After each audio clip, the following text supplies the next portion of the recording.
We'll call meeting to order. Shelley, can you do a roll call, please? Yes, sir, Mr. Mayor. District 1, Councilman Rios. Present. District 2, Councilman Pastor. Present. District 3, Councilman Leatham. Present. District 4, Vice Mayor Stapleton is excused. District 5, Councilwoman Giles. Here. District 6, Councilman Shipley is excused. Mayor Gameros. Here. We have a quorum, Mr. Mayor. Thank you, Shelley. Today for the invocation, I would like to request a moment of silence.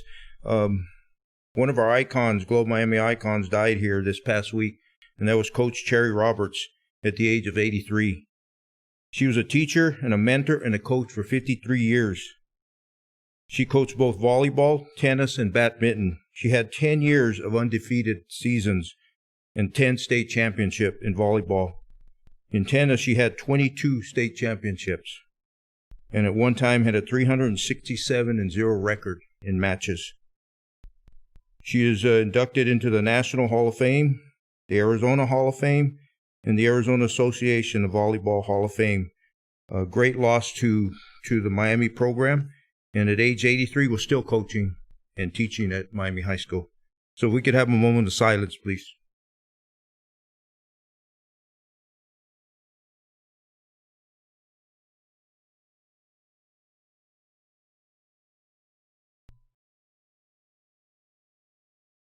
Thank you. Charlene, can you lead us in the pledge, please? I pledge allegiance to the flag of the United States of America and to the republic for which it stands, one nation, under God, indivisible, with liberty and justice for all.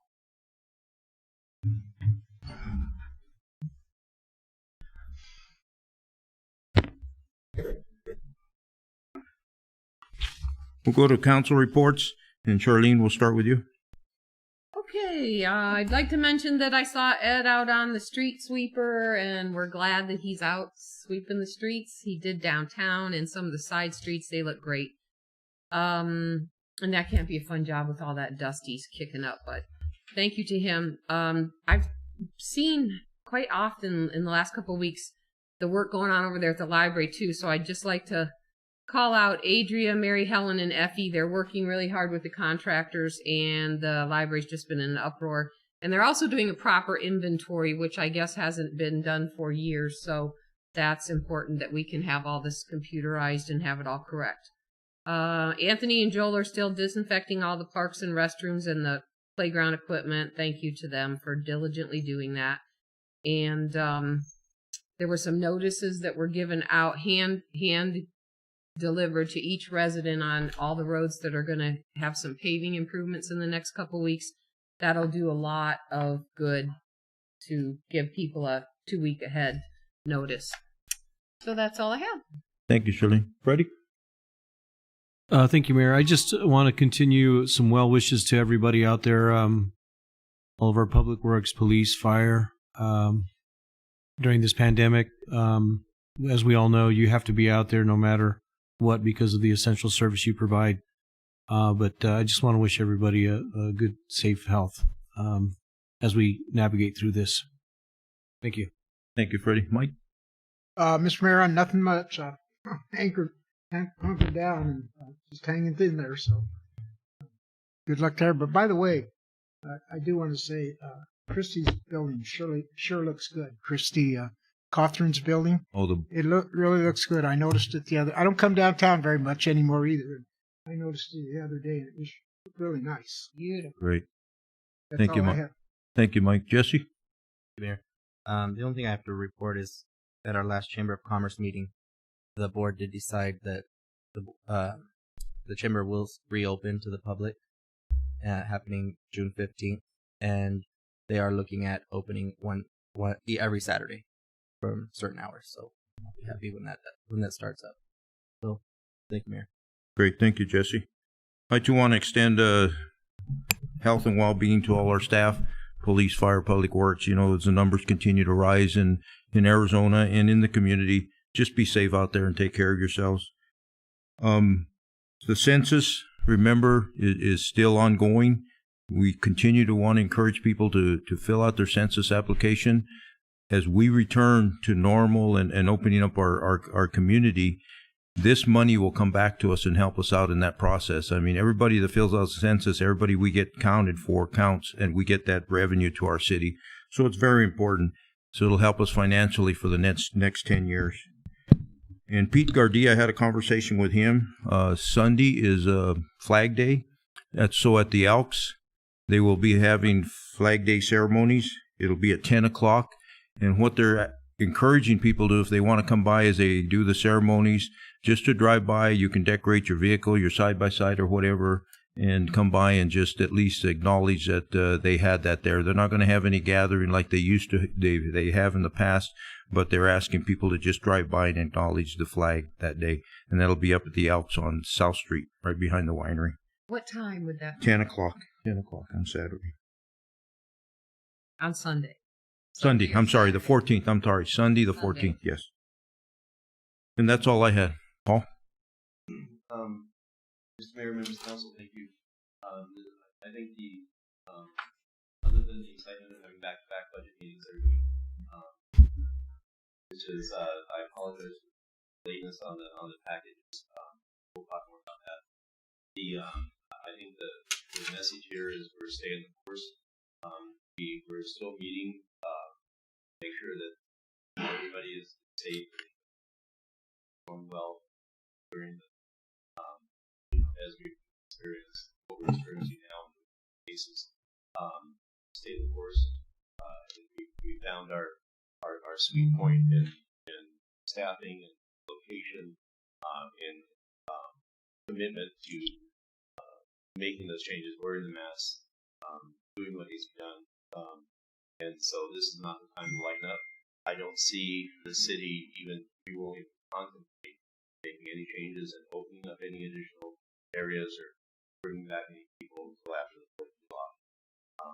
I'm happy to be the last one in the water for the city to wait, see, let's wait till we're doing good now, wait till slowly, things will calm down before we start reopening.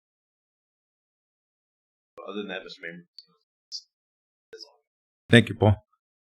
So we go to first community call to the public, and at this time we did dedicate a phone. If you want to call in, leave a number, we can call you back, or if you call in, our clerk will answer that and read whatever your request is. And that number is 200-8535. And you can still also go on and do it council@globeaz.gov for any comments that we will also acknowledge. So if you have any calls, we'll acknowledge them now. Call to the public if there's any, or we have a second call to the public at the end of the meeting. And just remember, these comments we cannot respond to, and they are limited to 3 minutes. So and the other one you can also call in for is if you want to speak to an item, and in that case, when we're speaking on an agenda item, we can respond to you. So we have no emails and no calls. So we'll continue to monitor that throughout the meeting. There's one right there. Excuse me. First one. Can I ask how they do the call? If it's for an agenda item, how do they do that when they're calling in? Is that where They they can leave leave the a number? number. That's where they leave their number and we call them back. Okay. Thank You you. can do that. Yep. Yeah. No? Nothing's wrong with your microphone. Oh, okay. Maybe it wasn't close enough. I'm docking in. Yeah. You got to get real. Can you hear me now? Yeah. Okay. We can Was I hear too you. far away? Okay. Okay.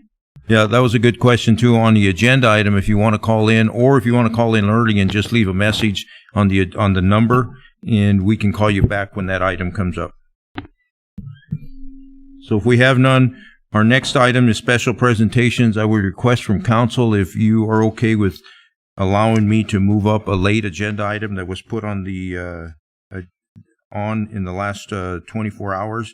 I assume the family is looking in to hear this proclamation, which will be presented to them later on today. Is it okay if we move that item up? It's a proclamation just to read. Certainly. So the proclamation is titled Monsoon Awareness Week in memory of Kathy Sanchez Cañas. Turn around, don't drown. It's June 14th, 2020 through June 20th, 2020. Whereas on July 22nd, 2019, Kathy Sanchez Cañas tragically lost her life during a flash flood in Globe that deeply impacted the Globe Miami area. Whereas, with monsoon season upon us, it is vital that we remember Kathy and that her death reminds us of the dangers of dry washes and flooding in our community. Whereas, although Kathy was downstream in a dry area when the accident happened, a rainstorm that hit hours earlier created a wall of water and debris that eventually caught her by surprise and proved to be deadly. Whereas, we are reminded not to get caught off guard by a summer storm. Avoid streams, creeks, and dry washes before, during, and after rains. If you do find yourself in a flood of water and debris, point your feet downstream. Go over obstacles rather than under them, and quickly get to higher ground. Whereas, as little as 6 inches of moving water can sweep a person off their feet, 2 feet of water can cause a car or an SUV to be swept away. If you come to a flooded wash, follow this simple rule. Turn around, don't drown. It could be the difference between life and death. Kathy Sanchez Cañas devoted half her life serving as a special education teacher and a proponent of all children with educational challenges. She did not judge her days by what she harvested, but rather by the seeds she planted. Thank you, Kathy, for sowing grains of goodness, kindness, and selfless giving in our schools and in our community. The City of Globe proclaims the week of June 14, 2020 through June 20th, 2020, Monsoon Awareness Week. Thank you. Thank you, Mr. Mayor. We'll present that to their family, I think, in the next day or two.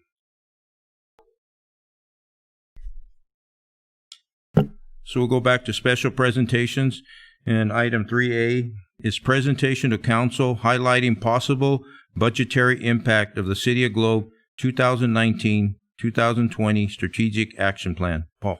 Mr. Mayor, members of the council, Shelley is printing off copies for you to have. I don't have a formal presentation on the strategic action plan because, but I do incorporate that when we get to the CIP. So really the only thing I wanted to do is give you a quick update and get a copy of that so that you have that as you're going through these budget items. You can remember back as to some of the CIP items that, and some of the commitments that we have in there. Not every, action plan is a budgetary item. Some are CIP, some are not. And we haven't had an update in our third quarter just because we're in the middle of trying to deal with the pandemic. So unless there's a specific question now, I'll reference the action plan when we go through the CIP item because I reference ones that are connected. Again, in getting this packet together, we did not get it to before the weekend. We were just finishing, at least I was just finishing PowerPoints today, and I apologize that you didn't have this to preview a lot of this information. If there's anything that we will have 2 more council meetings, we'll have one on the 22nd, and then in July, if anybody is not comfortable going through this information, if you'd like more time, we can table any of these items until you have more time to review your material. So you always have that option. But my apologies for just not being able to turn around the back-to-back on getting the material out. So any comments or questions on the CIP? I'm sorry, the Strategic Action Plan. And if not, we can move on to the next item with the WIFA projects. Okay. And Paul, all the projects from our SAP are in here still. We didn't eliminate any. Nothing. And we didn't show any impact or. We haven't. No changes. This is the original one. We had the one update. I think we've done. I think 1 or 2 updates. I think we've done 2 updates already. We didn't do the third quarter update, but this is not the updated version. This is just the raw one that was the first one out. I figure that's cleaner to look at as a reference document. But again, if you want to, I can take questions on the SAP as part of the CIP presentation. And so you're welcome to ask now or ask then. Jesse? My question would be if we could get one that shows the dates of completion, not proposed completion. SAP. Okay. Well, and I just to see where we're at yes with it. And no, we can. We do need to schedule an update for council, and so I'm not sure what I want to make sure I can get that to you in a timely fashion. So I don't know what date that would be, but if it's I would say definitely in July. I can't promise the 22nd because we're still trying to get things together, but in that you would like to see what's completed, correct? Any other questions, comments?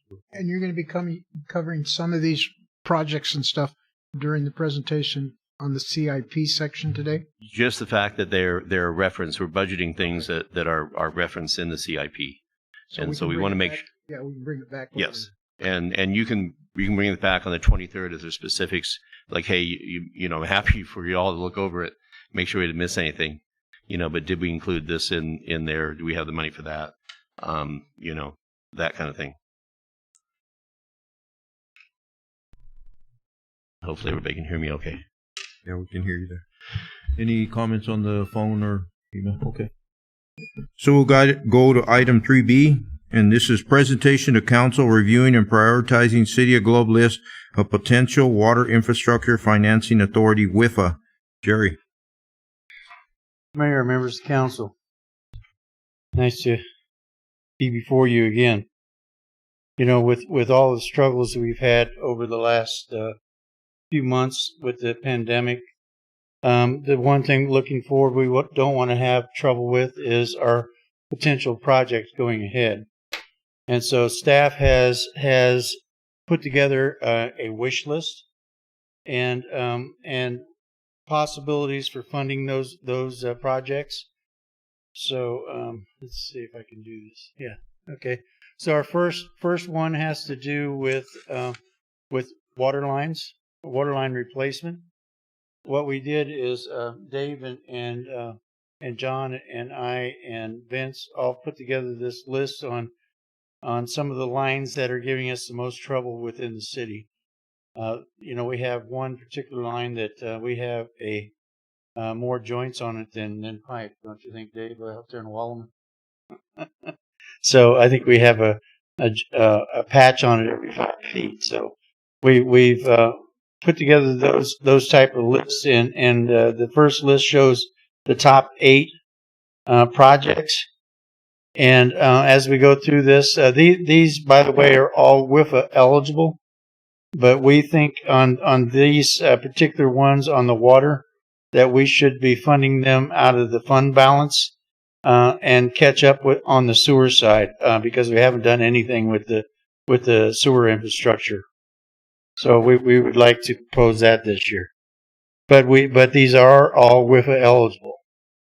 Let's see, for the water line replacement, we're looking at a little over $1 million. On the next page,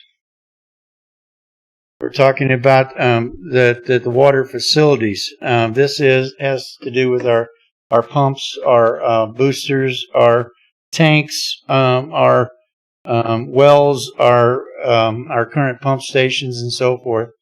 Vince put this together. It's pretty intense. Some of these are elimination of the 2 pump stations that we no longer use. And this comes in just over $1 million. And again, we want to fund this out of the water fund contingency, out of the water fund balance, rather. Jerry, do you want questions during this, or you want it at the end? I can take questions at any time. And is Jody on the line? She was supposed to be on the line too. Yeah. Okay. So if we have questions or something on any of the sheets, we can ask him as we go through it. So like the water project wish list for the water line replacements, that's your first priority, those 8 projects? For the water line replacement, yes. Okay, and then each page is a priority? Yes. So each page is different because the water lines are completely different system than our water facilities, and then we kind of grouped all the wastewater together because we haven't had a project there yet, besides the one that we're currently rehabbing the oxidation ditch. So we think that that all around that the sewer, especially now that the forgivable with WIFA is a lot more with the wastewater than it used to be. It used to be like 10%. Now it's a lot more than that. So we're hoping to apply and to qualify for that. So we'll go through this. I kind of combined, Mayor, I kind of combined B and C in this presentation because there's really no separation between them. It's the same presentation.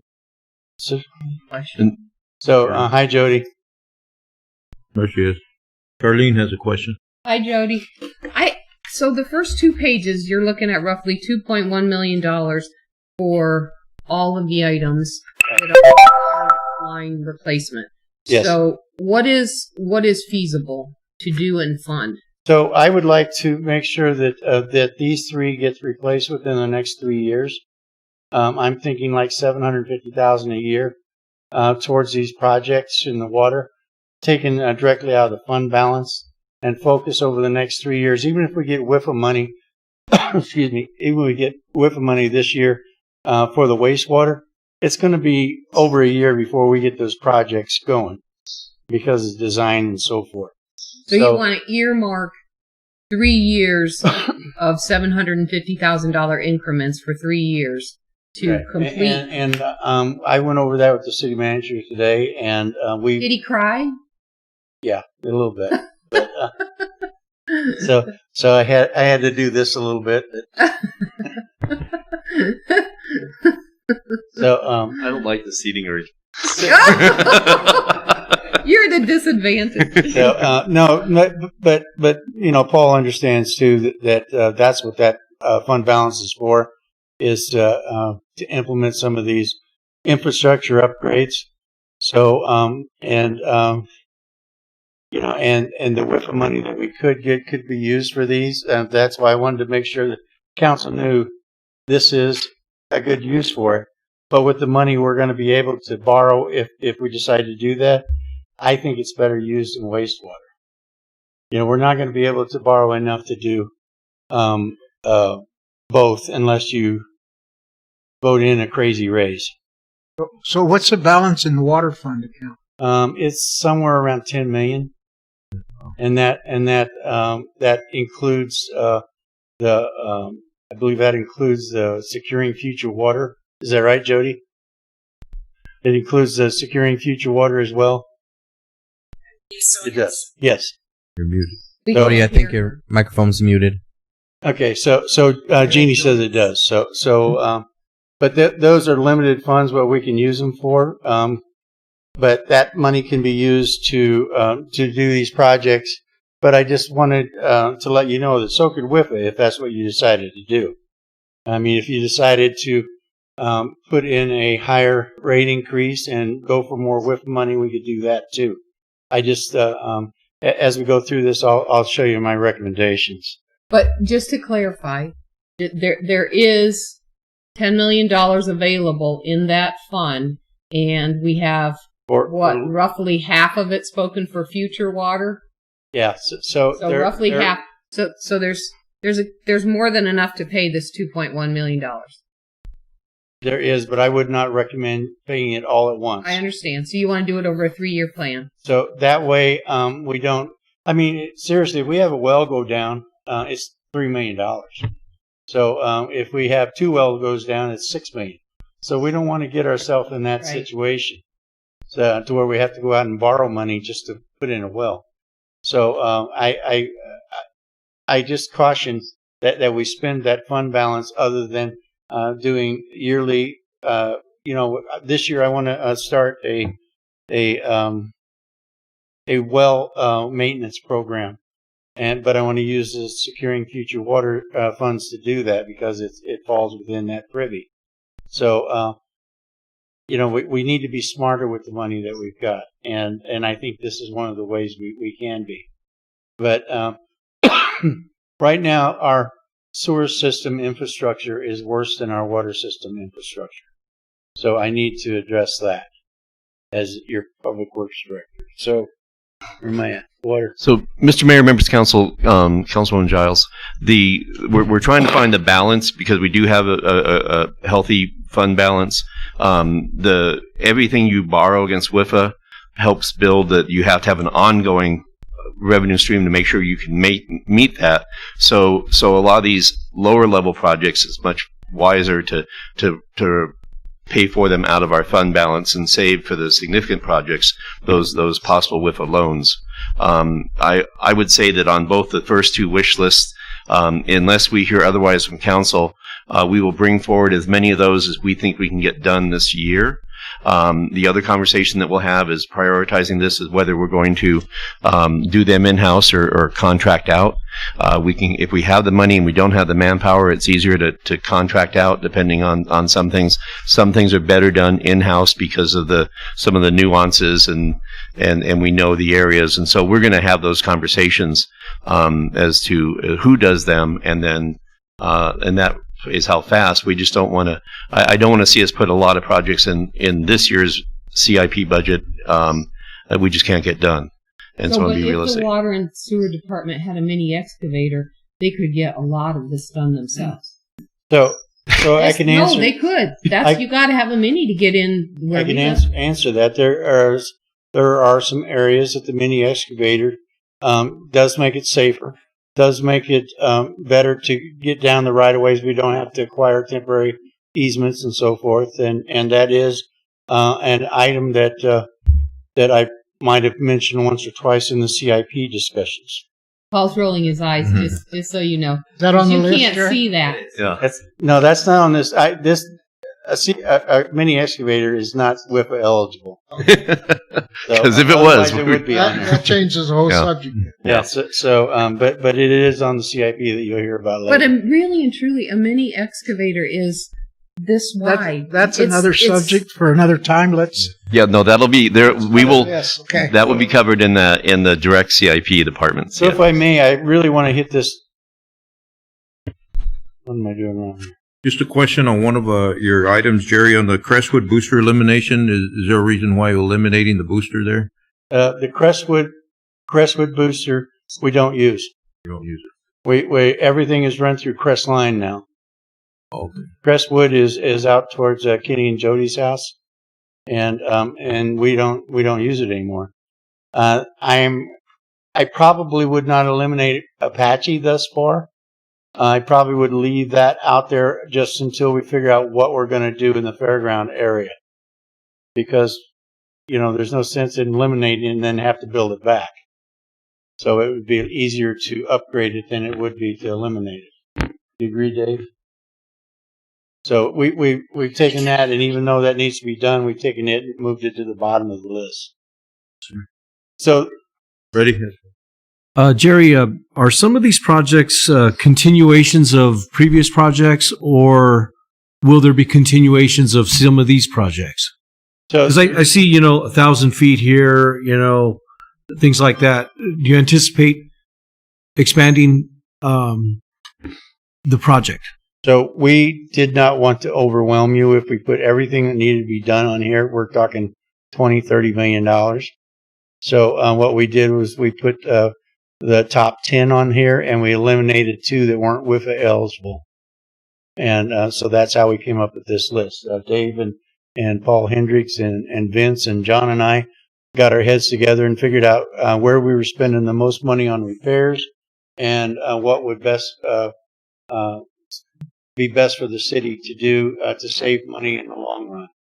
We have a very limited amount, as Paul said earlier, very limited amount of personnel.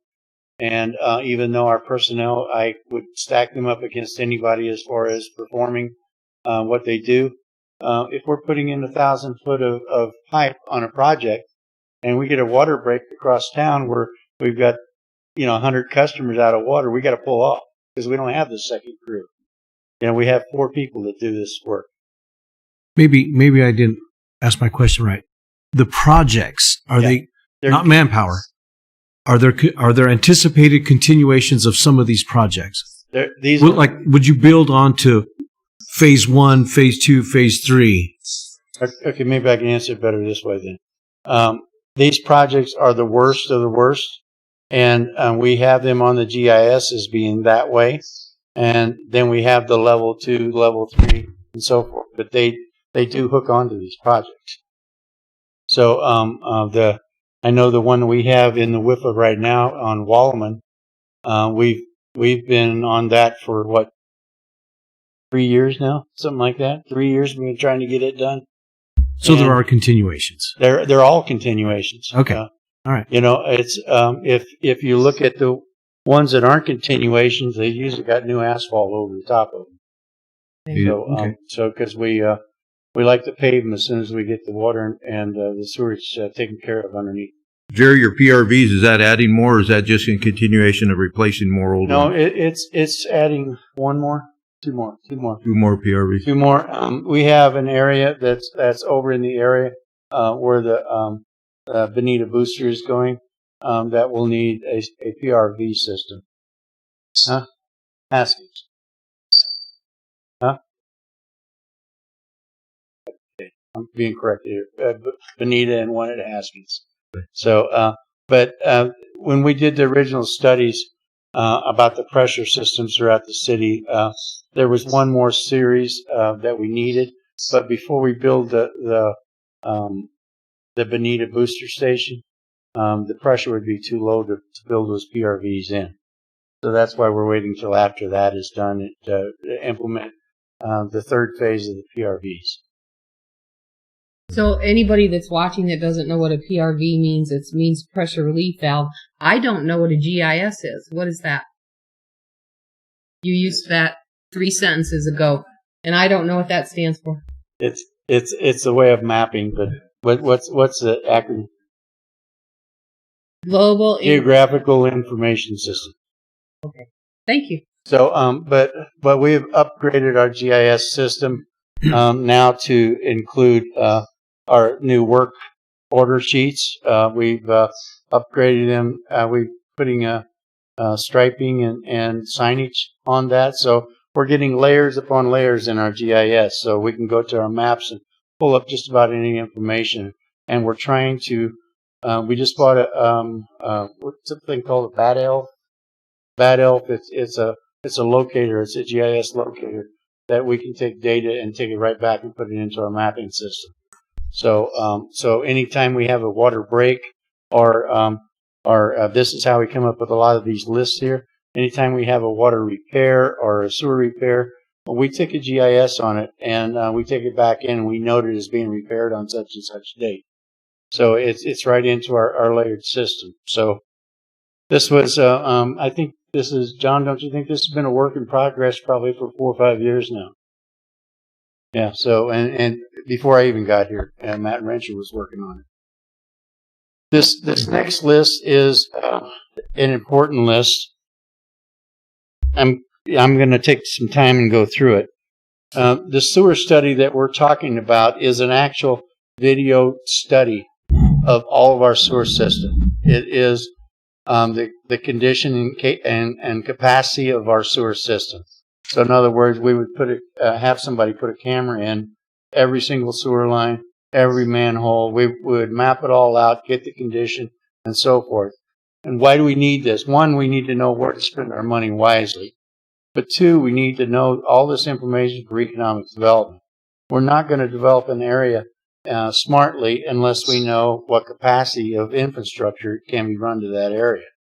And that's something we struggle with without information. So one of the things that is WIFA eligible is this sewer study that we need. This would not be in one area. It would be all over the city. It might take as much as 2 years to complete.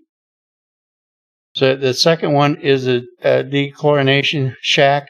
If you've been down to our point of discharge down at the sewer plant, we have a small building down there that we dechlorinate at. It is at best something that's pieced together. So we need to go through and put modernized equipment in it and make it more efficient so we don't have to work on it every other day. Okay? So manhole rehab. So the manhole rehab and the adjusting of these manholes. If you've been around town, you know that some of these manholes need to be adjusted up. But if you pop the lids on these, a lot of these manholes, when it rains, we get 200,000 gallons more a day in our sewer plant than what we normally would get. There's that much infrastructure. So the team and I, when we went to the APWA conference here a couple years ago, there's a product that you actually spray within the manholes that seals them off. And it's pretty tough.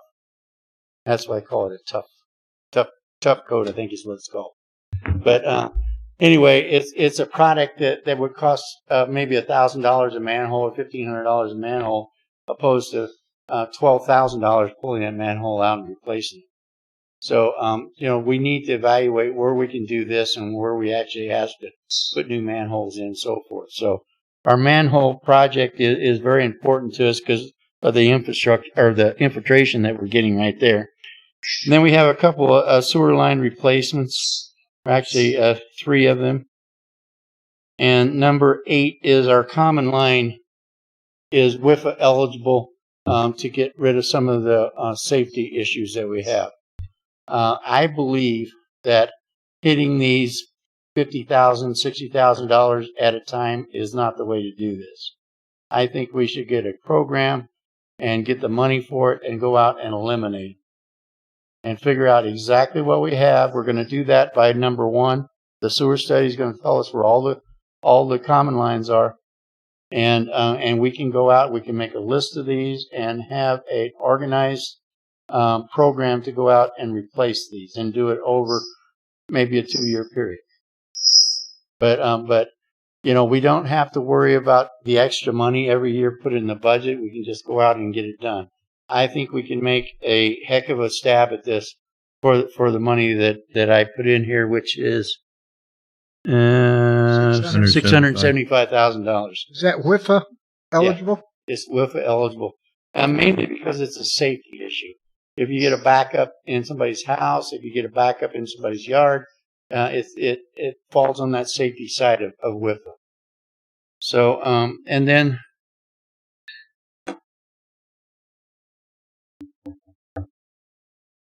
I actually forgot number 3. Number 3 is an area that we've talked about. It's the community center. We have septic tanks out there. If you get, or actually there are holding tanks out there that we have to pump. They are not tied into our system. This is the area that we talked about going back towards CU Monday or whatever that development is. But replacing those septic systems, replacing those holding tanks is WIFA eligible. So we could actually run the sewer line that far with WIFA money. So, and I think it's something that we need to look at. Jerry, Mike had a question. Jerry, you list the animal shelter sewer line replacement. Yeah.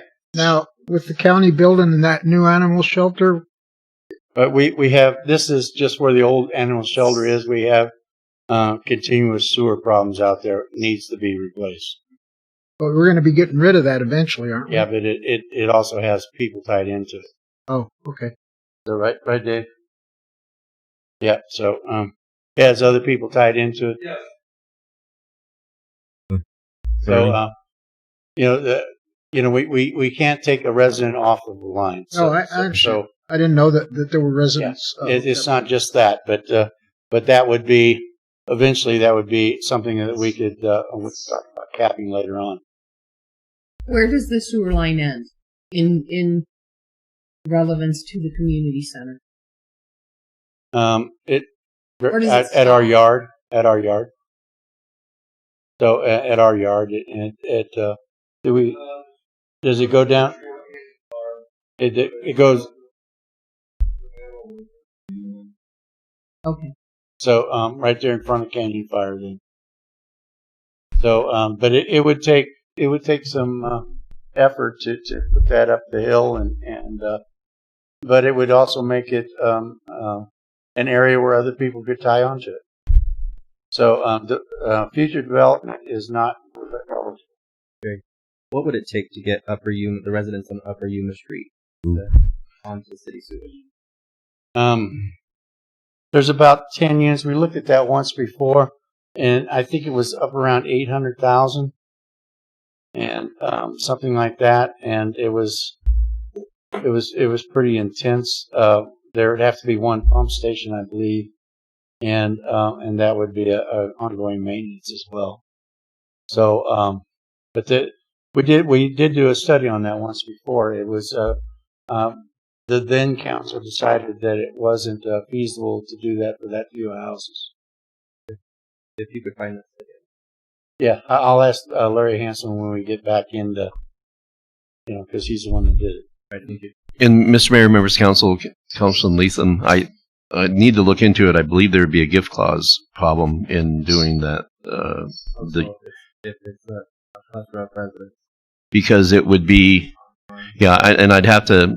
Common line is where we have people who are on our system with dysfunctional lines.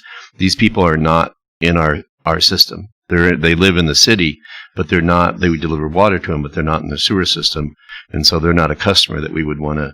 Now, if we wanted to add customers, we'd like that, but they made a choice when they built to not hook up, and so for us to come in and cover the cost. So I just my caveat. Let me do some research on that. Yeah, because what about all the people that didn't? There's a lot of streets that when they built their houses 150 years ago, there wasn't a sewer line there. Right, and so they have septic. Now there is now. So how is that any different? Well, do they have septic? Or they're on the city sewer? They're on the city sewer now. Yeah. So. I guess my question is, how is Yuma Street any different? I'm sorry. What? Repeat the question. How is it any different than for the Yuma Street residents to not have city sewer when previous streets that were developed did not have city sewer when the houses were built, but now they do? So how are those two different things? Yeah. So let me just get back to you on both those questions. And I don't want to be misunderstood either. That when I talked about the numbers and so forth, the study was for the main, not the hookups for the house. So I believe that to be true. Wasn't it, John? I know we talked about. It was for the main line, and because of the way the houses sit, there would have to be at least one pump station with force main going into it. So, Jerry, replacing those tanks up at the community center with sewer line, is that going to be the same route that when that development takes place on CU Monday, is that going to be the same? I believe it would happen to be the same route, yes. So it would be advantageous for us also to add that sewer line in there into that area. So we cannot use WIFA money for development, but it would be advantageous for us to have that, yes. In our tanks, okay. I have one more question. So then, if we're talking about that and we're going to run sewer to a new development, why is that fair for the Yuma Street residents that have been here for I'm not decades? for sure that the mains do. There is a difference other than the amount of residents that would tie into that line. It would be a cost-benefit thing. For me, it would be. If you spend $1 million on 10 people or $1 million on 100 people. And so that for me as an engineer, that would be the difference. And that would be required a development agreement also with the development and everything. So it's not just doing it for them; it's a development agreement. Can't run any lines on this for development. Right.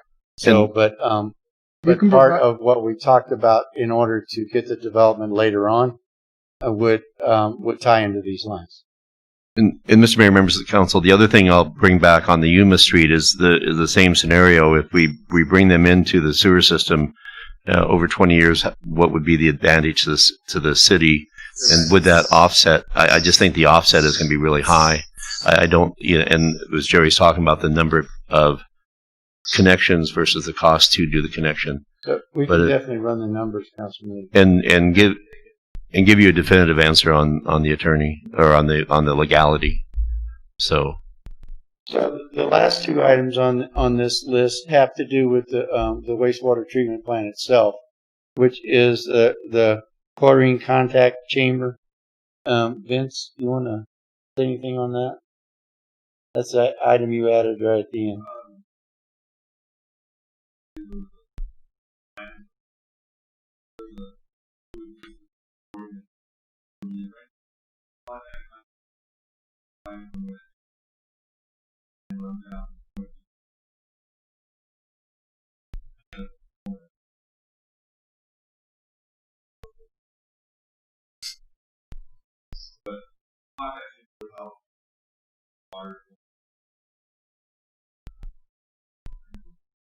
Yeah, it would be one more way of providing better effluent.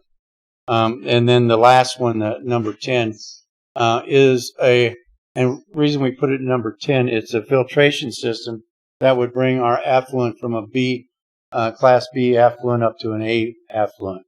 The one thing that we're doing down there right now with the aeration system, with the bubbler system that we're putting in, it actually adds nitrate to the effluent or to the sewage itself. So it would actually you could take it from a B to a B plus because of the additional nitrate.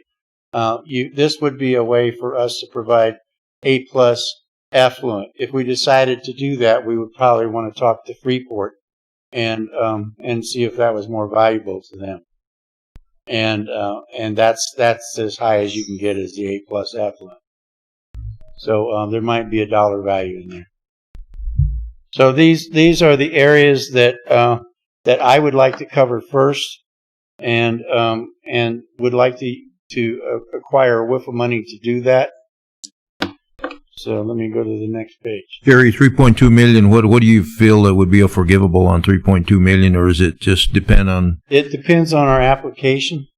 A lot of it has to do with WIFA loves us because we reproduce projects right and left for them. But the last $3 million that we got $750,000 forgivable. The first $5 million, we got $3 million forgivable. But the first $5 million, we had more need. We had it was a lot more to do with safety and health hazard than the last one was. The last one was more about infrastructure replacement, and so that plays in a lot too. Our wastewater used to be at 10%. Now it's a lot more than that. So, and when I say that, there's a range, and the board actually has to vote on that. And wouldn't it be nice if we knew somebody on the board? Do we? Yeah, Yes, Fernando's on the board. Yeah, he's on. He took Mayor Gibson's place. But it's a good thing to have an advocate there who understands our area, and we had that with Stan Gibson as well. And it was very nice to be able to go up there and explain something. Then, if there was something that we didn't know, he had the history for it, and Fernando has that as well. So that's nice. The next slide that I have is Jody's slide. So it is the actual timeline. What we're asking for now is direction, because we have to plug a number into the budget. It's up to council to approve it later on, but we have to plug a number into the budget. So that is, and then the others are, correct me if I'm wrong, Jody, but there are the last dates that we could do these to get it done by the first of the year. Is that correct? Can you hear me? Barely. Okay. Yes. No, we could push it. I mean, there's 2 council meetings in December. If you want to get that close, you could push it. But I just kind of did it enough ahead of time so that we had that little bit of leeway in case we had any kind of issue or something happened. I know in November and December, the council meetings get changed sometimes. So that may happen. I didn't want to push it out any further for that reason. So wouldn't it be nice to have the time to do all this and and do it enough ahead of time and not have it take effect into the first of the year. So that way council wouldn't be pushed by it. But it also would be nice for Jeannie especially to have a number on what to put in the budget. So you're looking for direction of 750,000 for this next year and plus 3.2 to apply for WIFA. Those are the two. Okay, let me explain the 750,000. The 750,000 that I have put into the budget this year. Okay, it is not approved unless I bring a project back to you and you approve it. It's out of the fund balance. So if you approve nothing, it stays in the fund balance. So it absolutely is a placeholder is all it is. We have to, Mr. Mayor, members of council, we have to have the budgetary capacity, but we would not declare what the project would be, but we'd have a bucket of money there that's been budgeted that we'd have to come back and get permission to even access that and apply it to a package. So your 3 pages total up to a little over $6.5 million. Yeah, something like that. So you're looking for that kind of number, not necessarily the $6 million, no, but something that's going to affect the $6 million.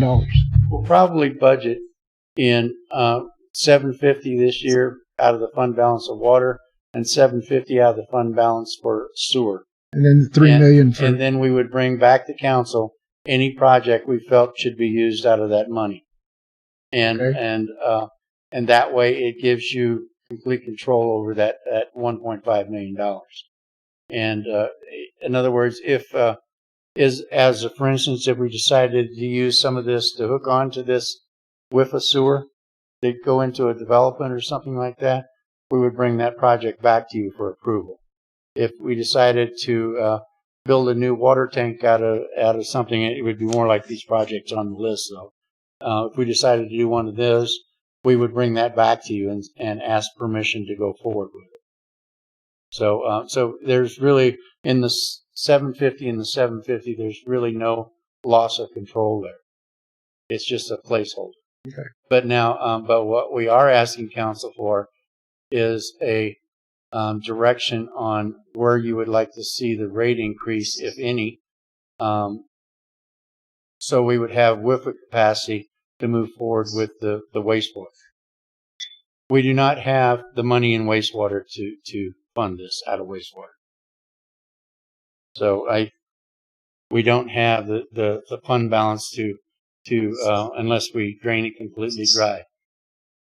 So is there any questions on the budget or on the timeline? Barry? Yeah. Can I say something? I misspoke. I did push it out as far as I could with this timeline. This is the latest that we could do it, but we have plenty of time between now and September 8th if we wanted to move it up.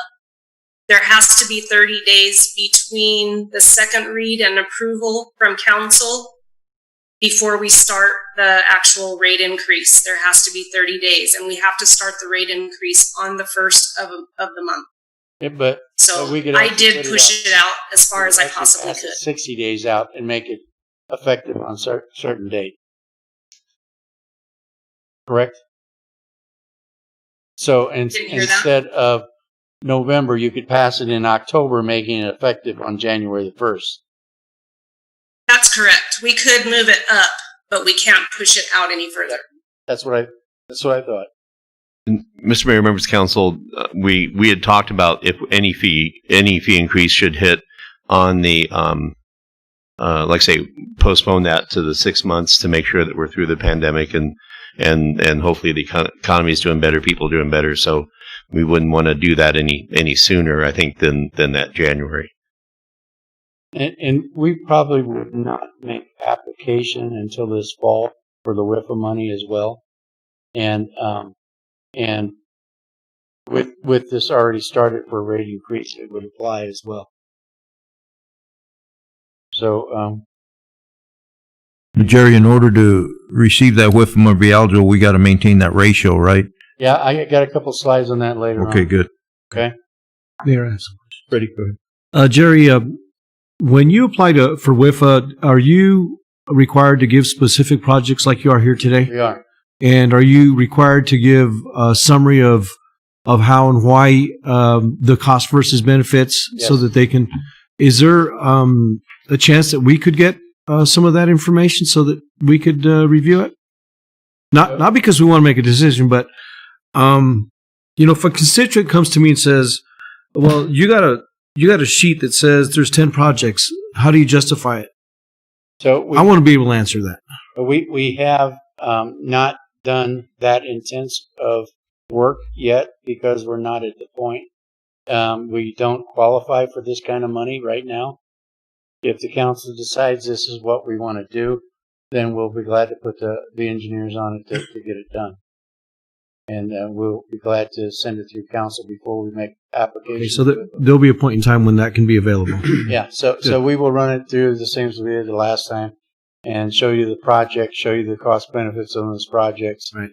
We have what it costs to repair those lines that we need to replace in the water. We do the same on the sewer side, and it's kind of hard to give you cost benefit until we get to the point where a contractor knows that we're going to go out to bid because they don't want to do anything for us.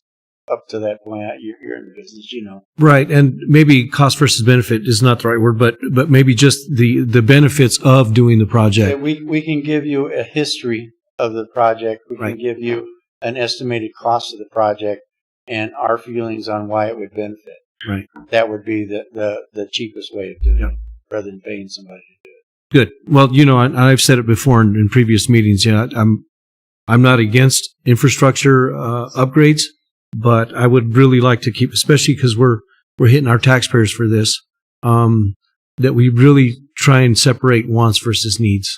Yeah, and I think by switching over to sewer, we've done that, and because that's where our needs are right now. Right. And these aren't, I want to put a bell on it or I want to put a whistle on it. These are what we actually need to replace before something fails. So, and we'll be glad to bring those individual projects to you. We will not submit any project list to WIFA before it goes through council. And I think our past history has proved that. Mm-hmm.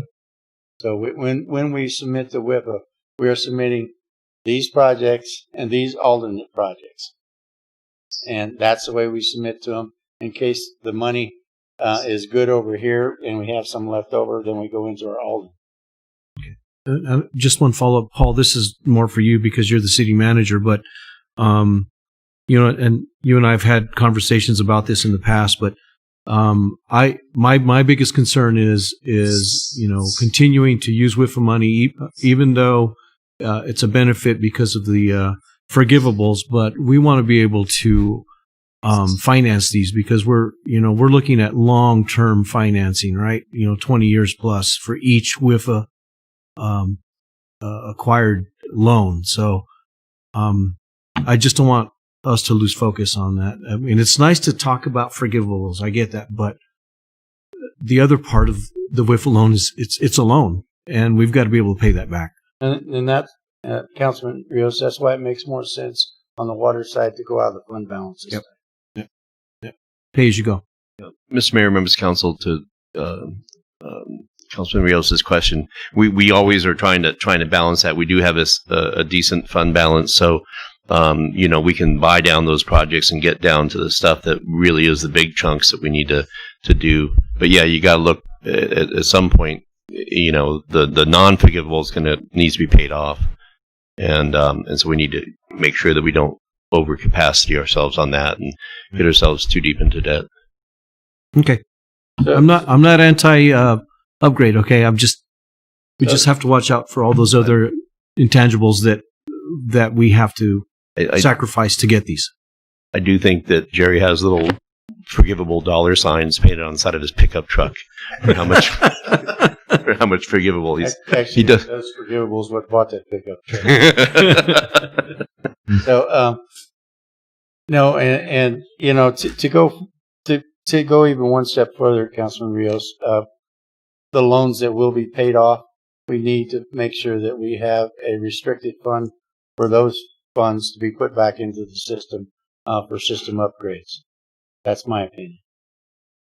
Okay. So, all right. So I'm gonna go Yeah, forward. one more, Jerry. Okay. I just have one more question so the public understands, our residents understand. We're asking them to pay an increase in their water and sewer bill to fund these sewer projects. Right. That is correct. The same way we had an increase in the water and sewer to fund the water projects. It's enterprise funds, and that's what WIFA requires. Okay. So I'll jump into C. What am I doing wrong? Oh. Can you get me back where I need to be?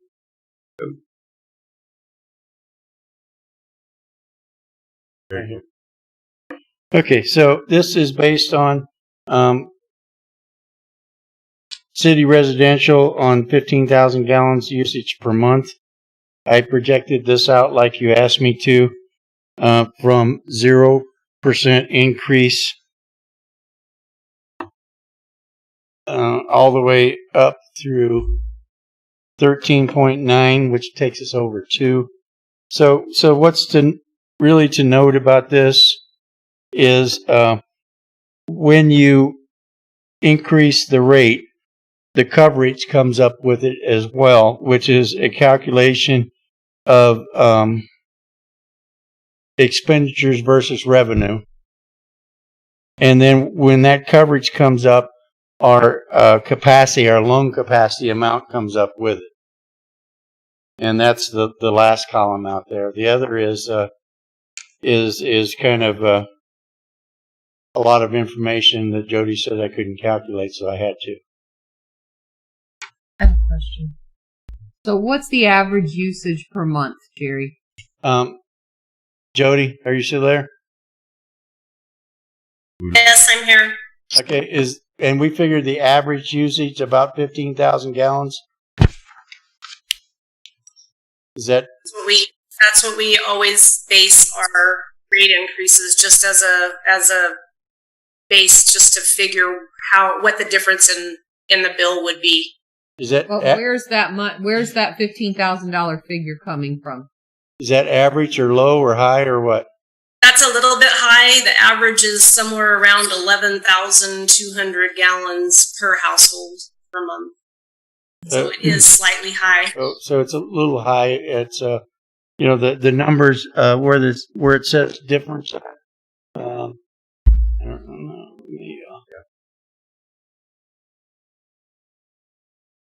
I hate to see. I have a question for Jody. Freddie, go ahead. Jody, this is Freddie. Does this include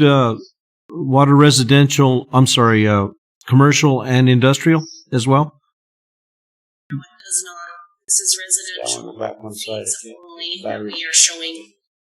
I'm sorry, I didn't hear. It's only residential that's showing. It's only residential. She said. Okay, thank you. Yeah. So this one shows on the average for a the 3.2% increase. The difference, the average difference would be $2.32 on a monthly bill for 15,000 gallons. So about $28 a year, something like that. And that would give us a $2.3 million capacity on our loan.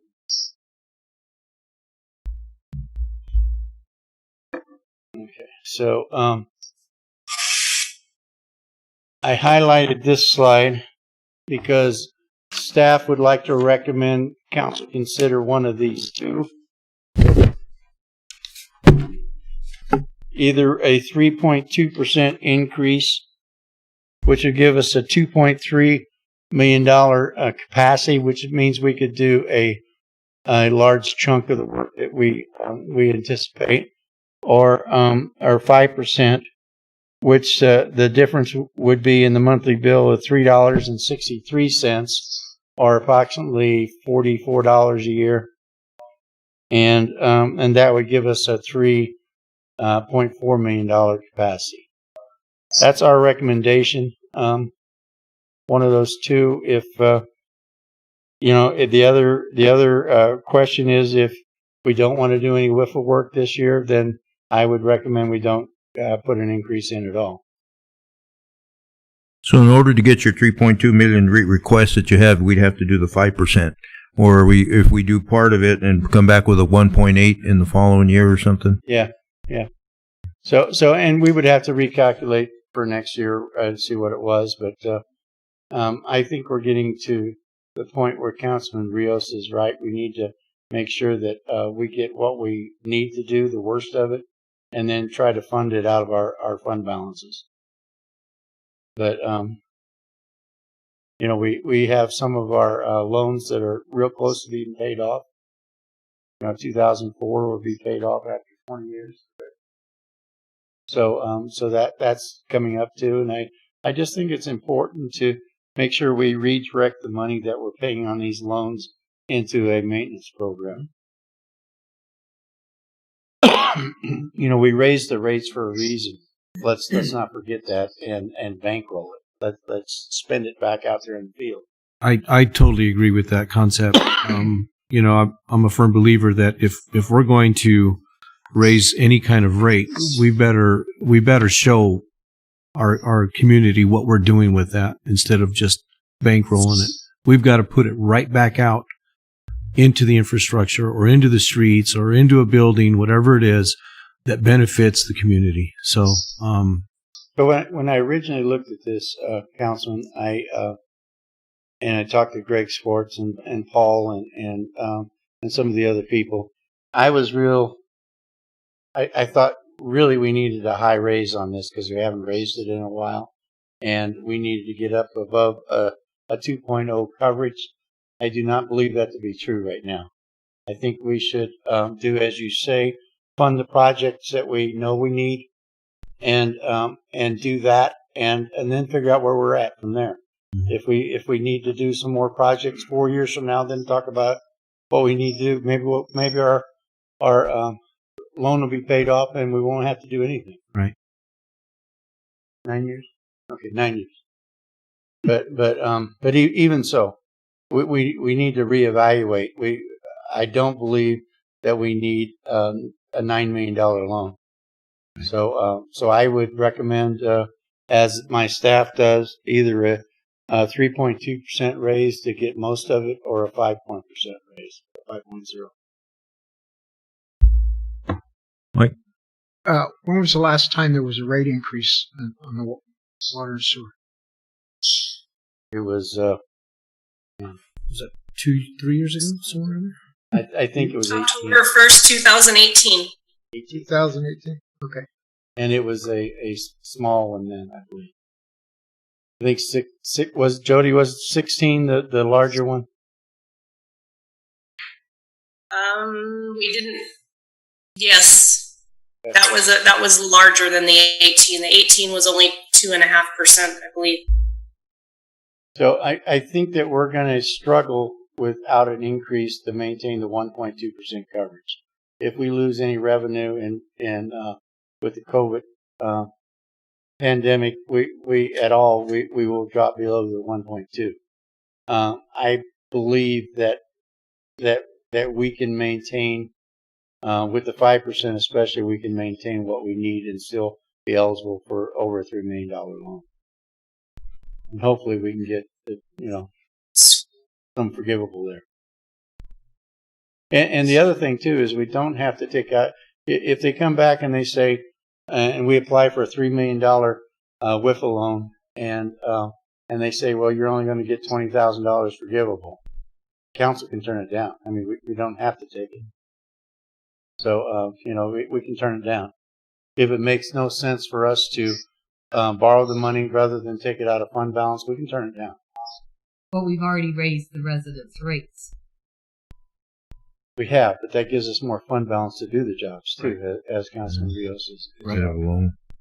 Now we pay as we go. So, Yep. So, let's see. Oh, I had to get to that slide because it took me a long time to find that question. Jerry, does the forgivable amount make a difference in the increase? I don't know if I'm saying that right. So a lot of the For the customer, I mean, is based on customers and based on what it's going to be used for, and our ability to repay. So if our ability to repay is to where they don't have to worry about it, they probably will give us more of a forgivable. Which we've had good luck in the past, and a lot of what we did was for health and safety, on the water side in the first one, which was more forgivable. That's the way it was explained to me. Councilman Shipley could probably explain that a little better than I could, but as I understand it, the forgivable is based on that. And like I say, if we make application and we don't like what's done, we can wait until next year and make another application. You know, and I know that it's not real palatable to raise the rates, but at some point we have to repair this infrastructure. And we've made a really, really great stride on the water side. And I'm hoping we can do the same on the wastewater side. And as you can see, my guys are here, so they're really excited about it. Yeah.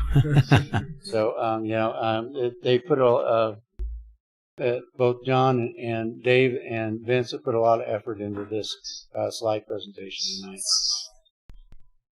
Ready? So it's pretty obvious. You know, you do the math. It's pretty simple. If we get a good forgivable, the direct effect on that is now the loan goes from, say, 3.2 to possibly 4.1, just throwing a number out there. So we actually get bigger bang for the buck, more dollar value. And looking at your chart here, it could have the same effect as a 6% or 6.5% rate increase. Not that we're going to do that, but it would have that same impact, that same dollar for dollar effect. So, and that what's really great about this, in my opinion, is that we still have the ability to say no if it's not good, if it doesn't fit. So the last one, after it got spoiled on the first one with the $3 million, the last one was $750,000 for $3 million. And I was real bummed out about it. And Paul goes, $750,000. Yes. Yeah. So yeah.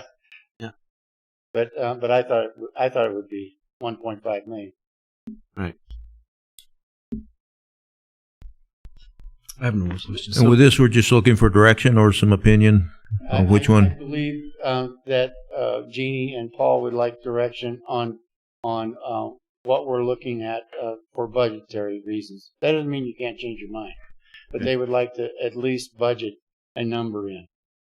Mr. Mayor, members of the council, before we begin the discussion, Mr. Mayor, you may want to read in that we're moving on to presentation 3C,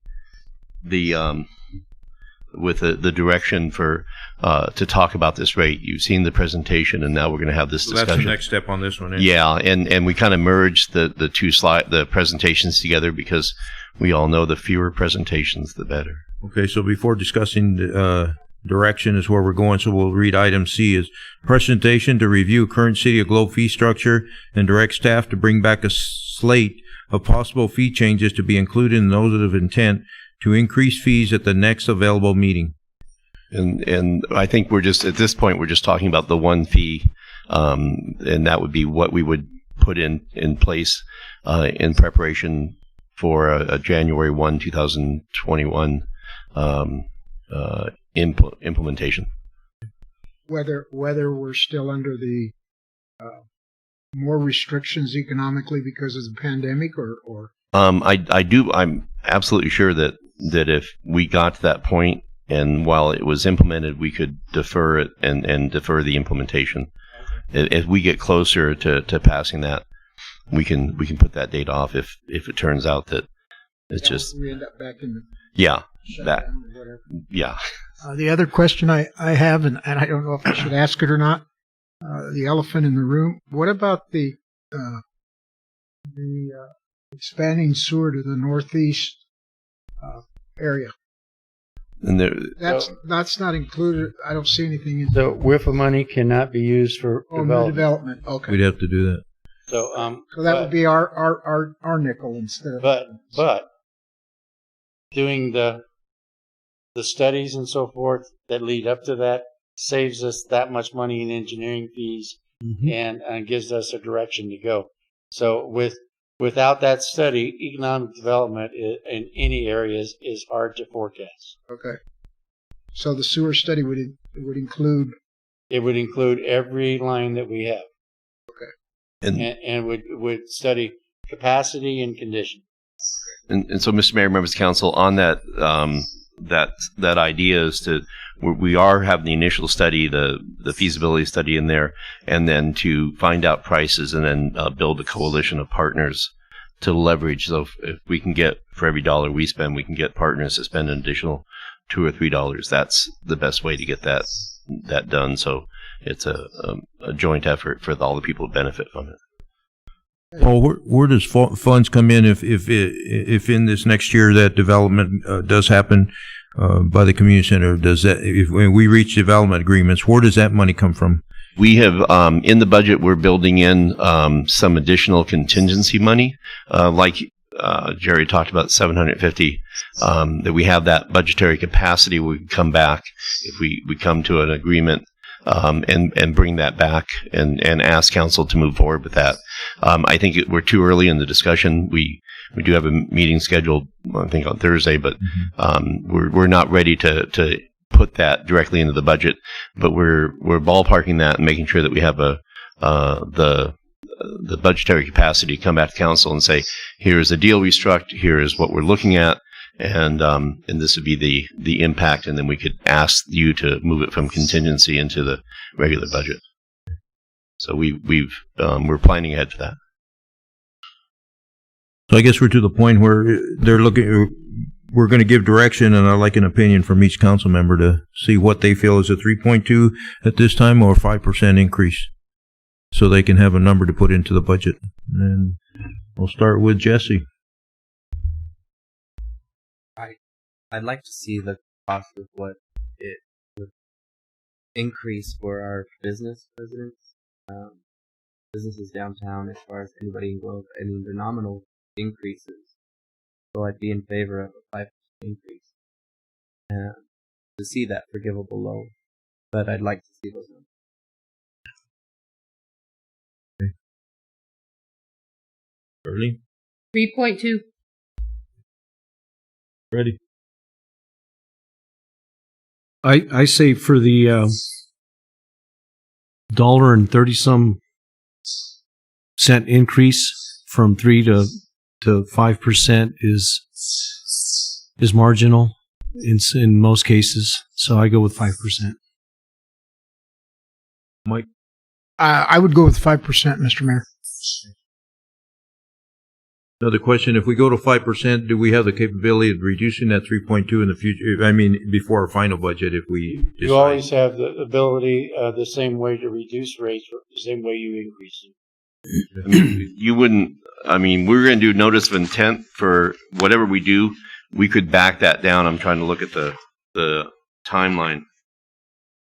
Just Well, we have 2 council members not present, So and you did it.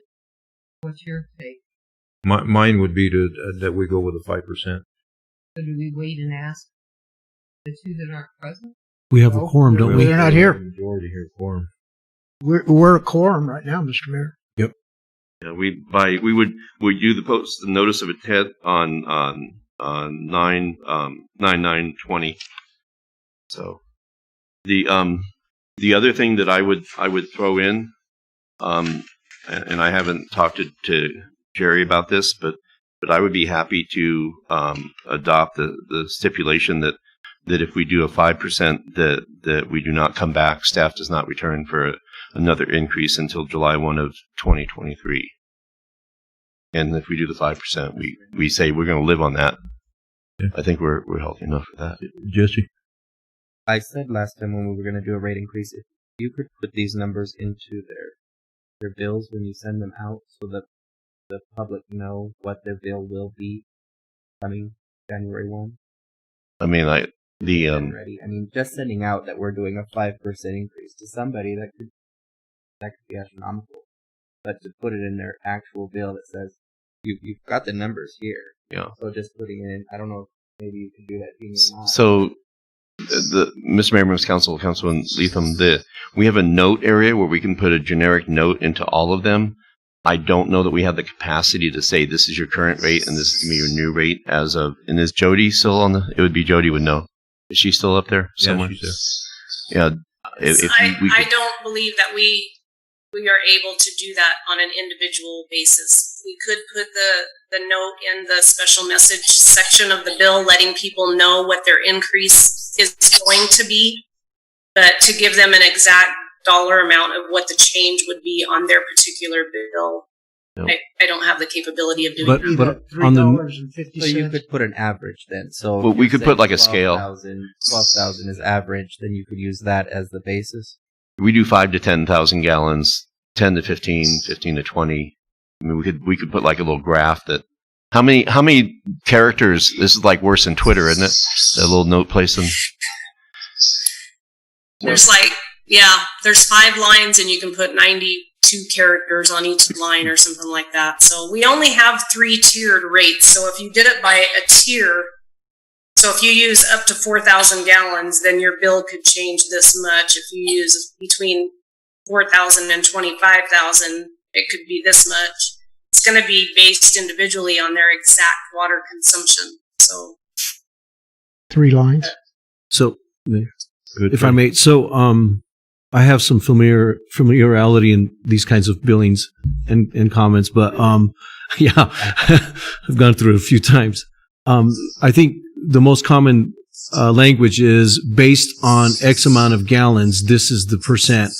Then people can know. Okay, well, I know what I'm using, so this will be lower for me, or it'll be higher for me by X amount of pennies or dimes or nickels, whatever it might be, or even dollars. So I think it's just based on the consumption. Based on your whatever criteria you're going to use, whether it's 10,000 gallons, 15,000 gallons. Obviously, the presentation said 15. But I think most people will understand that looking at their bill, looking at what the basis is based on, the amount of gallons, then it's pretty self-explanatory what they can expect. So, Jody taught me this. A 5% raise is not a true 5% raise because there's so many fees in it. And so Oh yeah, you have your taxes. I've got this long formula that calculates that. That's what this. Yep. That I gave to you. So,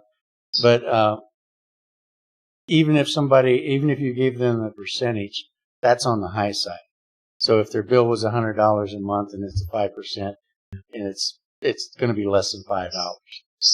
Nowadays, most water bills are very confusing when it comes to it because you have all those little nickel and dime fees.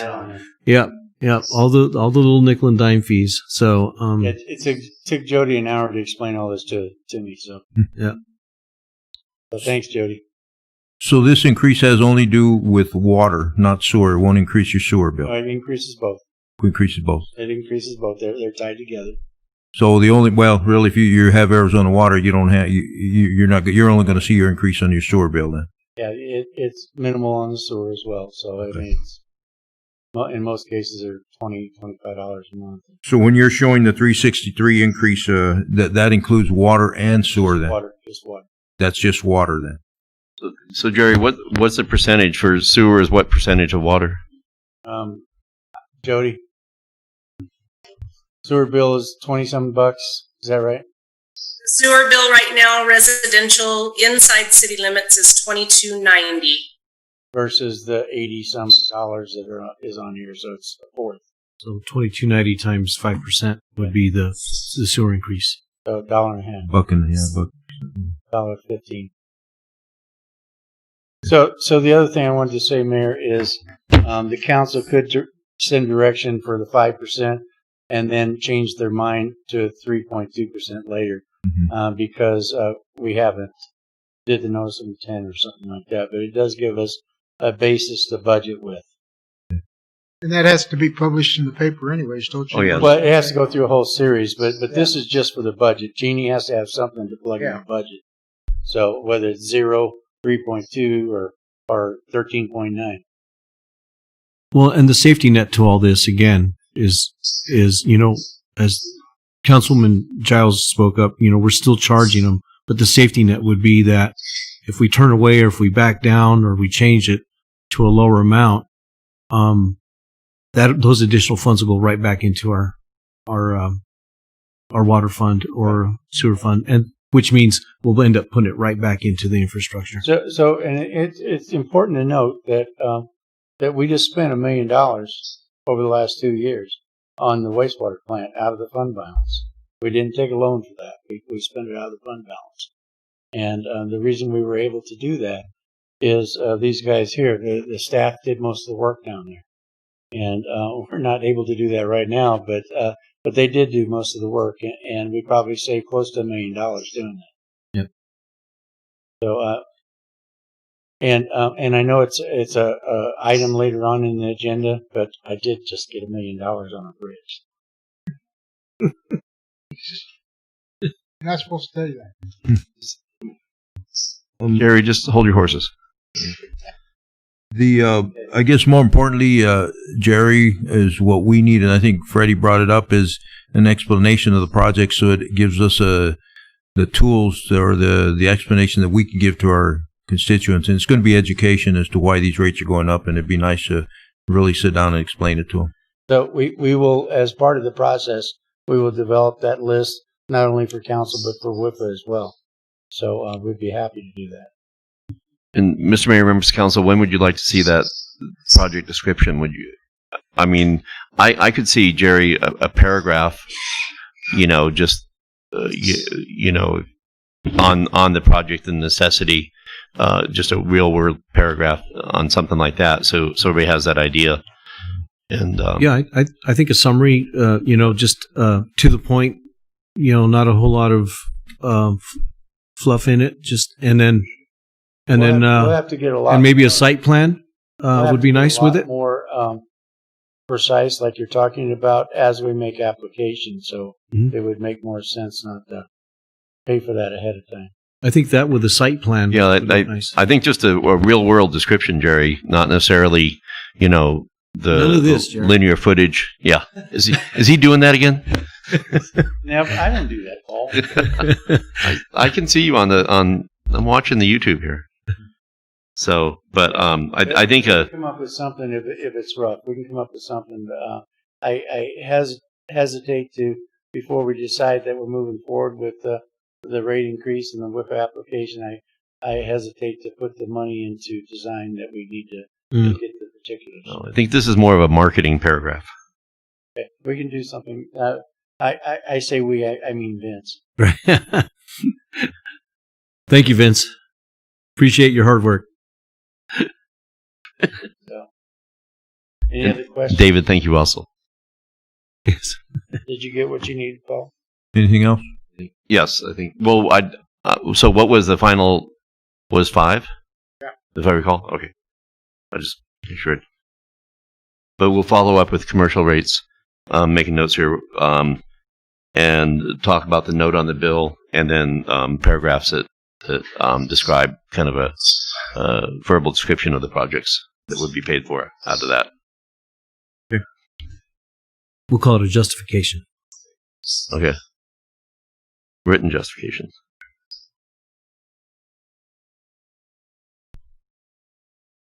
Okay, move on to item 3D.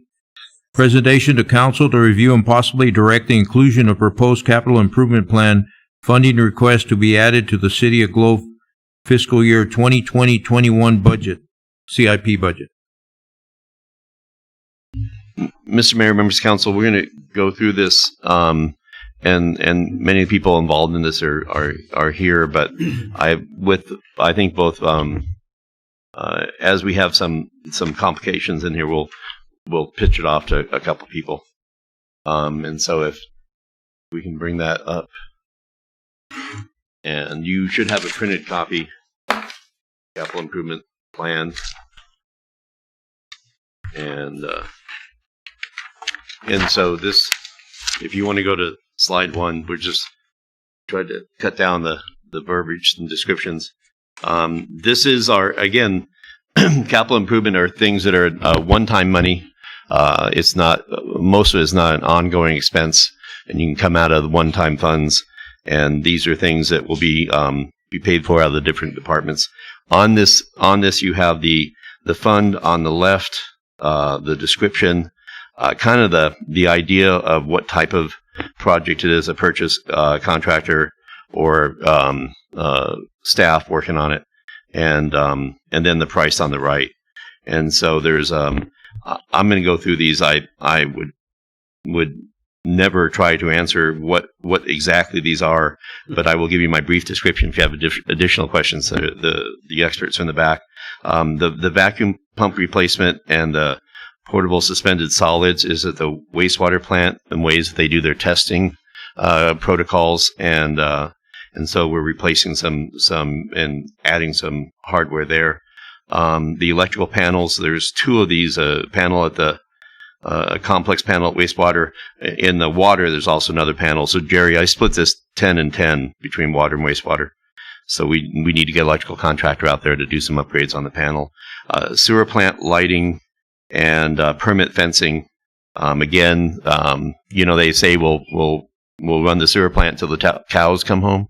Well, sometimes they come a little too close to home and get inside the gates, and then so the lighting for security, and it's really one thing we have not addressed. Water and wastewater security in these day and ages is something that we'll be looking into more. So we have lighting and perimeter fence, and then the dechlorinization shack, place for, I think Jerry talked a little bit about that. You need to have all this chlorine hardware covered up and locked up. And then the sunshades for the clarifiers.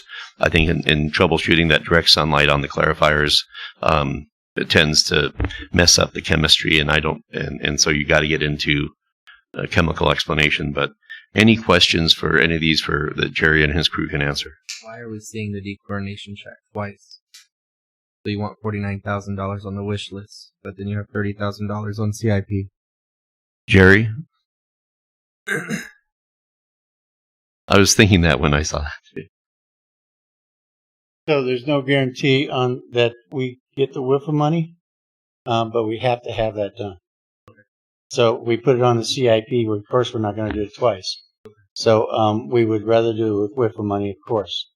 All right. But it needs to be on the CIP in case either the council or the WIFA board does not approve us. Okay. I promise you we will not have 2 of them. Yeah. But don't we need a chlorine check at the water at Cutter? We need a chlorination check. Yes. Yeah. Okay. This is a dechlorination check. Why is the price varying? Excuse me? Why is the price varying? One is with WIFA money. It's different. Okay.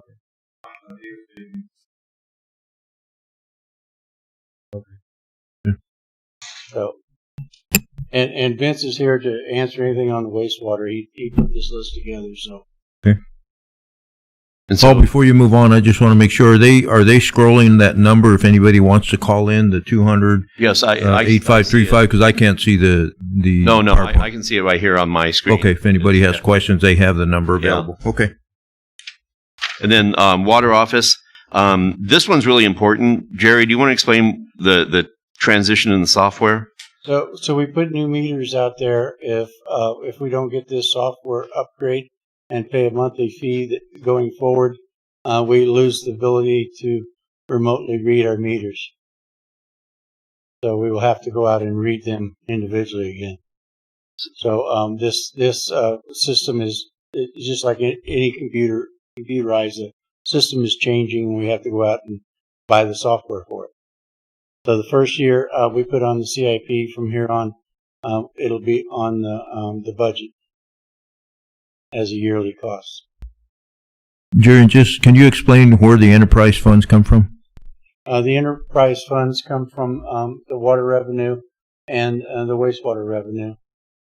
And I believe there's some of them that come from a small amount that comes from the sanitary, the water office.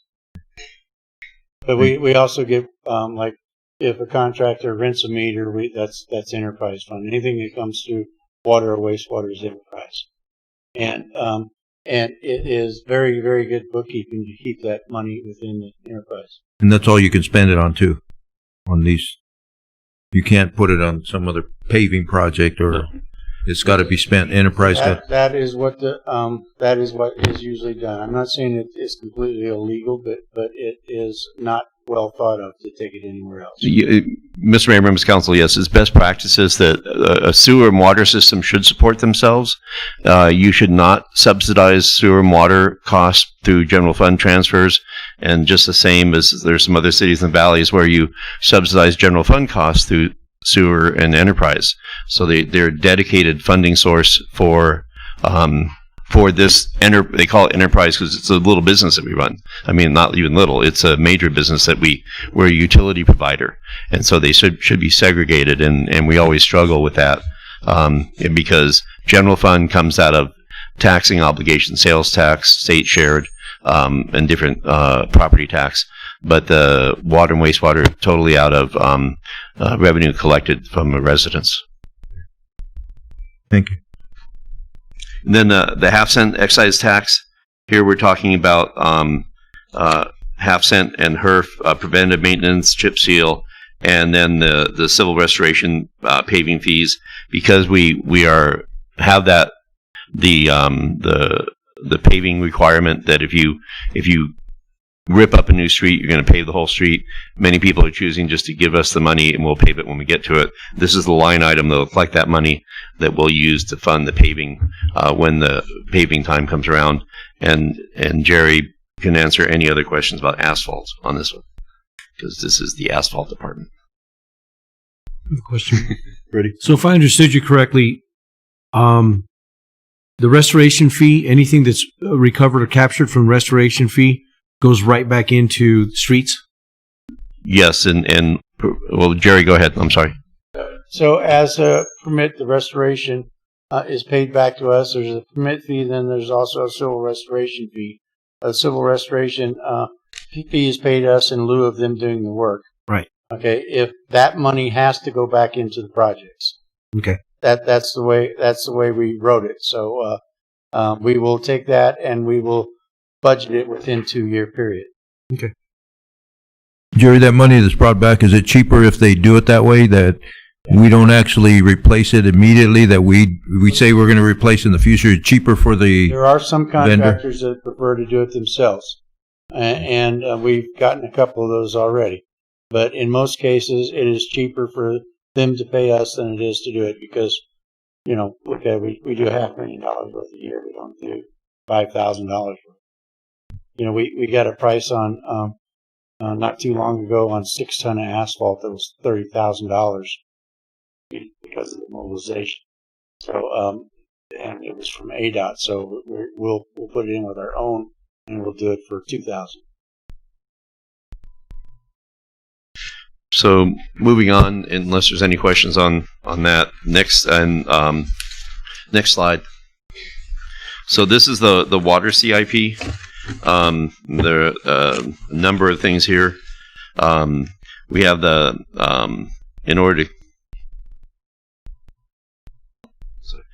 to the riding lawnmower out at Cutter so they can keep down the weeds. The 3 utility locators helping for the blue staking, replacing the old items. Vacuum evacuator is like a handheld with somewhere between the vac truck and the shop vac. It allows them to suck out the dirt without actually having to do the shoveling, get around all the delicate stuff. Like a wood stitch? Yeah, it's on a trailer. You want to go over it? Yeah, you need a CDO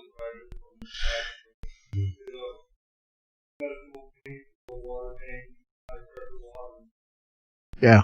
You want to make big holes Oh, yeah.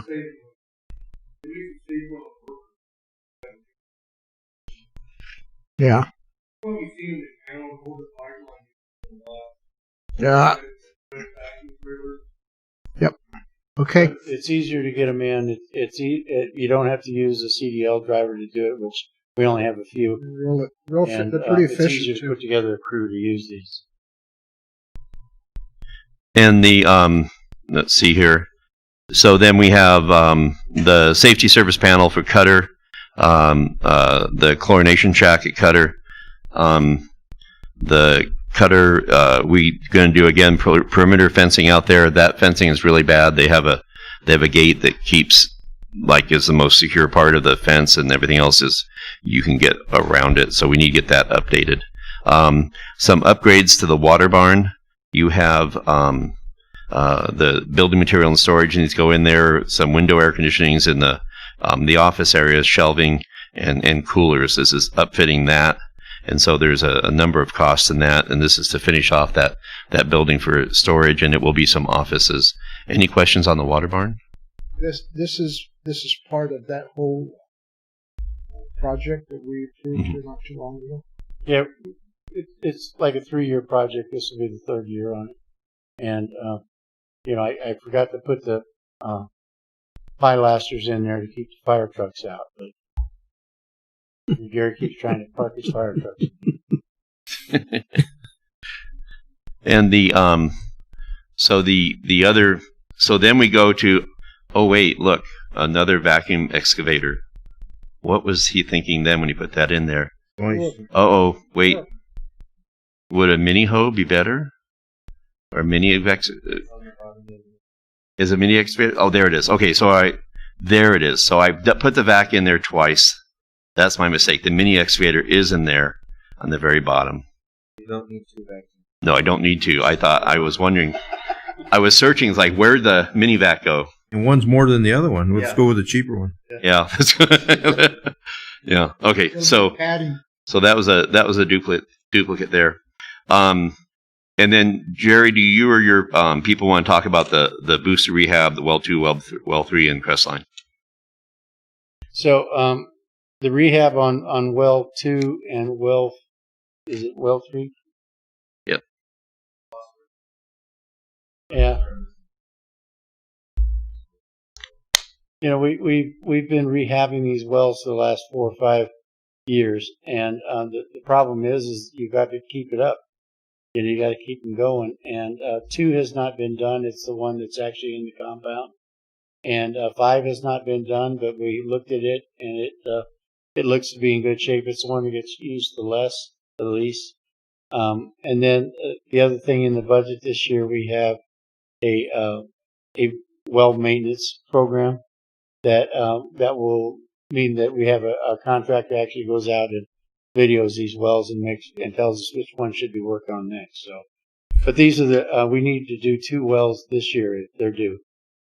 Jerry, with the last whiff alone, was it well 4 that was replaced totally, or which one was replaced totally? We've replaced 1, 3, 4, and 4, and then Pine Street. Ready?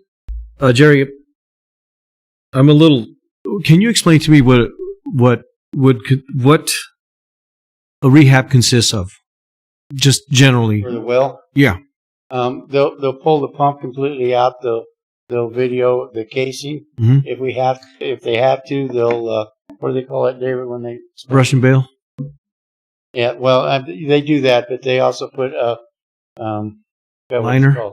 Where they put the pipe down in and they run the tool down and it smashes it out. Oh, geez, that's a rehab. Yeah, for the casement, and then they'll put a new pump and pump and motor. Okay. And all that stuff. And the only reason I'm asking is I'm currently doing that right now with my business, and I'm not even close to that amount of money. I'm paying a lot more than that. Oh yeah. So that's why I'm asking, what is a well rehab in your scope of work? What does it entail? Because in these 2 wells, since 3 and 4 has already been done, we're looking at just taking the pumps out and rebuilding them and the motors. and then videoing and bailing them. That's what we're looking at there.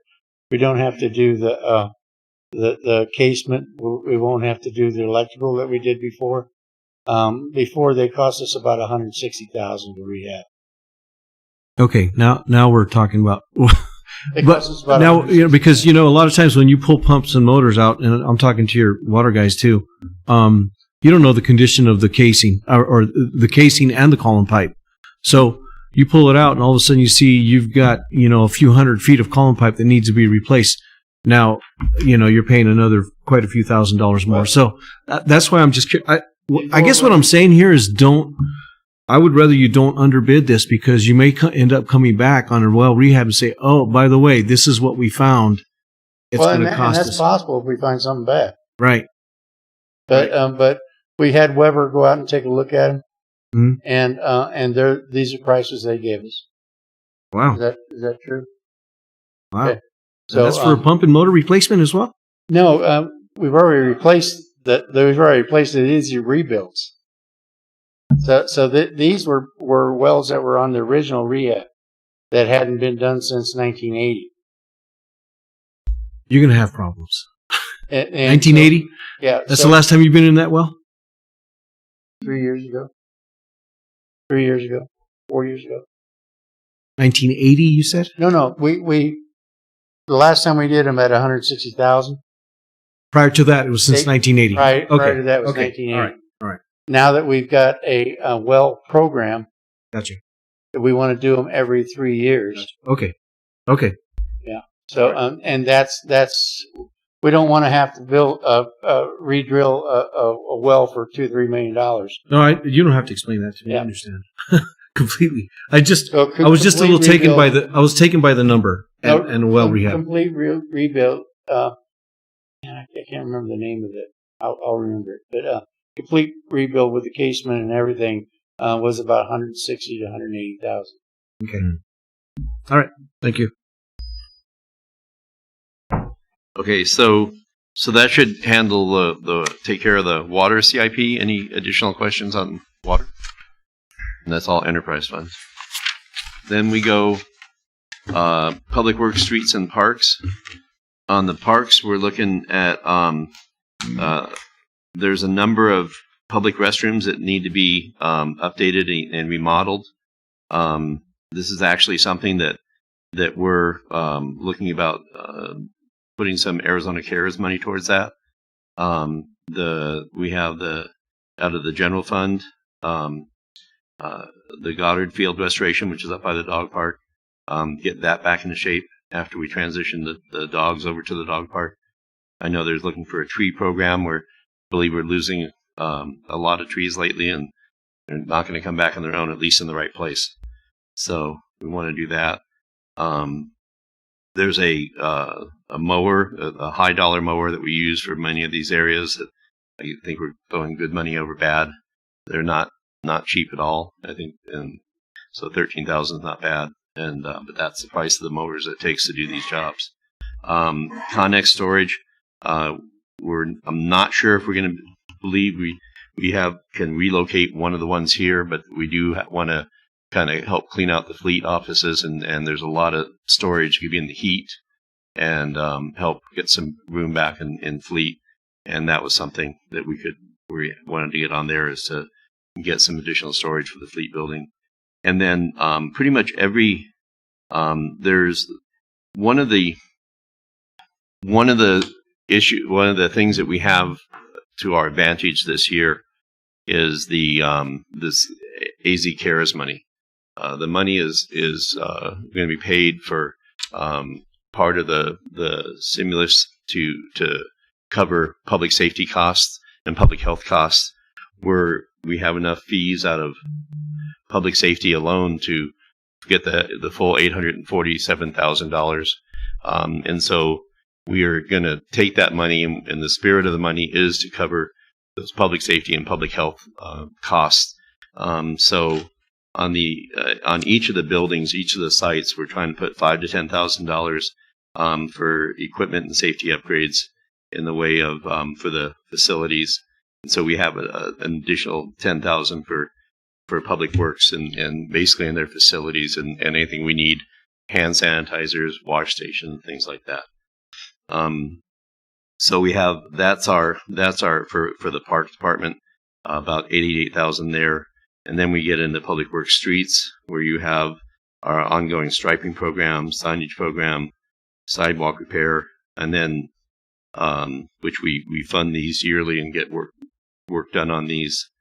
And then we get into some of the bigger projects, the Cottonwood Bridge, which is where Jerry got ADOT offsite bridge money to cover with a match of up to $500,000. Oak Street project, and then Connie's Bridge. Yeah, we got $1 million, and we'll probably have to put $500,000 in. So do you want to, Jerry, if you want to talk about any of these on the Public Works Streets? So, most of these, we just put the full amount of the project in, like Connie's Bridge, even though we've used part of it already, as a placeholder. These are all contingent on the funds. We will come back to council when we do the Cottonwood Bridge and ask for that money. We do have money set back in the half-cent excise that we could use for the $500,000 offset, in addition to what is already programmed in. And what you don't see in the streets this year is a lot of asphalt, because the asphalt that you will see is on the approaches to the bridges, on the 2 bridges we're going to be building. So it's the streets there and so forth that we're going to need that extra money on. And I know Charlene and I talked about it earlier. There's going to be some areas that we have to put that asphalt money in there, the HERF money in there. So I didn't want to come out of the general fund for any of this, so I didn't put any additional asphalt in. And I failed to neglect to ask John. I said, John, you're back there in my peripheral. Did you have any comments or questions about any of the Public Works Parks projects, the restrooms, the Goddard Field tree program, the mower?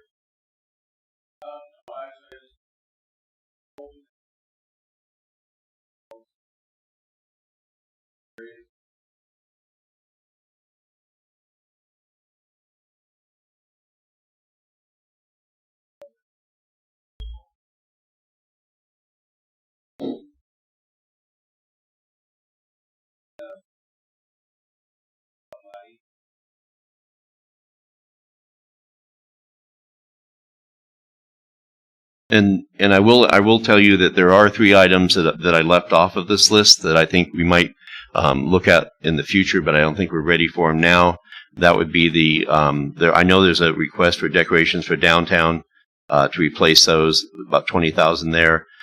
Phase 3 of the dog park, and there's items to be put in there, and citywide swing sets to be replaced. These all come out of general fund. They all require city crews to manage and do, and so for now I was leaving those out until we get a little bit further into the budget cycle and may revisit those in January. And Paul, under that CARES Act, the 10,000 is plenty for what Public Works needs as far as, I'm even thinking of PPE that, with everything that went on, the disinfectants and everything, 10 grand is plenty. And I think I did 10 because there's so many buildings out at Public Works. I think all the other facilities have 5. So I doubled theirs just because there's a lot going on. There's a lot of people going in and out there. Found out they have 5 bathrooms. There's 6 or 7 bathrooms. I think it's 7 bathrooms. But and so we haven't priced that out, and I can't tell you exactly, but I will tell you that it's going to be for safety and equipment, hygiene, things that next time around, if we get another thing like this, that our buildings are better set. It's not PP&E, but it would be one-time improvements. I think for City Hall, we might look at a better, upgrading the window. I know we're looking at carpeting and just different things, but I want to make sure that staff, when they had a chance, we could look at, if they had an idea of some way that they feel safer. We have some budget money that we can do with that. So I may have missed it, but the dog park, phase 3, is that the final phase? Yes, it would be phase 3, and I did not include it in this list. And the reason for that is? I believe that with everything going on and the amount of, with our crews and the amount of work going on, I don't know that we would get to it this year. I think same with Christmas decorations, but we're going to be recovering through the spring, and so by or the fall. By the time we get to through Christmas, this run up for the next 6 months is going to be us building back up, getting the DOC workers back online. Also with the swings that would be going around everywhere, and trying to make sure that we don't put things on the budget that we don't have the time to actually accomplish. Okay. So that was my thought, but it could easily come back if, and I know we're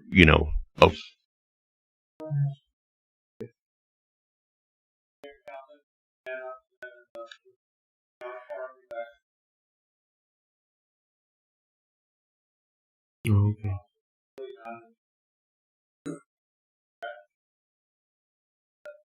It's functional. Okay.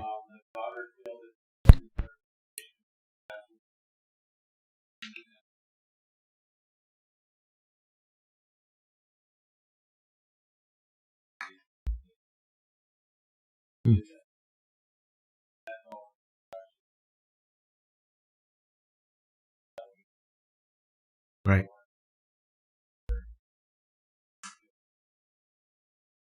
We're going to restore it back to a softball facility, I guess. Okay.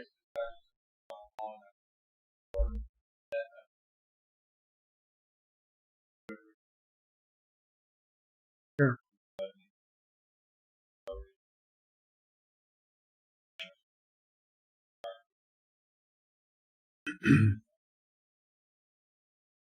Yeah.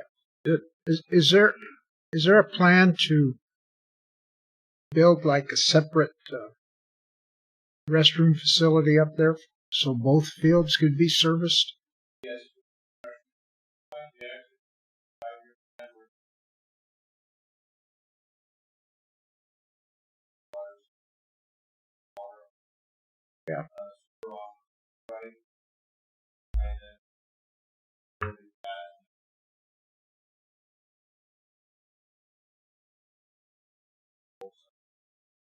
Yeah.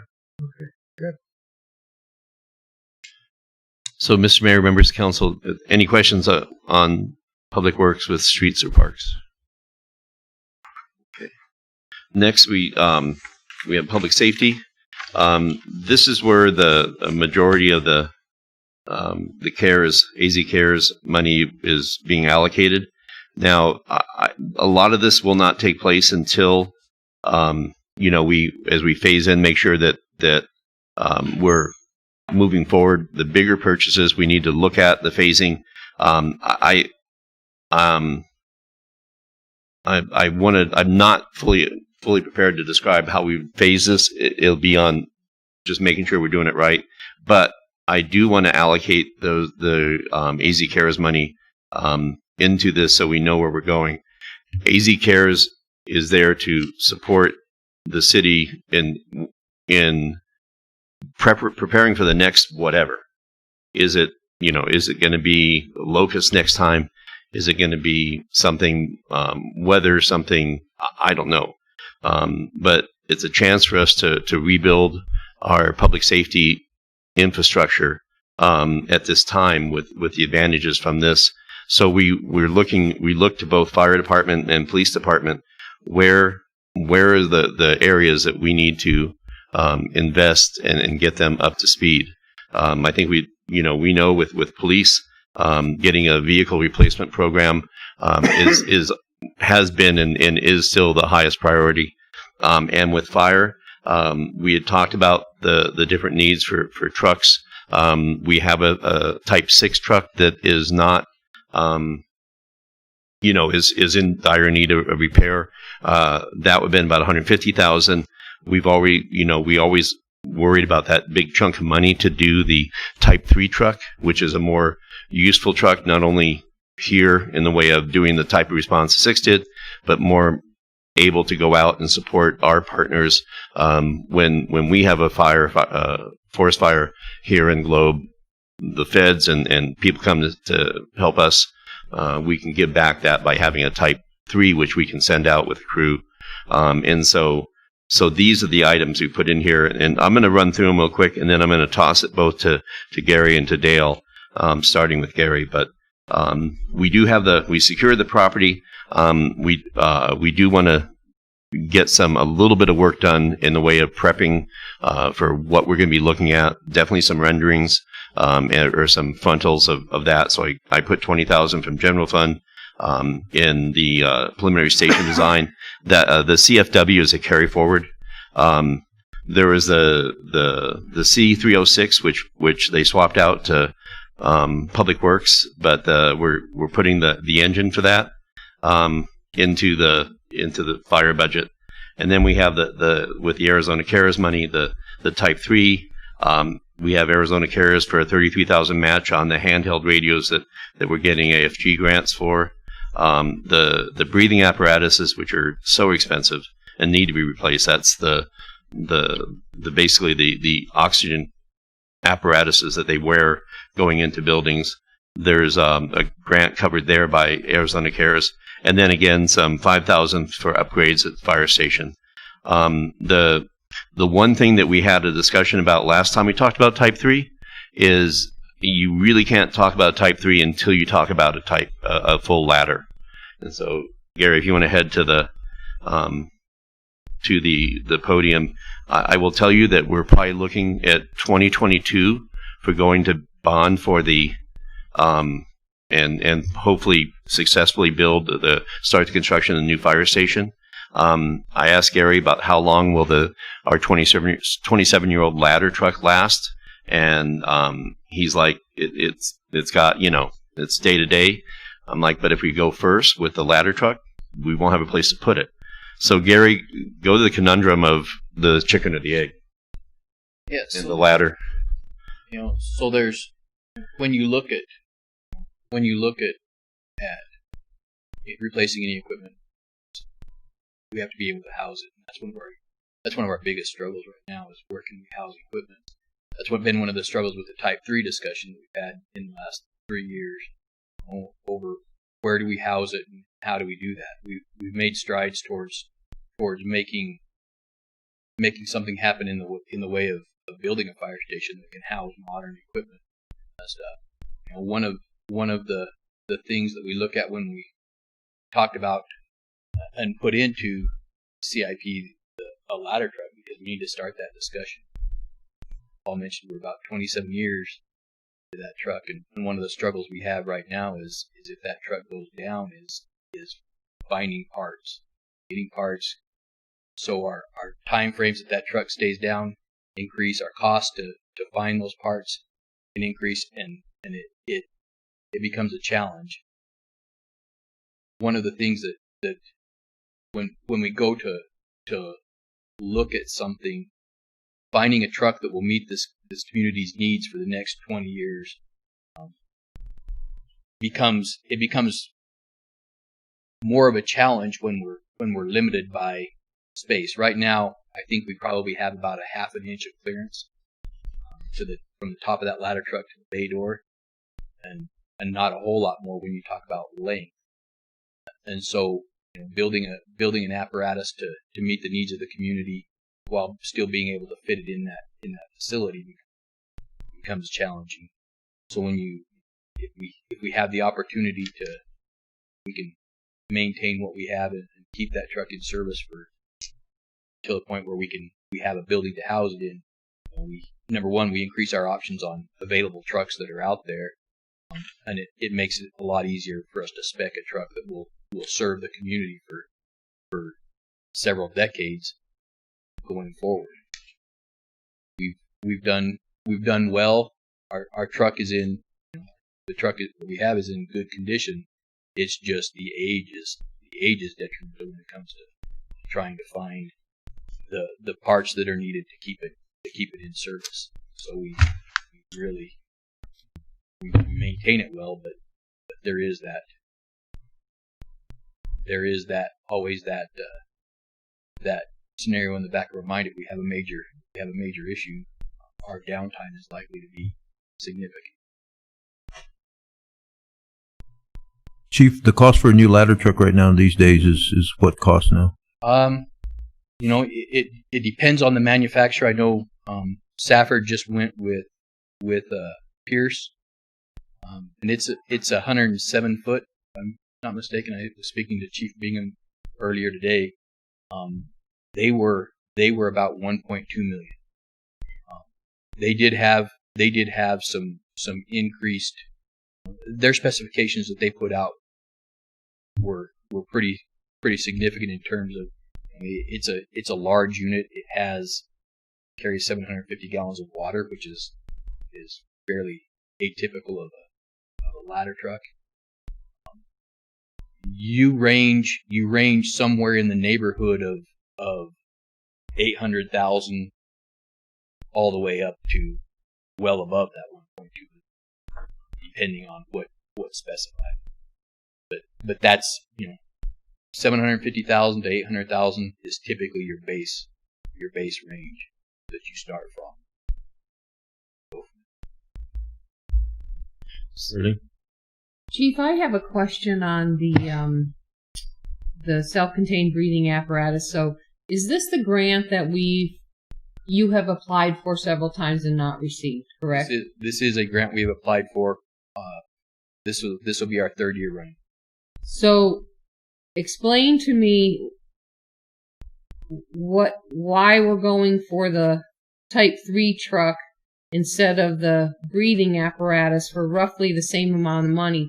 What if we don't get that grant again? When will we know?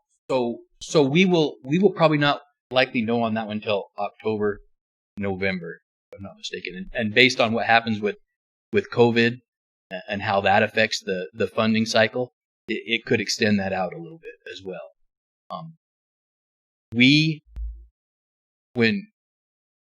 When we did this, we planned well in advance. So we started applying for SCBAs 5 to 6 years ahead of the normal replacement schedule, in anticipation that it may take us a few years to get funded for. So when we look at this, we just went through, for example, on our SCBA bottles that go with those units. We just went through our last, what they call hydro testing, where they take the bottle apart, inspect everything to make sure that the bottles are still sound. We just went through our last hydro testing, which gives us another about 3 years on those bottles. Beyond that point, you know, at that point, then we reach a time when we either have to replace bottles, replace entire packs, whatever's required to make those units serviceable, or to keep those units serviceable. So the one of the things that I would tell you why is, you know, we still have a little bit of time to meet that requirement, to keep those units in service. The other part of that is as we've talked about with the Type 3 stuff in the past, the Type 3 gives us an opportunity or potential opportunity for additional funding. You know, the SCBAs, we're not going to get any funding for. The Type 3 truck, you know, the Type 3 truck has the potential to generate revenue back to us to help pay for future items as well. So that's one of the reasons we've prioritized that. I believe, you know, every SCBA purchase that I've seen us make has been through these grant opportunities. I believe we will get funded, but you know, it is a competitive process. So, you know, we're competing against agencies across the way, but that's always a funding priority. It never goes away as a funding priority for AFG grant. Okay, thank you. Chief, the 344, that's I know it's a collaborative grant. That's just our cost for Globe. 344 is the cost for our units, yes. It's just Globe. That's just Globe. Our matching to that is, if I'm not mistaken, is 18,000. And then the other blue one you have is a grant. We have not received that either for replacement of radios. So because we applied it jointly with Tri-City for the SCBAs, we were still eligible for up to $50,000 what they call a micro grant. And so we went ahead and applied for that funding specifically for radio equipment. We've tried to budget general funds for radio equipment we budgeted last year and we expended that budget. We budgeted for it again this year because we have upgrades that need to occur. That micro grant gave us the opportunity to potentially the funding request for that was for upgraded repeaters and to potentially add repeater sites or voter sites to allow us a broader range of communication to get better coverage in the area.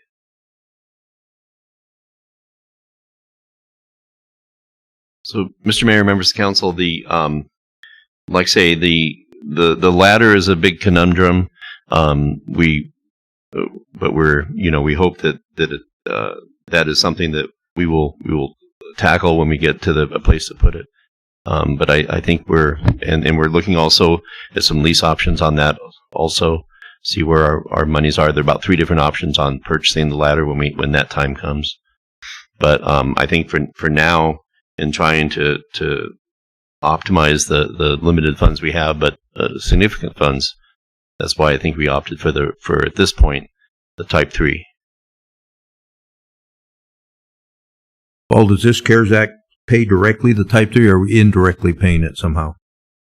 I mean, do they say you can buy a Type 3 engine with this CARES money, or is it going to be a reimbursement? How does that work? The CARES money is a reimbursement for public safety, both fire and police, regular salary from March till December of 2020. When we get that money paid back, then that will free up the general fund money that would have been used for salaries, and there are no restrictions on that. Okay, so we're paying salaries, but that savings for salaries is going to buy a truck. Because public safety salaries is one of the biggest chunks of our general fund. Thank you. Chief, and Paul, we've had numerous discussions, at least I have, with you regarding the Type 3, and there was a point in time, some time back, where I wasn't fully supportive because I felt like our focus should be on a fire station and thinking ahead, anticipating what it might cost to get that rolling. Fast forward to today, we've secured property. We're moving forward. Obviously, we know we're going to have to bond the station, and that was always a known. And so, you said there's a few ways of paying for the ladder truck. I don't even know if it's feasible or not. But can the ladder truck be part of the station bond? Yes, the ladder truck could be part of the station bond, but I don't put I think that would be that's not my primary method, because I think 2 things. We have limited bonding capacity, and I want to make sure that we don't plan to suck up the bonding capacity with a $1 million ladder truck. As we go forward with the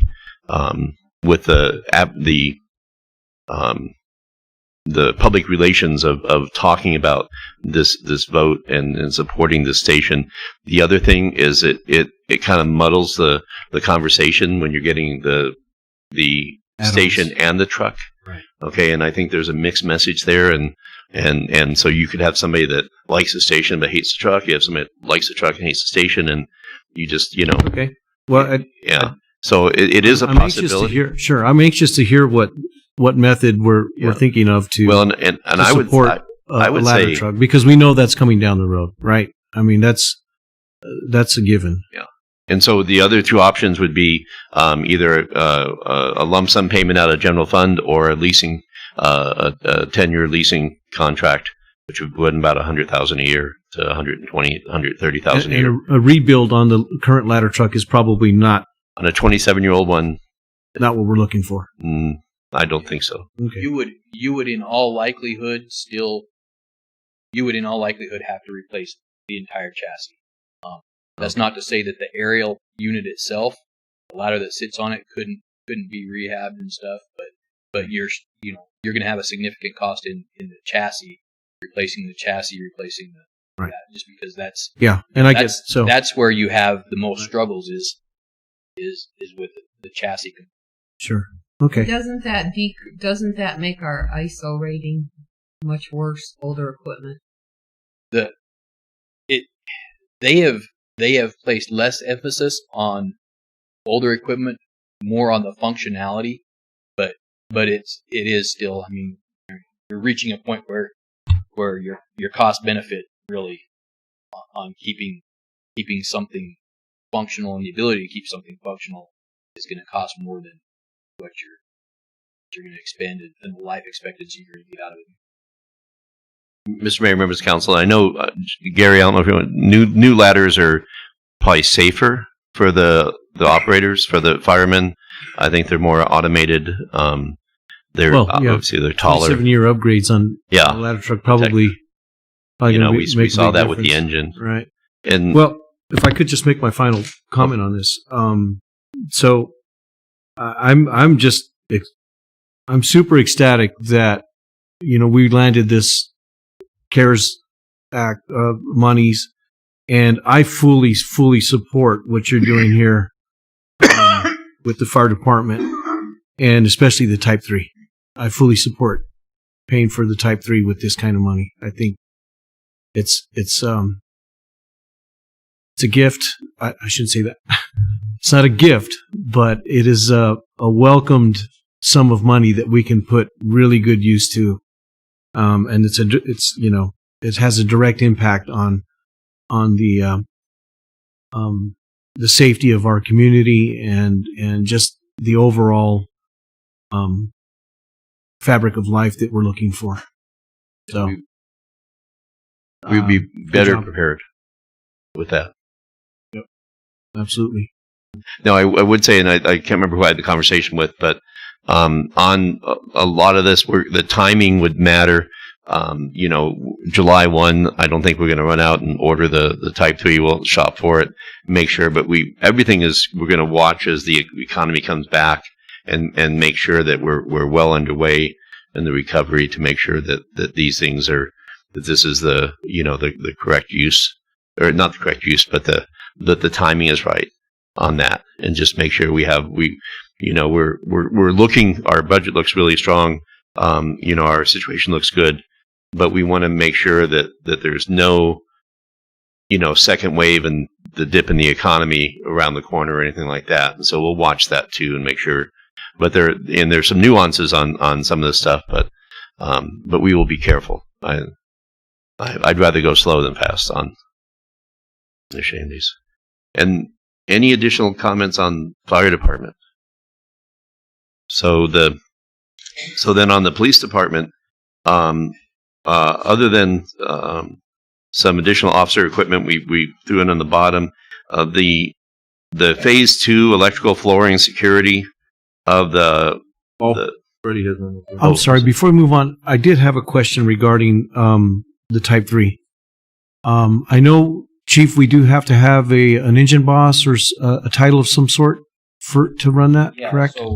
So anytime we're, not for use within our own jurisdiction.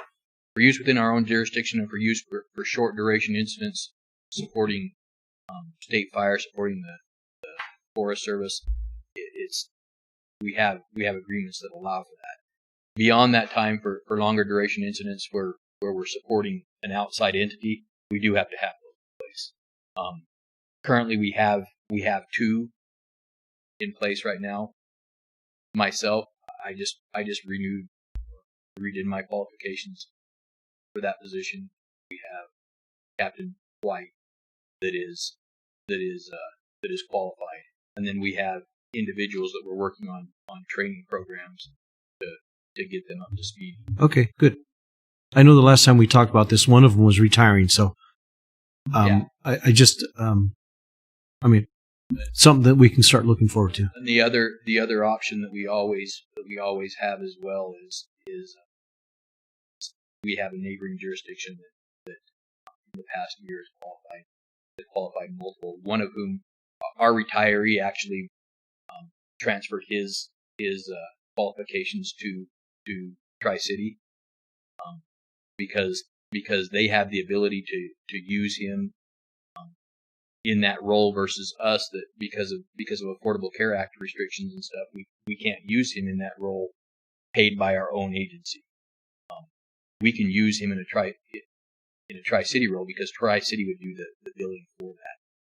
He would be familiar with our stuff. So we always have the ability to not only for training assignments, but to help supplement in the event that we need that. And that would be a hired hand, a paid, bringing somebody in from outside of the. Yeah. So it would be, if we used Scott Cameron as the one in question. Mm-hmm. We use Scott Cameron as an engine boss. If we had to, for some reason, as an engine boss on our side, he would be billed through Tri-City because they have the capacity to do that, and then we would be able to use him on our truck and still be fine. At no cost to us. No cost to us. Okay. We would make the full revenue off our truck being out there hourly. Yeah, we haven't really got into that discussion, but that's been our discussions in the past. Is we feel the benefit of supporting each other outweighs the need to collect any revenue off of something like that. So we've supported them in the past and sent people out without any collection, and they would do the same for us. Okay, thank you. Sorry, Paul. I just. Oh no, that's okay. Make sure we had that covered. No, it's a good conversation we're having. So other than the phase 2 improvements at the main police building that Dale did phase 1, he needs to finish off phase 2, Chief Walters.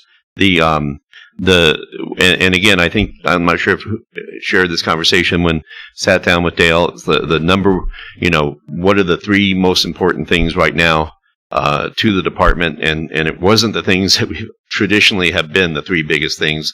I won't go into those, but I was so relieved to hear that the cars, the vehicles, and he will tell you that having these vehicles, when you call 911 and the person rolls up, you want confidence that and we do have a highly professional, qualified police force that comes and public safety, fire and police, and they're going to help you, and they're well trained, and they're they do the job well. But when they roll up in one of our what do they call that, throwback Crown Vics, or even some of the cars we got from Cholo, it's tough, and the reliability, and then what we've discovered is some of the fleet costs going in there could be redirected into, just buying up a new fleet and saving that. Is it going to be expensive? Yes, but Dale's going to explain how we can get this on a rotation and do what other professional organizations do. So is he behind me now? I am. He's ready. Okay, so Dale, take it. Good evening, Mayor and Council. If you can go to... And we have a special presentation, a PowerPoint within a PowerPoint. So the first thing that we did is we evaluated our current fleet. Currently, the police department has 21 vehicles assigned to it, and they're broken down by type of vehicle, where their assignment is, and then any notes that go with it, and then the mileage that go along with it. And as you can see going through this, there's a number of extremely high mileage vehicles.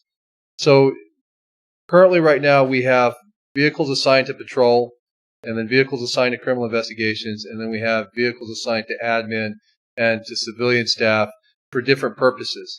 The problem is they're kind of a mixture of vehicles. So, for instance, the vehicle that I drive currently right now that's assigned to me really was purposed as a patrol vehicle and should be in patrol. And so we're going to try to right the ship as we move forward with some of these changes. So, at a quick glance, the average model year for the police department fleet is 2008. We have some as old as 2002. 17 of the 21 vehicles are 10 years old or older. The average mileage for each of the vehicles is 115,000.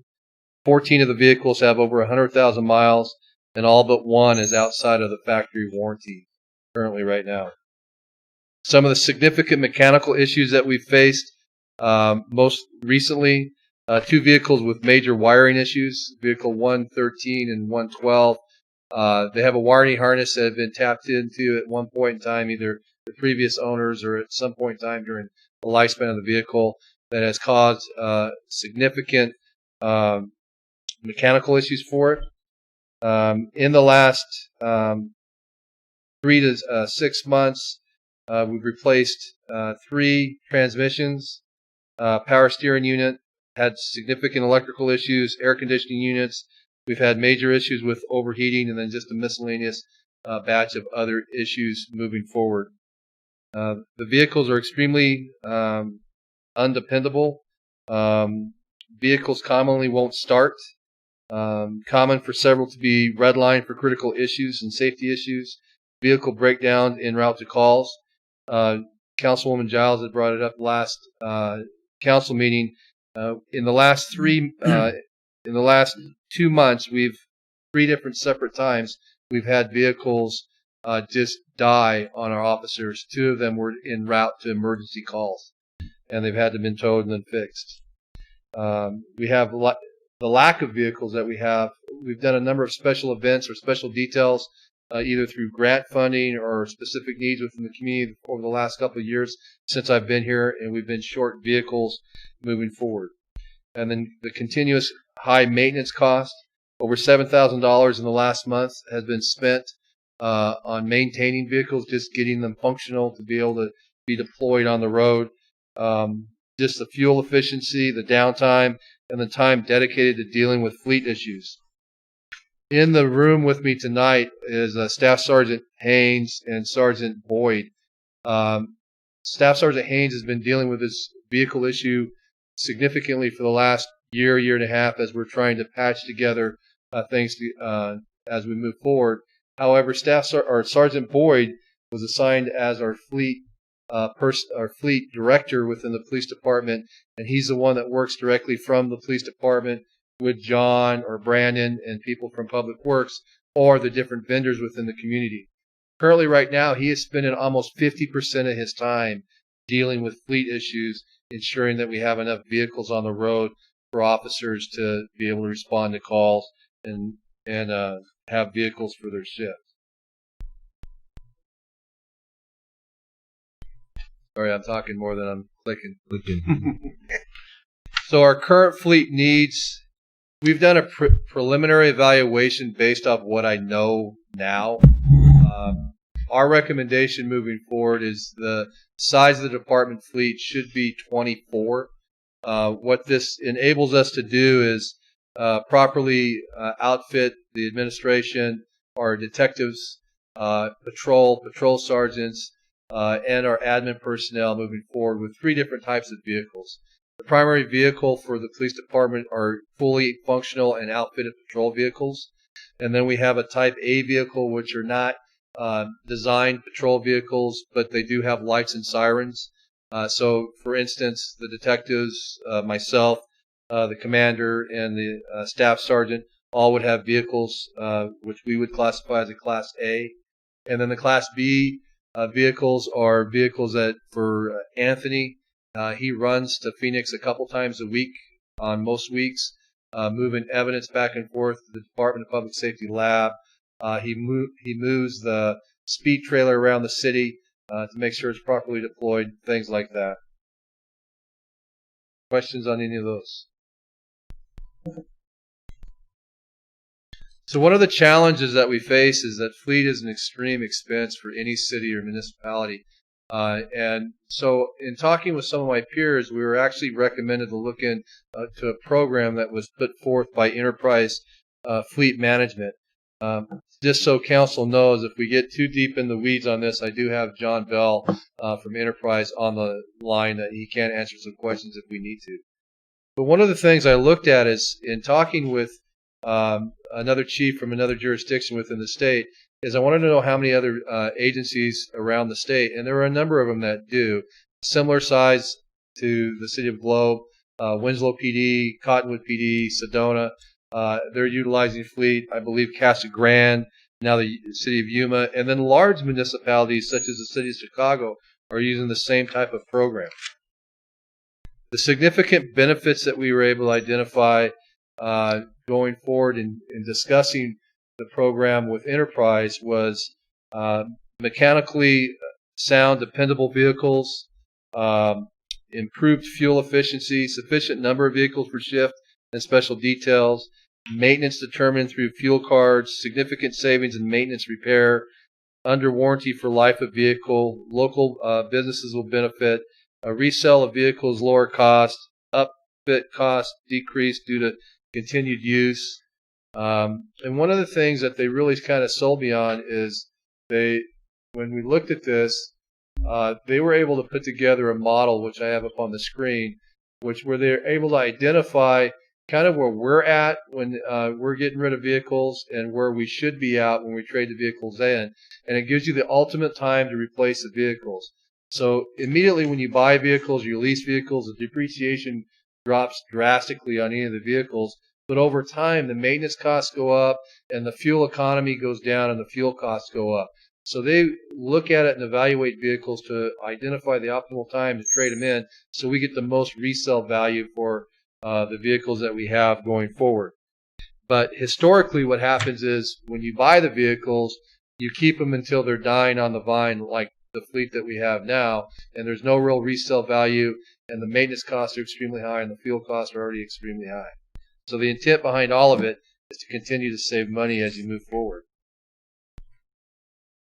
So at the end of the day, our ultimate goal is to create a program that's ongoing, that we're able to have a replacement methodology in place to keep up with the vehicle needs for the police department. However, for this first year, because of some of the funding that's become available through the state, we're looking at replacing 8 vehicles. 5 of those are built-out patrol vehicles, fully functional, and then 3 of those are the Class A vehicles.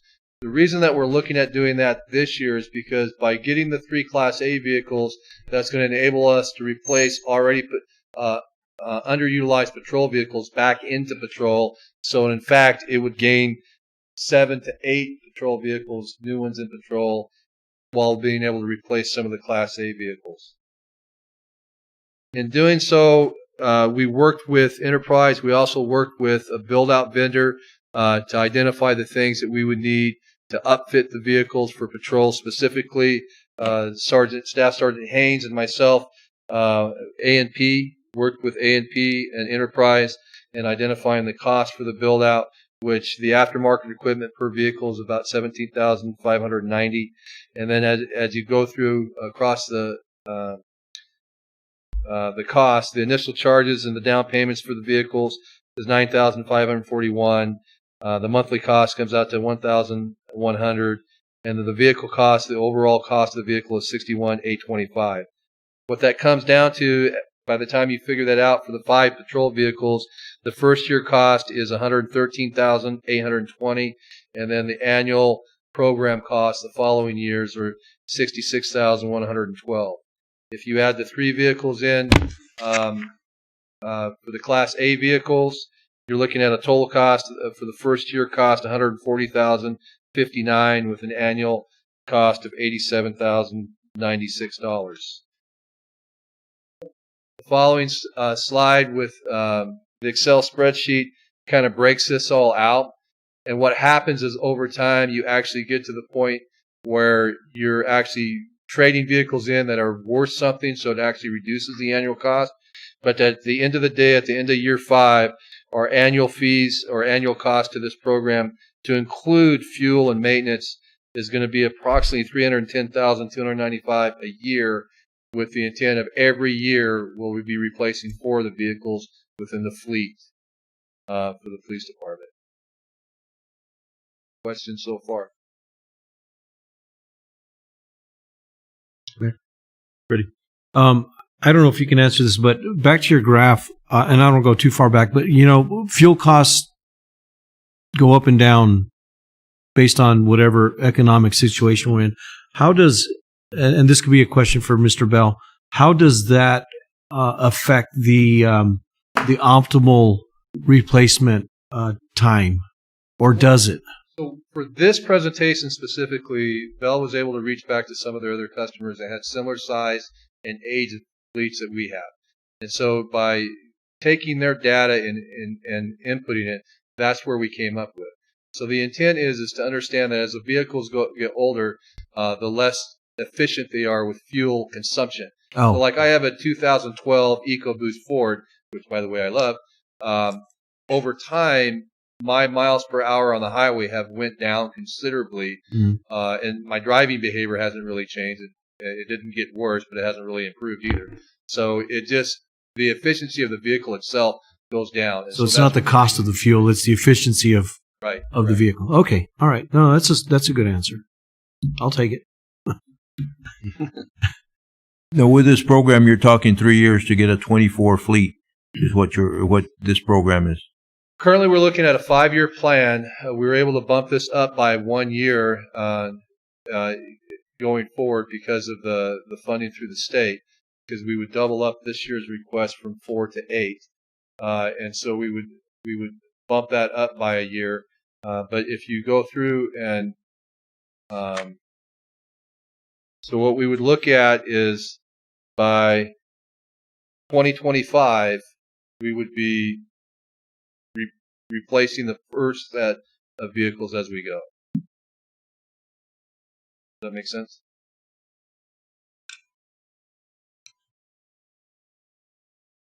So whatever we do, the turnover would be every 5th year. Every 5th year, the vehicle would be replaced. Yeah. All the vehicles. So when you get it in 5 years later, that would get replaced. Yep. And would be it would just be an ongoing process. So we don't end up in this place that we're at today. Because currently right now, 3 or 4, 5 years ago, there were 4 vehicles purchased. That was the last ones that were bought new for the police department. And we've been patching stuff together to try to get it through. So as we move forward, there was a couple things I did want to bring up to council. It's imperative that we move quickly with council support, and these are some of the reasons why. The manufacturer limit orders based on ability to produce. So one of the things that through COVID, some of the manufacturing had been stopped. But then the second thing is all these major agencies are getting ready to place orders in right away. Once ordered, delivery will take several months. So if we order today, it'll be 4 to 5 months before we're able to get the car completely upfitted and back in service as we move forward. And then additional time required for the decals and everything else going through. So you're looking at about a minimum of 4 months before it gets there. The concerns of the additional demands of the vehicles due to loss of emergency vehicles over the national unrest over the last couple of weeks. We've all seen it on the news. Hundreds of vehicles have been destroyed. This time of year is the same time of year that every major agency puts their new orders in for replacement vehicles on a standard practice. And then if we miss a deadline to order, our fleet will not last until next cycle. So if we don't get into the process soon, what will happen is it'll put us out 6 to 8 months or longer, and I don't have a fleet that's going to last that long. As it is right now, we're bandaging this back together where we're able to get vehicles out there for our people to go 10-8 and get on patrol, but that's just how dire it is, and that's even with the vehicles that we've now put back into operation from Sholo that we just got. With the leasing program, I know with some leases you have to take it back to the original place it was from to get it serviced. With that being said, is our fleet able to service it in the, as we talked about before? Would you be able to take it to a local place to get it serviced? Yeah, with the new program in place for what we're doing with just fleet overall, we're able to do both. The goal would be to continue to use our fleet. However, there are methodologies within this program that we can include that as just the general service as part of the leasing program, or we can just do it ourselves.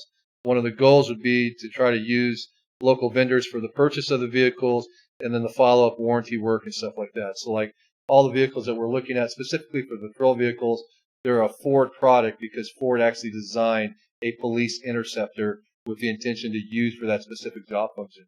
So that's kind of the goal, is to kind of keep it where we're able to utilize either local vendors or our own fleet if possible. So Chief, if these are state bid prices, we would still be able to buy them through, say, a Ford dealer locally and not have to go to a Valley dealer. That is correct. And we've talked to Enterprise concerning that very topic, and they're more than willing to, work with that to try to make that happen. That would be great if we could emphasize it, that we purchase local. Chief? I'm sorry. Interceptor, I think I know what it is, but that's the Explorer body style? Yeah, the vehicle that we've selected for us is based off of need. It's the Police Interceptor. It comes in both a sedan version and an SUV, and it's the SUV version because of the terrain and conditions of some of the areas that we have to go to. The area, the clearance is critical for us. Plus, if you're a gentleman of my stature and size, they're much easier to get into.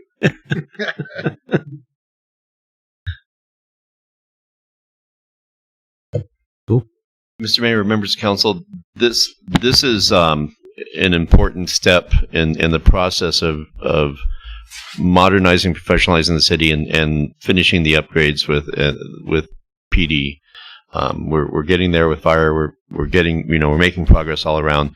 This is a big step because it is a ongoing load on the budget, but I think it's a better plan. It's a more rational plan to just have a fixed cost through every year at the budget cycle, knowing that there are cars there that are functioning and they're more efficient. It's the right way to do this, and we're getting a little bump start with the AZ Cares money to get this going a little bit faster than we would have. But we would be asking for this even without the money. This is something that needs to happen this year, and I know that in the strategic plan it doesn't talk directly about cars, but I will tell you that this is a vote of confidence for the department and spending the money to make sure that the line troops have decent equipment. It's really important. Mm-hmm. It's important for our officers, certainly. It's also important for our residents to know that when they call the police, the car's not going to break down on the way. Absolutely. That is huge. And this is, thank you for, I'm not sure who's responsible for doing all this work, but thank you. This is definitely the direction we need to go. And I want to thank you for putting this together and coming up with a solution, a 5-year solution, rather than just Band-Aid fixes. Absolutely. Thank you. And I would before we end, Mr. Mayor, members of council, I would say that this one purchase we would initiate pretty much right off, because we need to hit the window on getting them delivered, and we don't know what the market's going to be with things, and so this one we will not delay. We will make other adjustments if we need to, but this one needs to happen soon. So, Mr. Mayor, are we allowed to waive the rules and go forward, even though it's... I think it's just direction. So all of these are direction to build into the budget, and we'll get to at the very end. We'll get to the timeline, but this will all. But the chief's telling us it's imperative that we order now. Yeah. Let me. How do we make that happen? Yeah. Let me check with John, and if we need to pull the trigger now before that, we can make it happen. Let me double check, because I hadn't had that conversation, all the conversations. But if there's a window that we're going to miss if we wait till the 14th when we adopt the budget, we can bring something back in the next meeting and make it happen. I mean, you guys are really good about next week. I know, the special meetings. You know. You mean we're not having a week off? I know. We get a week off? I don't know. I think Shelley's just going to disappear for a week. Just out of getting ready to put her mask on. Yeah. Paul, like any contract, what is the out on it? I mean, if 5 years down the road we don't like the lease program anymore, Well, what we would do is once we're in the lease, we're dedicated for those 5 years. But we if the next year purchase comes up, we can make a change. We could break it up. The recycling rate, how often we recycle and trade in. The biggest, I think, fluctuation we can control is if we want to wait and do a 6-year turn in. If let's say we don't load up the miles for some reason, not with this guy, but for whatever reason we don't, we could modify that. But in a lease, once we make that purchase, and in this case buy those 8 cars, we are bound to continue those payments.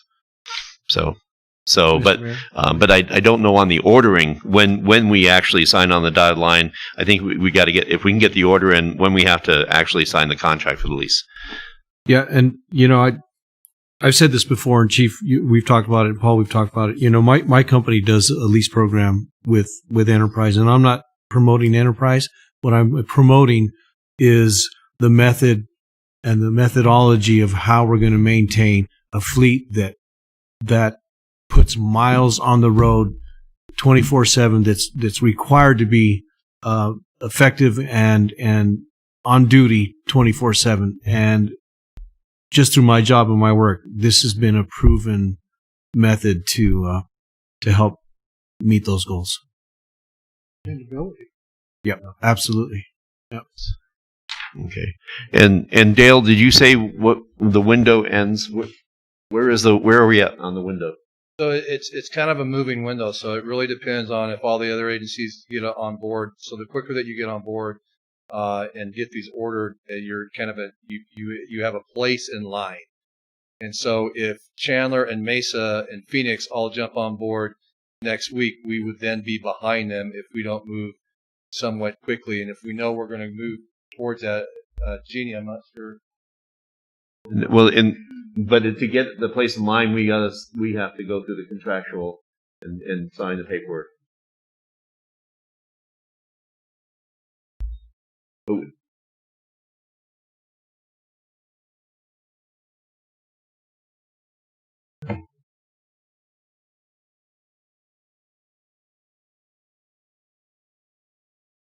So yeah, let me huddle with everybody and with John and with Jeannie and see what we can do to make sure that we don't get too deep into the line. And I like being first in line and stuff like this. So let me see what we can make happen. And I'm glad to know you're willing to do a meeting next Tuesday. Even if we don't have anything to talk about. Well, no. We're going to meet. No, it would be cars. It'd be cars. So. Okay. Thank you, Chief. Okay. Thank you, Mayor. Thanks, Chief. Council. So now, John, thank you so much for. Thank you, John. There. Okay. So the Murphy's Law of council meetings. If you have them there, you won't need them. If you don't have them there will be a question. We found so. So let's zip forward and let's see. We've got public safety. BESH, library, and active. Yeah, now we have the BESH library and active adult. Again, we have the health and safety facility upgrade money for all 3.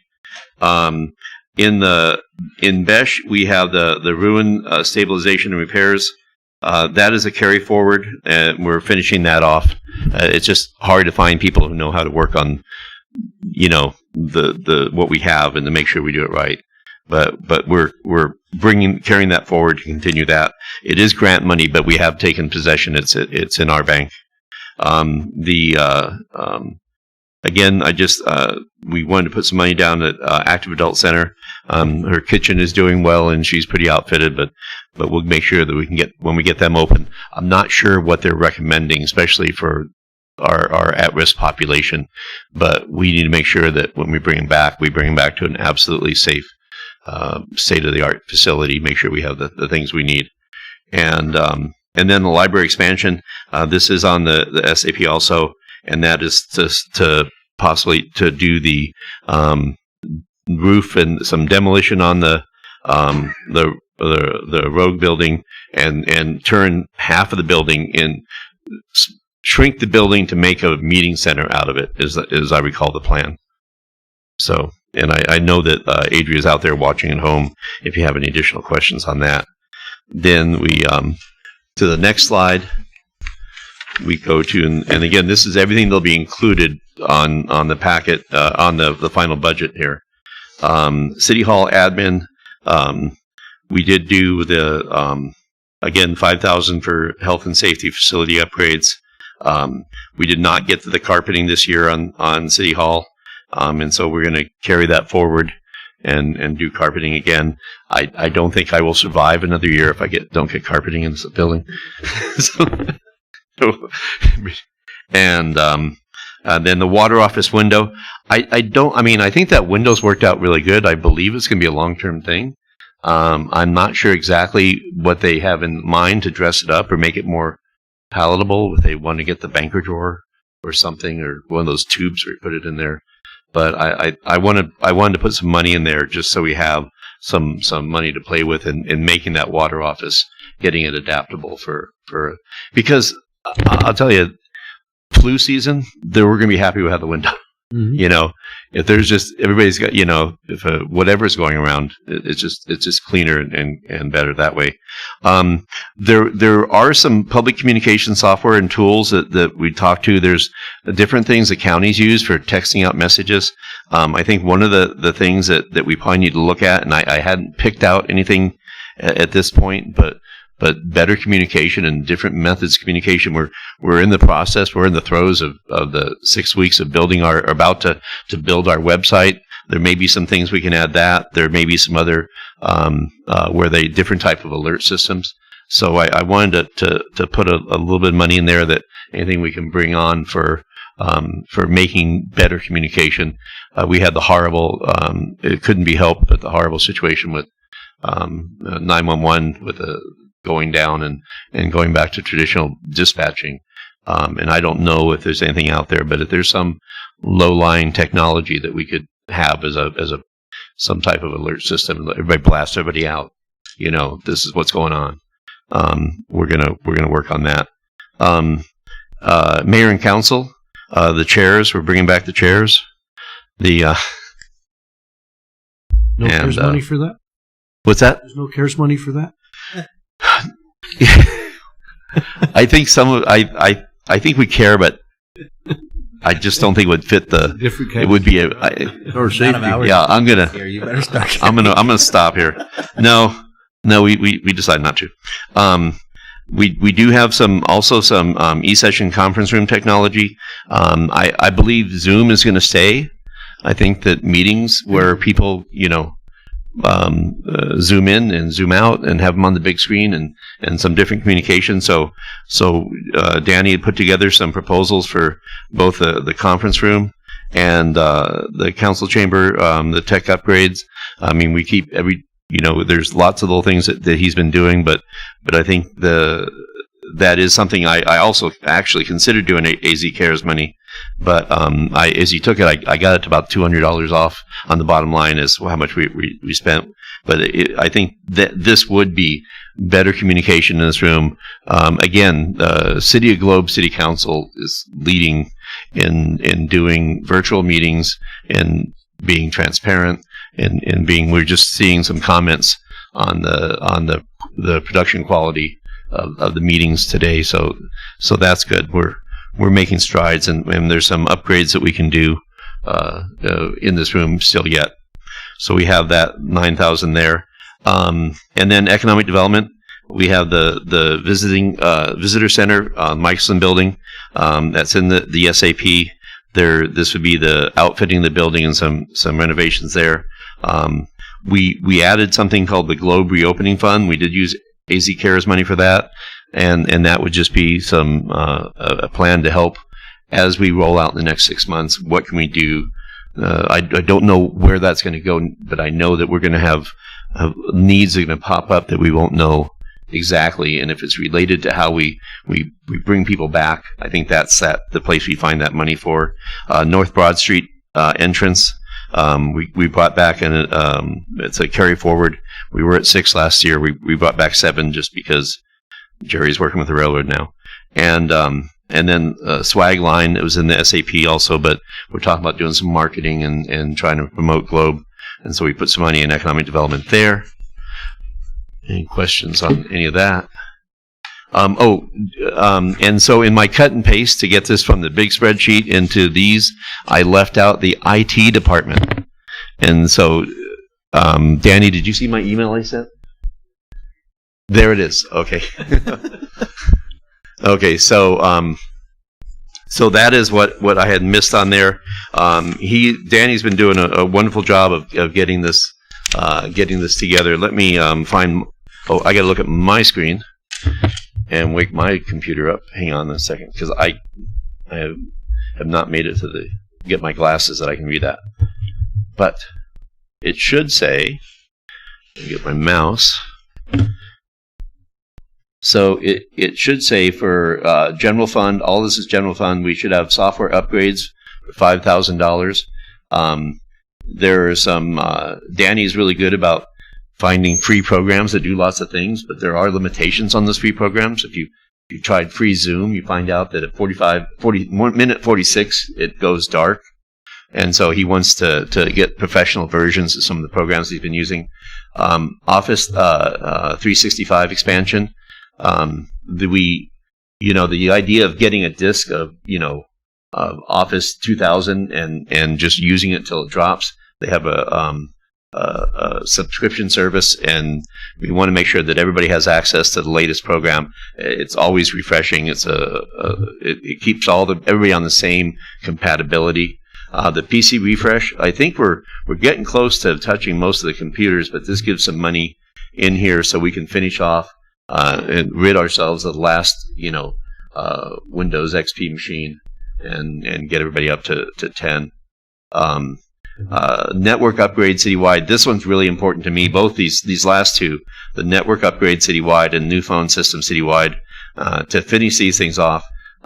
We should be wherever you are in the city of Globe, you can get to the Y drive, or you can get to the U drive, and that we're one contained network.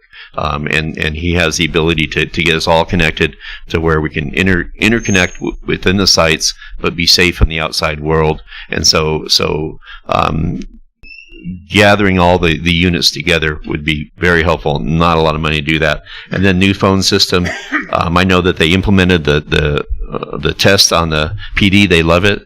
This would be an IP VoIP system. So we'd abandon our historic phone system we have in the closet before there's no one that can work on it, and bring that citywide. And it's a lot of features, a lot of technology with that.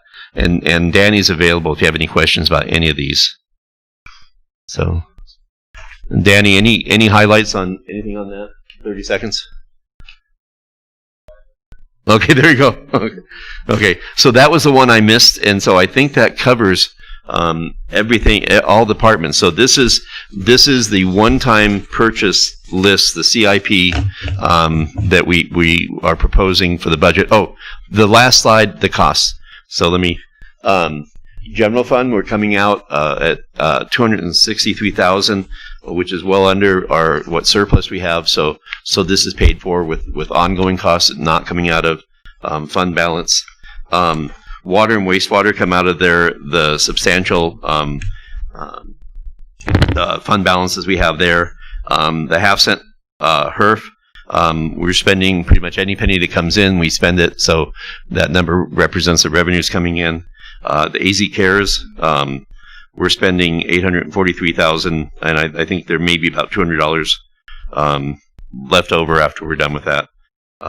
And then grant money, mainly from the PD grant.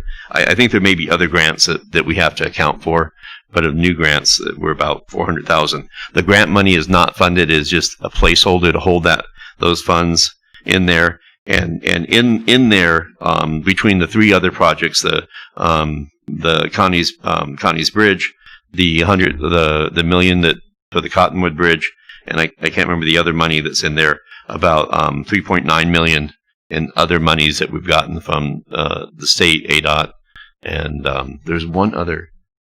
What was that last little grouping? Yeah, the tip, so $100,000 for Oak Hill that we get from CAG and the state tip, and then $1 million from the Cottonwood Bridge, even though we have a match on that, and then the Connie's, which we already have that.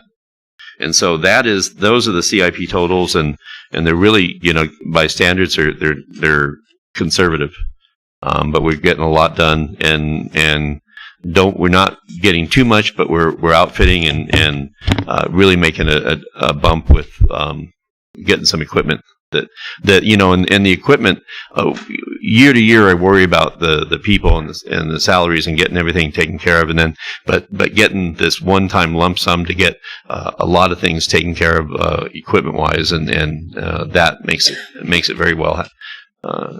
That helps to move that along. So, any questions at all about CIP before we wrap it up? And this is presentation only, and if there's no changes, this will come back as part of the final budget package. Question, comments? I think some parkas might be needed. No phone calls? No phone calls? Yeah, I was when it started out, I was thinking, but don't poke the bear. So we'll go to item 3E.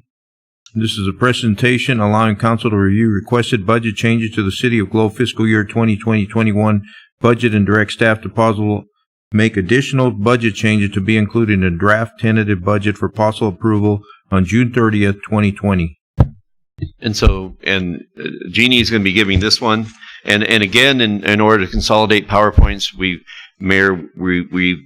morphed in the employee benefit contribution in the same PowerPoint, but you'll see that when we get to that.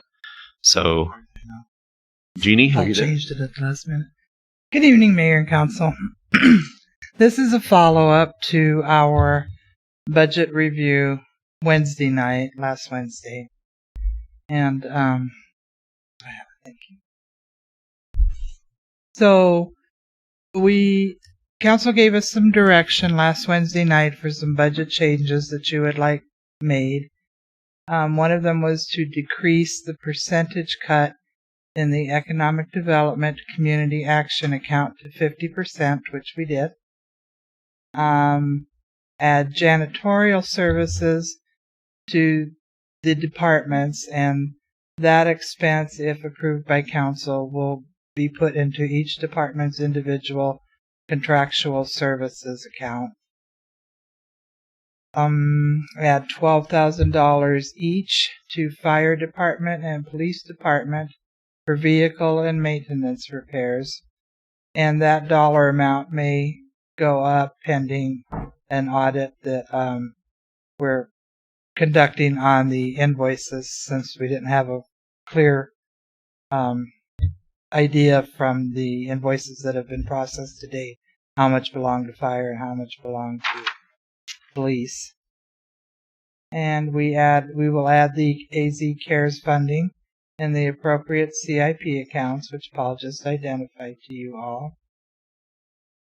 One question, Jeannie, on decreased percentage on economic development. What does that mean? I don't call that. In the community action, we had community action money budgeted, but we cut it by 80%. And I think the discussion was to have that available sooner. And so we just adjusted it. So half of that. So Jeannie, I'm trying to remember, was it? I remember it was for we marketing. reduced it. Yes. For yeah. That we, yes. Oh, because it wasn't allowed to come at the beginning there. Yeah. Okay. And if there's anything that you gave us, we took good notes. But if we missed something that you had brought up, let us know. There's one more I'm going to hunt down that I think there was a cost that was $2,000 under, but I didn't get a chance to. I haven't had luck. Just like I couldn't find the excavator. I did ask about with fleet department and taking all the money out of fleet for vehicle maintenance. I didn't see enough money. Well, to me, to make sense that fleet would have enough money in there for vehicle maintenance of economic development vehicle, the active adult center vehicle, and the code enforcement vehicle, as well as fleet. You had stated that police and fire were going to go and do theirs, and that you were going to look into that. So, and we did put it in economic development. No, okay, so that was, there's one of them. Okay, so we need to look at active adult and make sure that there's money dedicated for them, because it's not in fleet. And what was the other one? Economic development as well as code enforcement. All those vehicles. Yeah. There's not enough money in fleet right now to repair those vehicles. So vehicle maintenance money. With that being said, and this may not be the time, with fleet giving the money in the budget for these directors to do what they need to do, will they have to go through fleet first in order to be able to go seek an outside vendor for the maintenance? What the idea that the person that is responsible for the vehicle is going to be the most motivated. They need to get advisement from Fleet, but they're not bound by Fleet's decision. If they're looking for an oil change and Fleet says, "Hey, I can do it for free, but it's going to take you 3 days," and it's like, we're taking a trip, so we kind of need to get it done tomorrow. It's going to be that the person that's responsible for that budget to make that decision. But they definitely need to communicate, because there's things that Fleet knows that the owner of the truck may not. They have the history, and just we want to see them do a little shopping. If Fleet can do it, and the guy, it's like, "Hey, I can get you in at 10 o'clock, zip on up here," then I think they need to do that. But the final decision will not be that of Fleet, will be that of the person in charge of the budget. Okay. But advisement is been directed. So in regards to that, we're decreasing the load on Fleet. We're not eliminating. Oh, no. Any of the. No, I think that, that it's been kind of a bottleneck. And when you have so many vehicles that need that general maintenance, and now not only do we not have Department of Correction people, but we don't even have, I don't know. Anyways, so we saw that bottleneck, and this allows each person who needs to keep their track of their vehicle to do that. And then it can ebb and flow. And I'm hoping that, if Fleet has the time, then they'll say, "Yeah, bring it on here." But if Fleet's buried, it doesn't strap that person to be stuck there. So, but I will tell you, the equipment, just the equipment that Public Works and the city has, that's what, I need to get the list, the asset list. And you would see the list of equipment we have in the way of that is a Fleet only thing. There's many things that Fleet does, and there's many things they can do when I always say you always have the urgent stuff gets in the way of the important stuff. I think Fleet's going to find a little bit of weight off their shoulders with all the hubba of I need my oil change now, so they can take care of some of the bigger projects. If you go up to Public Works, you can see some of the things that need to happen, and just have a little bit more of breathing room in getting that. And then I think they'll get their mojo up, and then I think they'd be very competitive with the rest of the departments. I'm sorry, Mayor. Go ahead, Jesse. Is $12,000 a realistic number for vehicle maintenance throughout the year?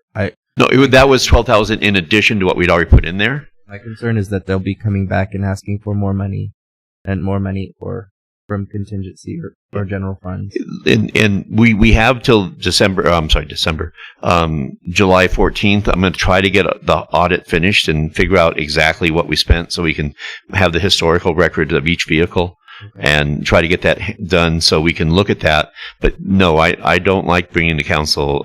We got that wrong at the budget, and so we're going to do our best. But I didn't have it now. I wanted to respond that we did put some more money in there, and that's why on the slide it says dependent upon the audit. Okay. But no, if we can get a hard number that we feel comfortable with, and if it's too much, too little, we'll get that shaken out along with the three departments you talked about. Thank you. Okay. Okay. Jeannie, I'm sorry, go ahead. Okay. The next slide are requested budget changes from staff to council. And so there's some things that we would like to do that were not discussed last Wednesday night. One of them's add $6,000 to the annexation line item for a total expenditure amount of $10,000. We currently have $4,000 budgeted in there now, and staff would like to add another $6,000. At this time, staff recommends no funding to be allocated for community pool projects and the aquatic center pool project. And so, Mr. Mayor, members of council, we saw the presentation. We know what we have out there. I think that we're not ready to hard code anything in the budget at this point. I know there was a request from Evelyn Vargas for us to make a commitment of about $200,000 for ongoing money for possibly. I don't feel comfortable in making that commitment in this budget, especially given all the things and given that it probably will be more than a year out. and so I didn't. But we did make a discussion. Shelley reminded me that we had, in the minutes we had talked about looking at that, and so unless council has a different recommendation about including any type of commitment for ongoing money for the aquatic center, I think this year I think we're safe with just saying we're going to hold on both pool options until we have more information and we know where things are going. I think we need to evaluate both projects. You know, we still have ours that we got our evaluation from our pool and what the ongoing cost would be for the aquatic center in the future. I don't know. We got to evaluate both projects in the future. I see us kind of pushing a year back on where we were right before all this hit. Remember those days? Okay, and then we would also like to include $750,000 each from water and sewer for possible future utility expansion. And that would be the money that we would have to come and explain what we're using it for, why we're using it. It could be any of the new development, or if council B, this would be something we could use for Yuma, if that was your choice. But we're putting it there at the budgetary capacity with the only restriction being utility expansion, and but not a penny to be spent until we have a plan and council approval. But again, if we don't bake it into the cake, we can't get it out of there through the legislative process. Okay. Ready? The northern expansion is still is an option as well. The out to the fairgrounds. Right. Yeah. No, we're doing the study right now this year on that, and then Jerry, the next step is the citywide sewer study.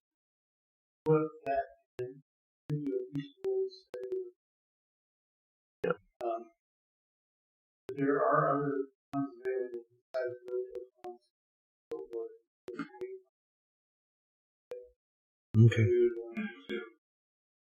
Okay. But this 750 is a 750 that Jerry was talking about during his presentation. This is an additional. Jerry, is So are we this 750 is what I talked about for water line, Sewer line expansion for development purposes, or we could also, if we brought a project back that would be beneficial to the city, this is where that would fall. But you can't spend it unless you budget it. Okay. And then the last item on this slide is I've just made additional changes as I continue to do my analysis and going through the budget, just picking up things that I'm finding were entered into the wrong account and needed to be journaled out, which then changed balances and some adjustments like that. Mr. Mayor, members of council, I just wanted to let you know that, I'm like, okay, Jeannie, give me all this of all the changes you made in the past week. And it's like, it's like, so because she's constantly going through it, tweaking, adjusting, making sure things are right, checking balances. But I wanted you to know that at the end of with the final budget passed will likely be, some different line items than what you've seen, in the line item department budgets we gave last week. One of the things we forgot to do is put draft on that, but they're fairly representative of what we have. Any additional changes other than this are just tweaks that would be considered, part of the budget process to make it all right. I was going through my notes, and I have my notes here from the last week's budget, and I had a question on Public Works and the overtime. Why we cut that $2,200 in overtime? It was not okay. I was thinking it was budget building. It was budget overtime. That was the one that. Remember, I was trying to. What's that?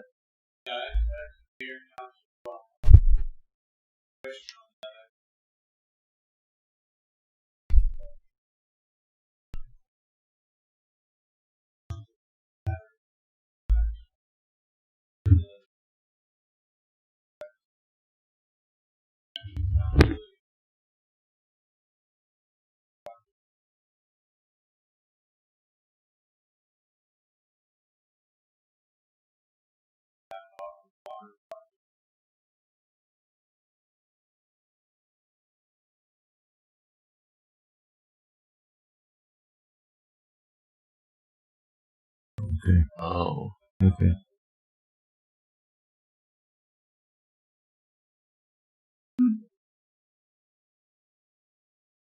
Okay. Okay.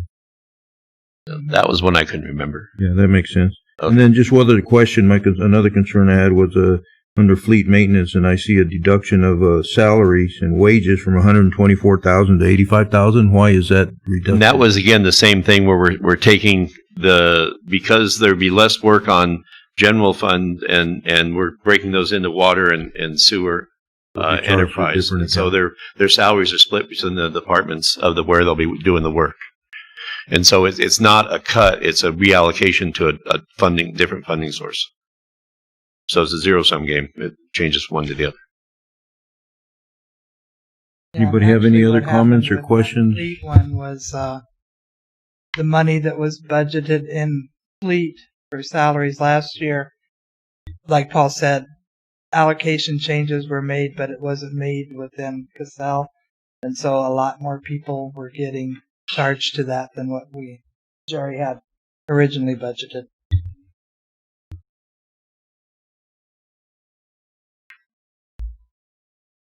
Any questions on that part of it? Anybody else have any?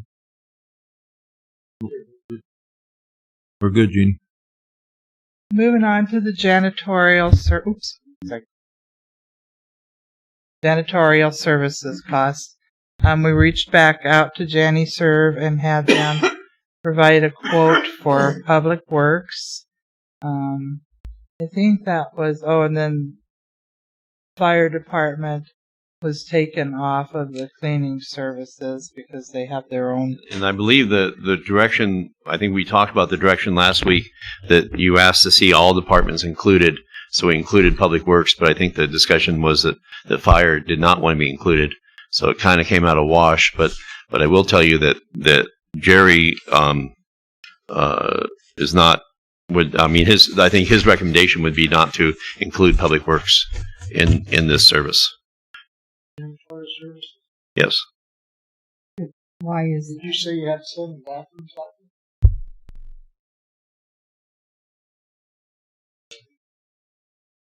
there?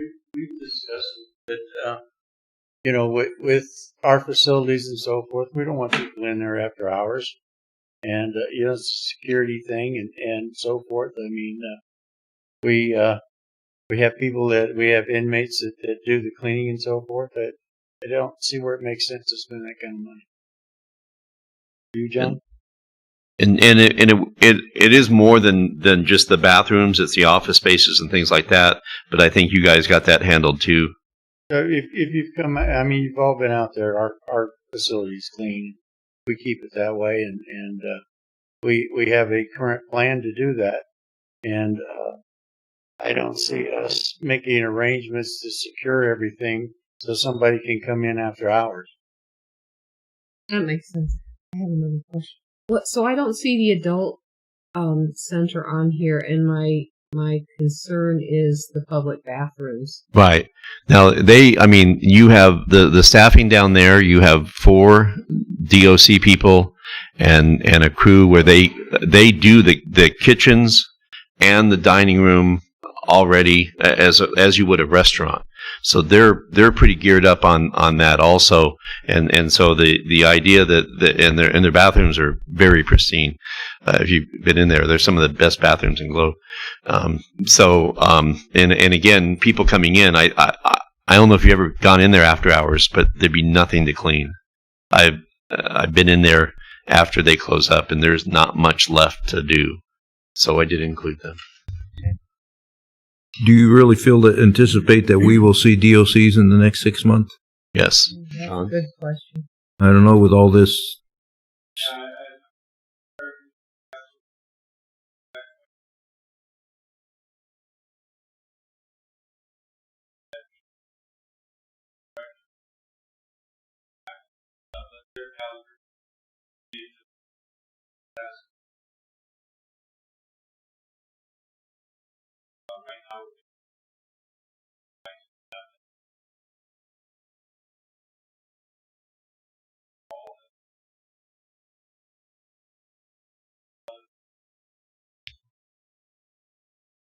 So yeah, and they had been antsy to get them back out, and we've been saying we're not ready yet because we're just getting everything squared away, and so now it sounds like they've backed off a little bit too. So.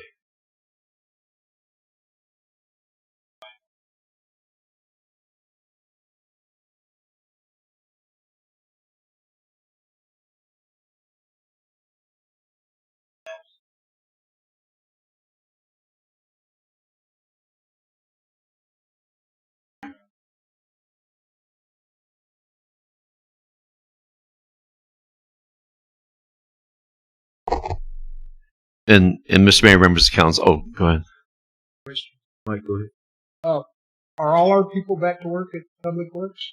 We're working to get fully staffed up, but we're not fully staffed up yet. We still have people that are quarantined that are isolated. I'd prefer not to comment on It's that. a hard question because of HIPAA and everything. Yeah, in individuals, I say we're anxious to get fully staffed up in there. What's that? Empty positions? I think we're at 4. 4. Yeah, unfilled. And I know we have some interviews coming up. What's that? Summer students? Yeah, there are 2 out. John? Mm-hmm. 2 there and 2 at the library.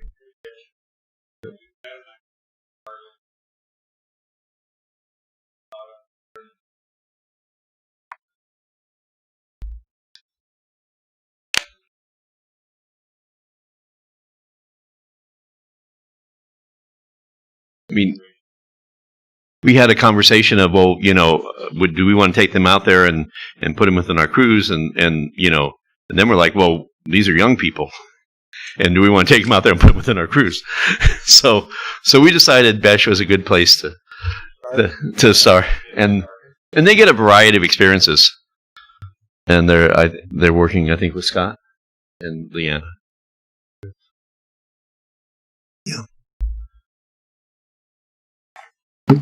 Okay, And the Mr. Mayor, members of council, Gary, are we still are not getting every bit of PP&E that we asked for yet? We're still struggling on that, or are we getting what we need?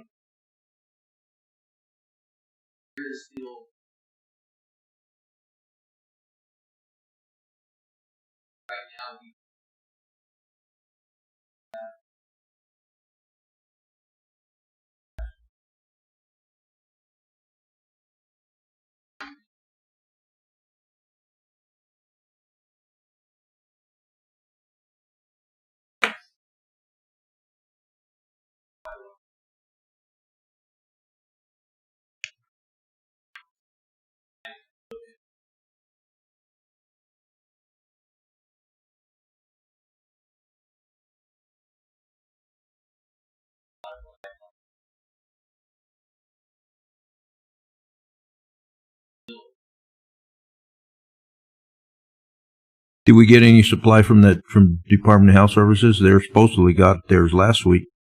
Yeah, so I have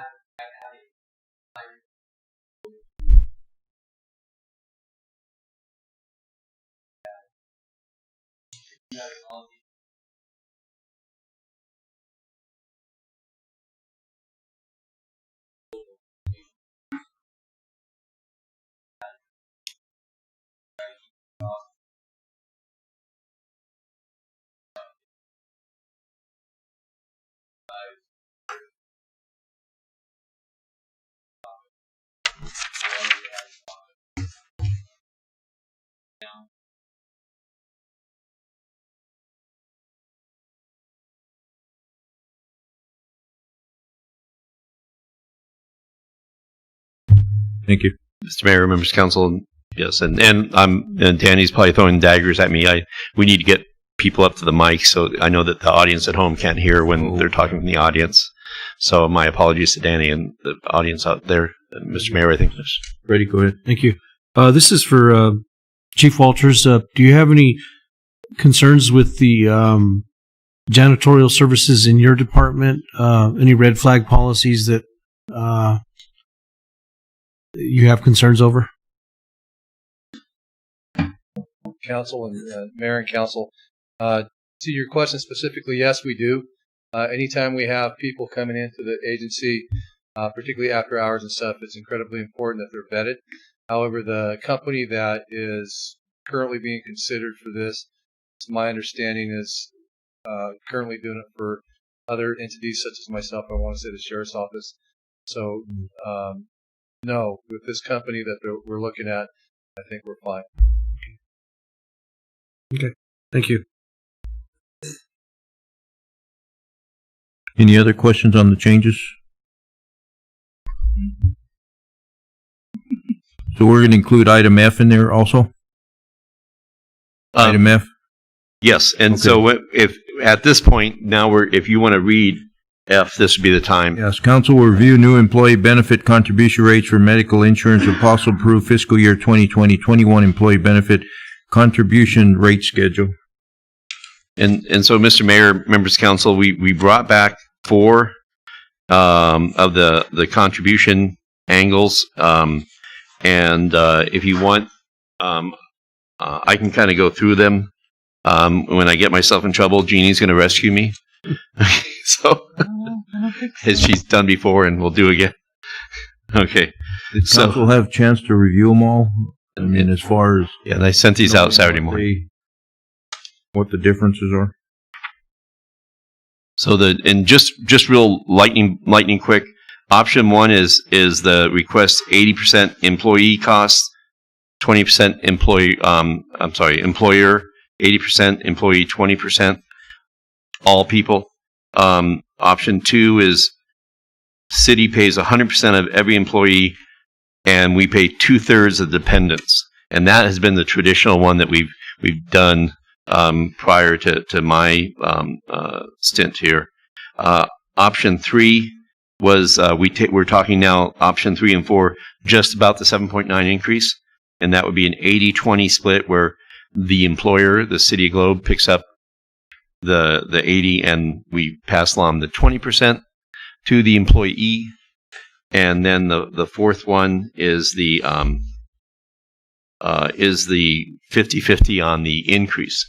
The 7.9, we share that equally. We pick up half, and the employee picks up half. That's the quick summary of those 4. Comments?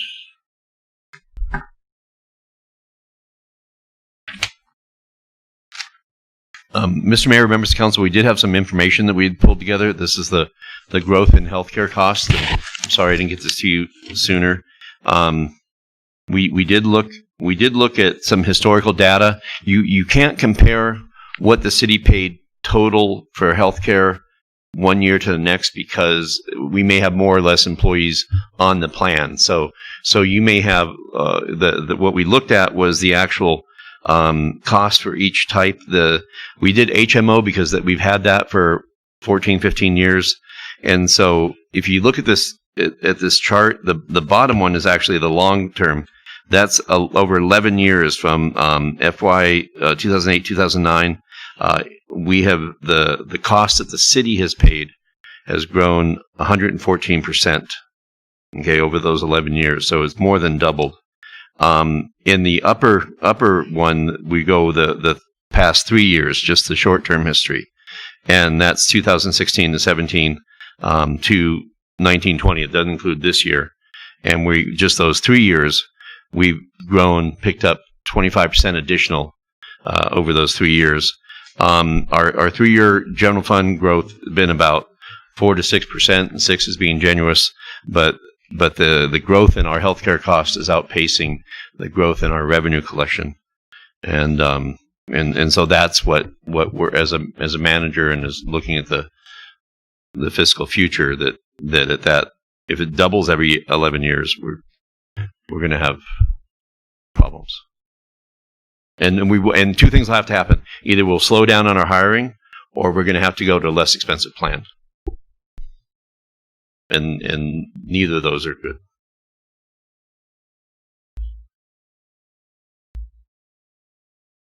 I'll make my comment first, I guess.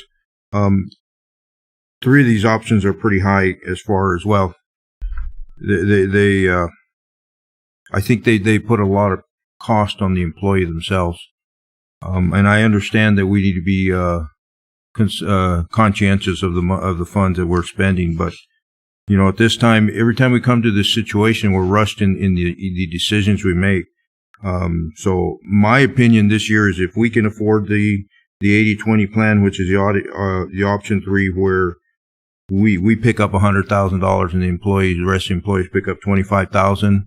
If this one time around, what I'd like to form a task force that after the fiscal year is completed, that we start reviewing this now, and it gives us maybe 10 months to come up with some other option, maybe visit other cities, maybe get some employee input, and see how can we resolve this and come up with some kind of plan. I think we just discussed even last time a 5-year plan, so we can try and minimize and the rush into try and make a decision at the budget year every time.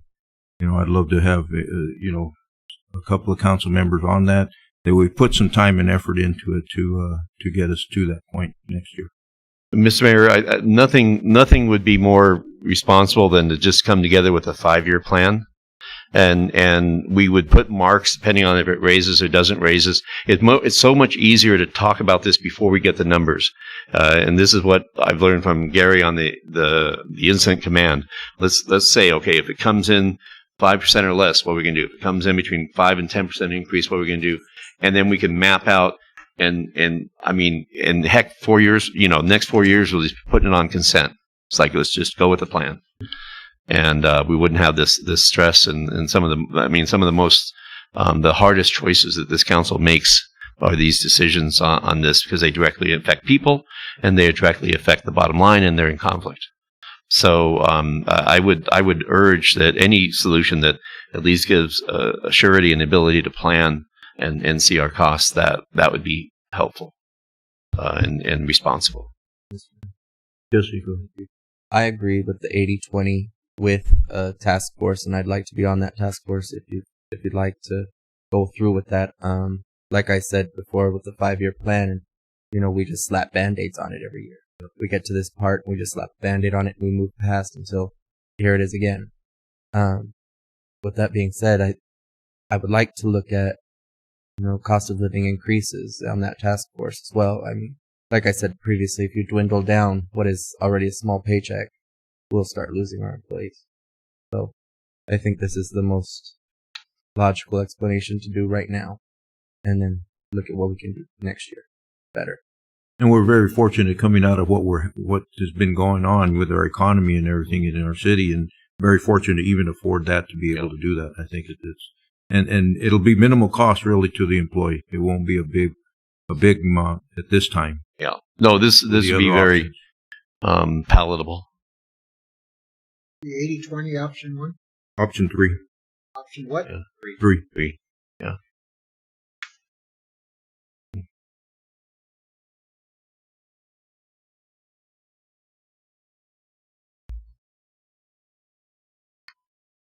One of the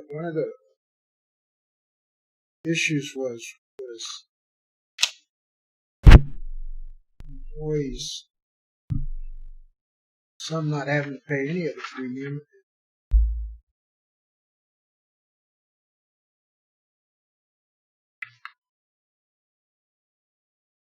Very minimal. I mean, you're talking the employee contribute or the employee. Yeah.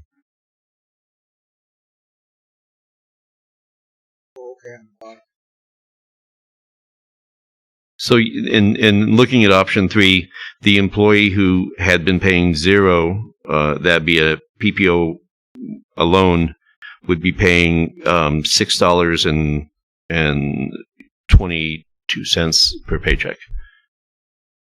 So it would be okay. So this the 1243 is a month. A month. Yeah. Yeah. Okay. Yeah. I thought these were. Oh. Because the first time you paid it. Yo, the back and forth between paycheck and month. We got it. We'll work on that.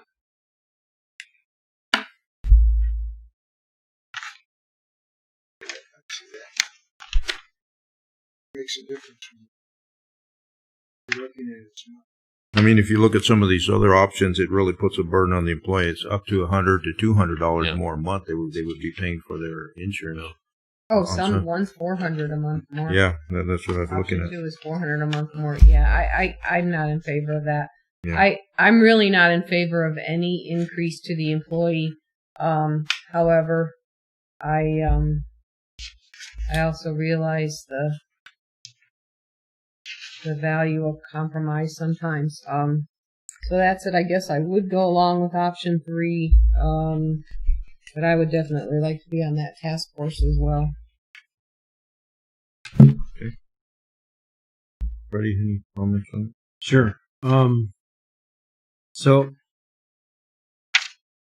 I get cost is a burden for a lot of people, for everybody. But when I look at the option 2 plan, this is what I see. We're covering 100% of a city worker. Every city worker, 100%. And the split of a 66-32 is for a dependent. So, and I'm not trying to separate families here, but what we're covering insurance-wise is for the employee. And it's a great benefit to split the rest of the employee's family with a 66-23 split. That's richer than what my company is offering. That's a better deal. I get you look at the total dollar, and that's what we're all looking at. What is the least that they're going to pay? But don't forget, what we're subsidizing is insurance benefit for dependents, not the employee. We're covering 100% of the employee. And if you have a task force, you already have 2 candidates, I would just recommend that you look at that and consider what the insurance plan is actually paying for, not the total dollar amount. We're paying for people that aren't working for the city. Premiums. And I just think that needs to be part of the consideration and part of the discussion. And when we talk about option 2, why is the amount so much? And I'm looking at a family of, right now they pay $269 a month, and if we went at option 2, they would jump to paying $792. Am I looking at this chart right? Yeah. And that's because we have so far veered from the 66-33% thing. We're up to about, we're paying 85 to 90% of the dependent coverage. And so if you were to bring it back down to where previous councils have had it, if we had held their course, this is where they would be. Oh, I have a comment. Go ahead. So my comment on that is that probably 2/3 of our entire workforce is not a salary paid worker. Part of the reason they work here is because of the benefits, because they do have families. So we can't keep men in public works already. Most of the guys that work there have families. Most of them take the family insurance. They're not going to stay if they can go to any ADOT. The Taco Bell, I'm sure, would offer better than this. Better insurance? Okay. I'm sorry. I was just hairs or not. What I'm saying is we have to show our employees that we value them, and we have the majority of the guys out there, and I shouldn't say guys, but I don't think there's women that work at Public Works except in administration. And I'm not talking about just Public Works. I'm talking about the library. Those people have families. Their families are on these plans. How many of the police have families? I don't know. How many of the fire have families? Quite a few. Part of the reason they work here instead of ADOT or the mines or wherever is because they have to have insurance for their families. And I think we need to be very cognizant of that, because the bottom line does, we have 103 employees, not 1,000 employees, and we need to keep them. We are having a problem with turnover. We got guys making $13 and $14 an hour that have been here for years. Part of the reason they're staying is because they can't afford $792.55 a month for insurance. They have children, whatever, spouses, whatever. I think that's important. I think our employees are important, and we need to show them that we value them. Well, previously, we've been paying it all. And the increases. The increases we've been paying them all. Yeah. That's how we got to 100. A couple of years. Yeah. For the last 2 years, we've been paying everything. Yeah. That's last year we only increased on the PPO, and right now, if everybody were to switch to HMO, the city would save money because HMO pay a heftier portion of that. We pay more of the PPO, but that's because last year we held and we ate the increase on the PPO, but passed along the increase on the HMO in order to help balance this out, and it has helped. But again, we've definitely been inconsistent in our plan and reactionary, and that's how we ended up with having our insurance costs double in 10 years and 25% in 3 years. So it's a balance in there somewhere. I have a question. Is there a policy here with the city that when somebody exits the city or leaves the city, there's an exit interview? Yes, we discussed that with them. Yes. Okay. All right. So you know the reason why they're leaving? Oh, yeah. Okay. Yeah. I mean, for what they'll tell us. But right. But we have a pretty good handle on why people leave and stuff like that. And I sit in interviews and I see people who are there, and I thought it was, why do you want to work for the city? The insurance. I mean, I've heard that multiple times too. So in government, you have stability over chances of great, making more money. So there, all these arguments are valid. It's just finding the balance and then balancing long term, short term versus long term, and then whatever we decide, we have a plan and stick to it. As Jesse says, the 5-year plan. Right. I think at this point it just warrants a little more review and a little more time spent on it than just throwing them with an increase of $400 a month. I think it's something that if we can we're able to do it again this year and give them some of the shared costs and come up with a plan, I think that'd be the way to go. My opinion. And Mr. Mayor, members of council, it would take the 10 months it would take to come up with that, meetings and I think start with a panel of employees, go through your motions and talk to other people, see what how other cities are handling it, what benefit packages are out there, and maybe there's some things we can learn with a broader spread of that, and then come up with a recommendation, then bring that panel that you talked to in the initial side back in and have a little focus group. It's like, okay, this is what we're thinking, and there's no way you can have this conversation without having it bleed over into compensation conversation, and because that is part of the puzzle too.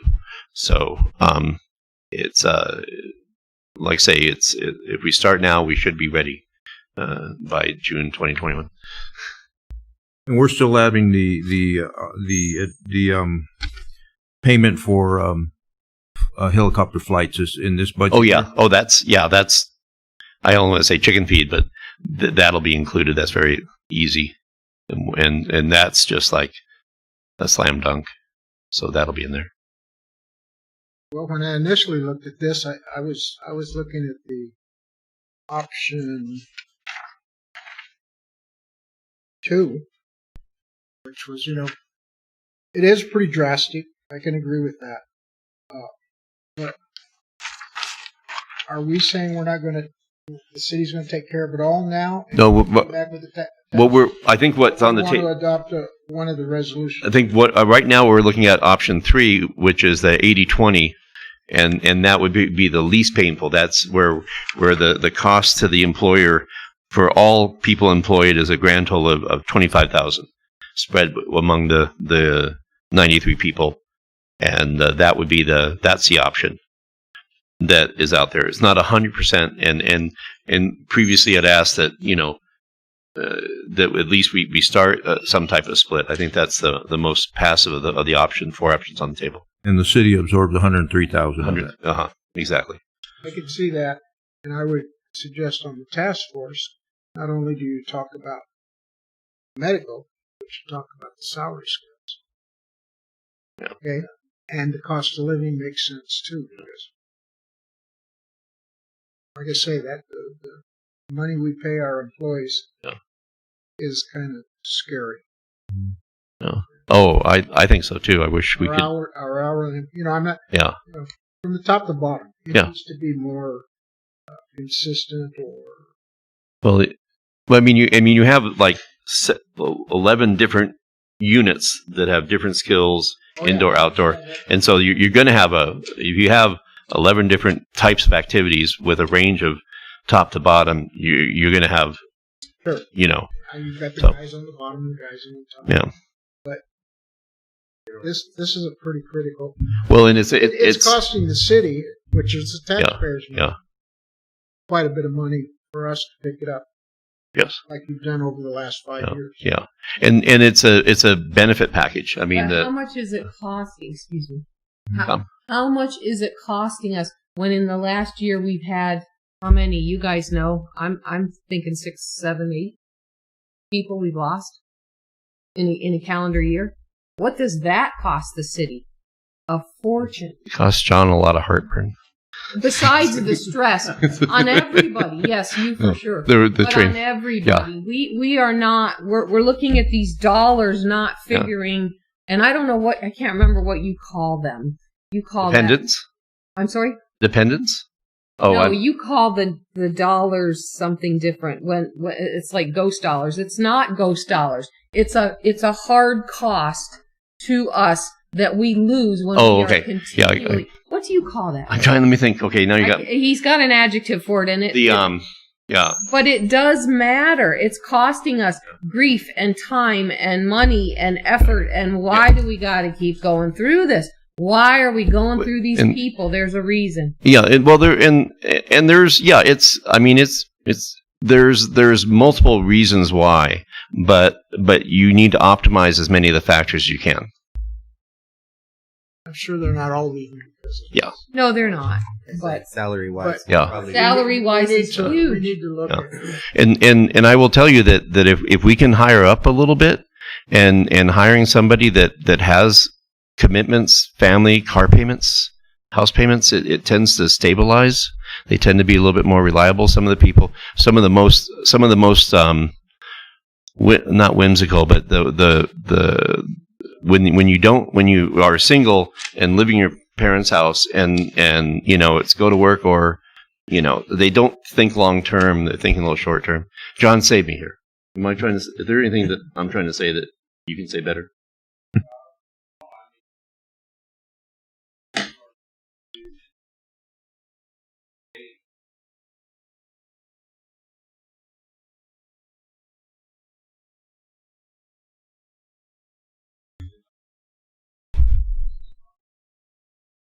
One day notice.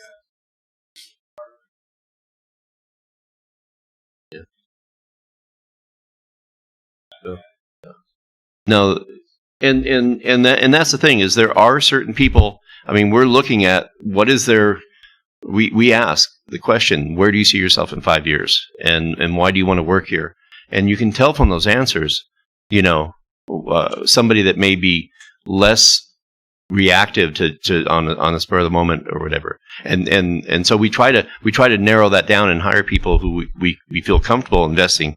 I mean, I will tell you that one of the things is this person going to stick around, and it's hard to nail down, but we try to find people, and people who are a little deeper in their life, a little deeper in their family, a little deeper in what they're doing, tend to need to be a little bit more responsible and see that benefit. So it's a complicated problem. It's human nature combined with economics, combined with the perceptions, and it's something we struggle with, and that's and it's something that is worth taking the time to look at as looking at our compensation plan, which is a combination of salaries and benefits. Ready? Paul, so the contributions are monthly contributions, correct? Yeah, on this, what they put out, everything is monthly. You got to take Is there any way that, and maybe this is for the committee, that you can break out what the actual proposed increase is? Because they're already paying a portion of this, right? No. So the increase would be the difference between the current, which is in the middle, and the renewal, which is on the right. Okay, so looking at option 3, we're going from $90 to $103.56. So the increase is the difference between those two is $13.56 a month. And which one? That's are you the on? actual increase. You're on HMO. I'm on. I'm just looking at option 3 right now. No, I think that's only what the increase to the employee is, not the overall increase. Correct? Yes, it's just to the employee. Well, no, you can do the same with the Following me? employer.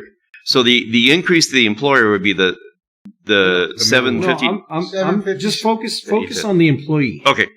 Just focus on the employee. Currently, on option 3, HMO, the very top one, okay. Employees currently paying $90.60 a month. The increase would be $103, not the total increase, but the increase would add up to $103.56, correct? Yeah. The actual increase per month is $13.56. Correct. Okay. That's the increase to the employee. Right. Per month. Per month. So divided by 2 per pay. Divide that by 2. That's $7 a paycheck. Yeah. No, this is again just something to look at. This probably won't get your riots and people look at the grand total. Oh my gosh, that's so much. It is. I get that, but they've already been paying 80% of it. 80% of that increase. So of that total dollar amount, maybe not 85%, 90%. So, I just think those things need to be looked at. I mean, we're talking about increases. I get it, but really, is the increase astronomical? $6 a month. And I think $6 a paycheck. But top of what you're already paying. Are you looking at option 3 right now? I was looking at option 3. Looking HMO single. Yeah, HMO single. You go to employee contribution, current, $90.16, and then you go over to the renewal employee contribution is $103.56. So the difference there is $13 and change per month. Yeah, but I think the majority of what we have are families, and they're paying $619 a month right now, is what it looks like. Is that what I'm looking at?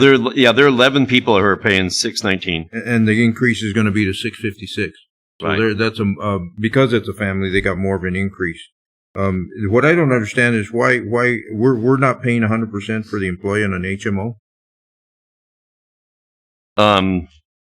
With this plan, which was the split the increase, we're not paying 100% of employee in any scenario. But and I know that it's finite, but I'd like to accept one of these whole. To do the recalculations on this would be because we're running a little bit up on a time crunch, at least for this year. And this fluctuates annually because of the premium, right? I mean, the claims from one year dictate the rate for the following. No, and if you ask, yes, and the question that has not been asked, but why are the rates going up? And that is utilization. We have a utilization rate, and if we're utilizing more services than our rates are covering, they're going to adjust. Are there some systematic changes going on? There are some, but we always outperform the system changes in there. I don't think the system changes, basically the inflation of healthcare across the nation is at this rate. Ours is definitely primarily due to utilization rate.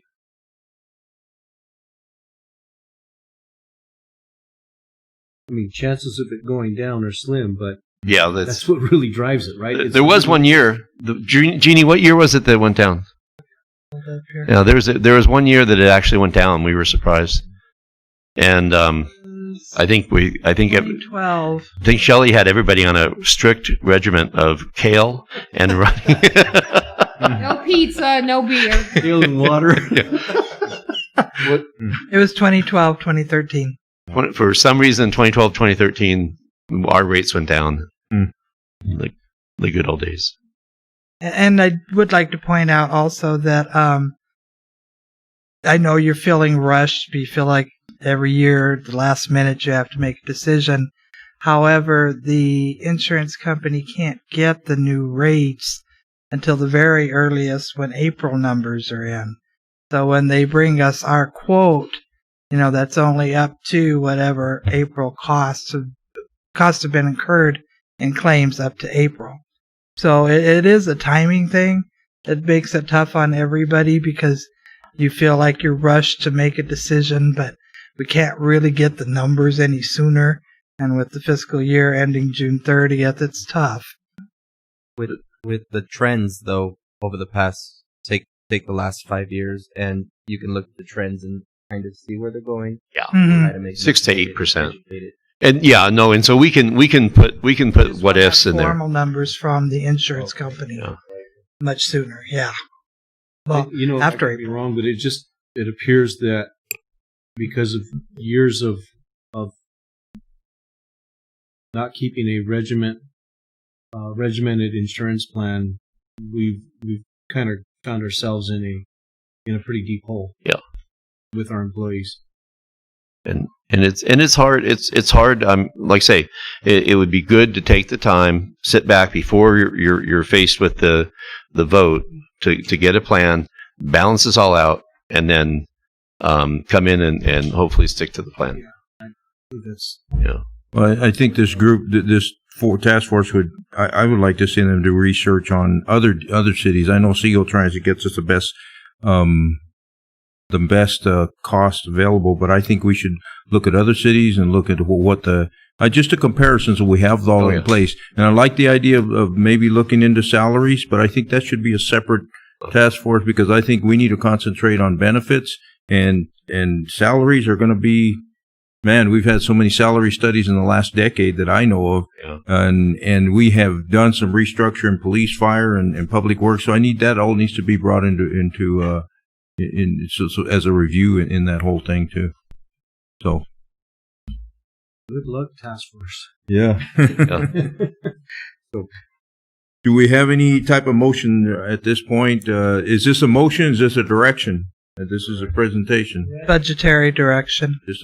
And Mr. Mayor, members of the council, the reason the rates went down in 2013, I just got a text from Chris, is because we went to a copay plan, and so we changed the benefit package to lower the costs, and that is ultimately what will happen if we cannot survive on 100% increase every 10 years. We will have to water down the package. So I'll just go around whatever. Mike, I'll start with you. Option. I can go with option 3 now. Ready. I'll go with it. I think the consensus was option 3. Yeah, I'm in favor of that, but I absolutely agree that this task force should look really deeply into a lot of the factors here. And Well, this is a start rule. Yeah. They're aware. And that's for this year, correct? Yes. This is for this year.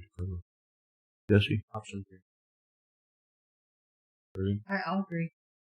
And then I'll agree with option 3 also. So hearing council's direction, we're gonna send this out in the morning and get this printed up, and we'll be able to distribute the rates to the employees so they have time to get their packets, and then we can get this to the insurers. Open enrollment. Do we have it? I can't remember the date on open enrollment.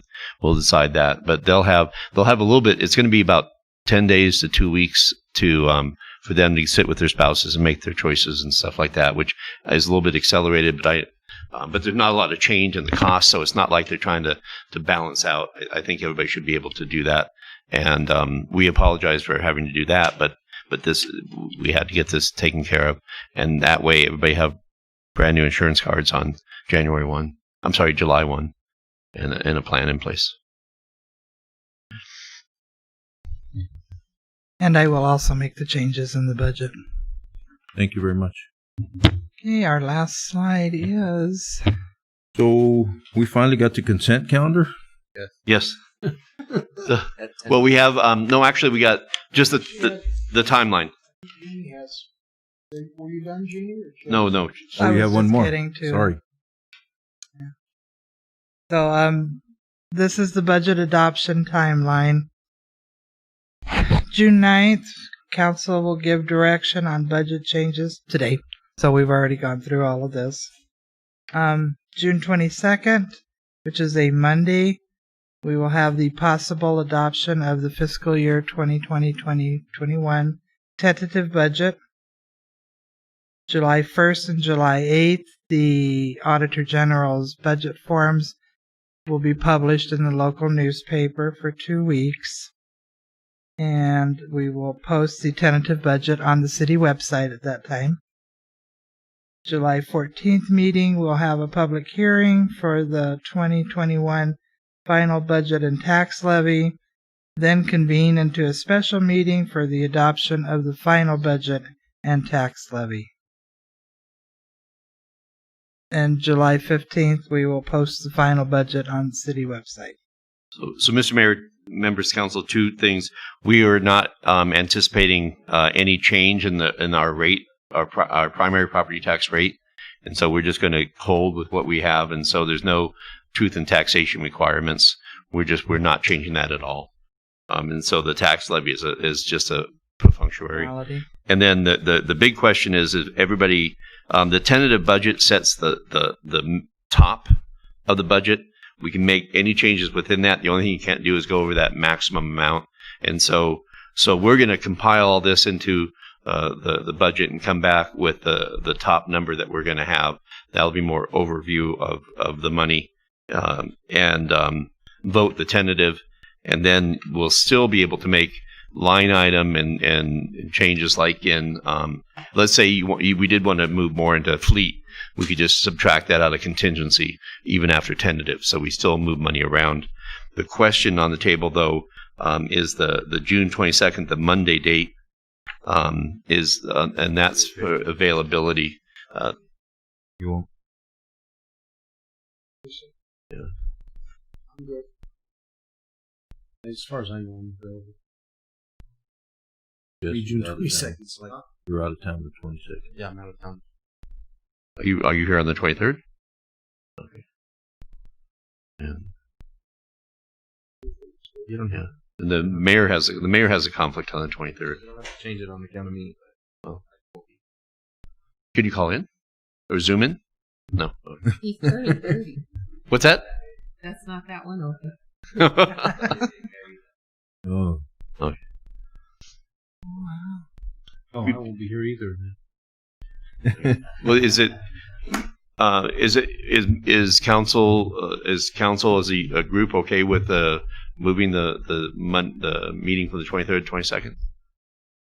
I believe so. Moved it to the 22nd? The Monday. Yeah, that Monday. I'm fine.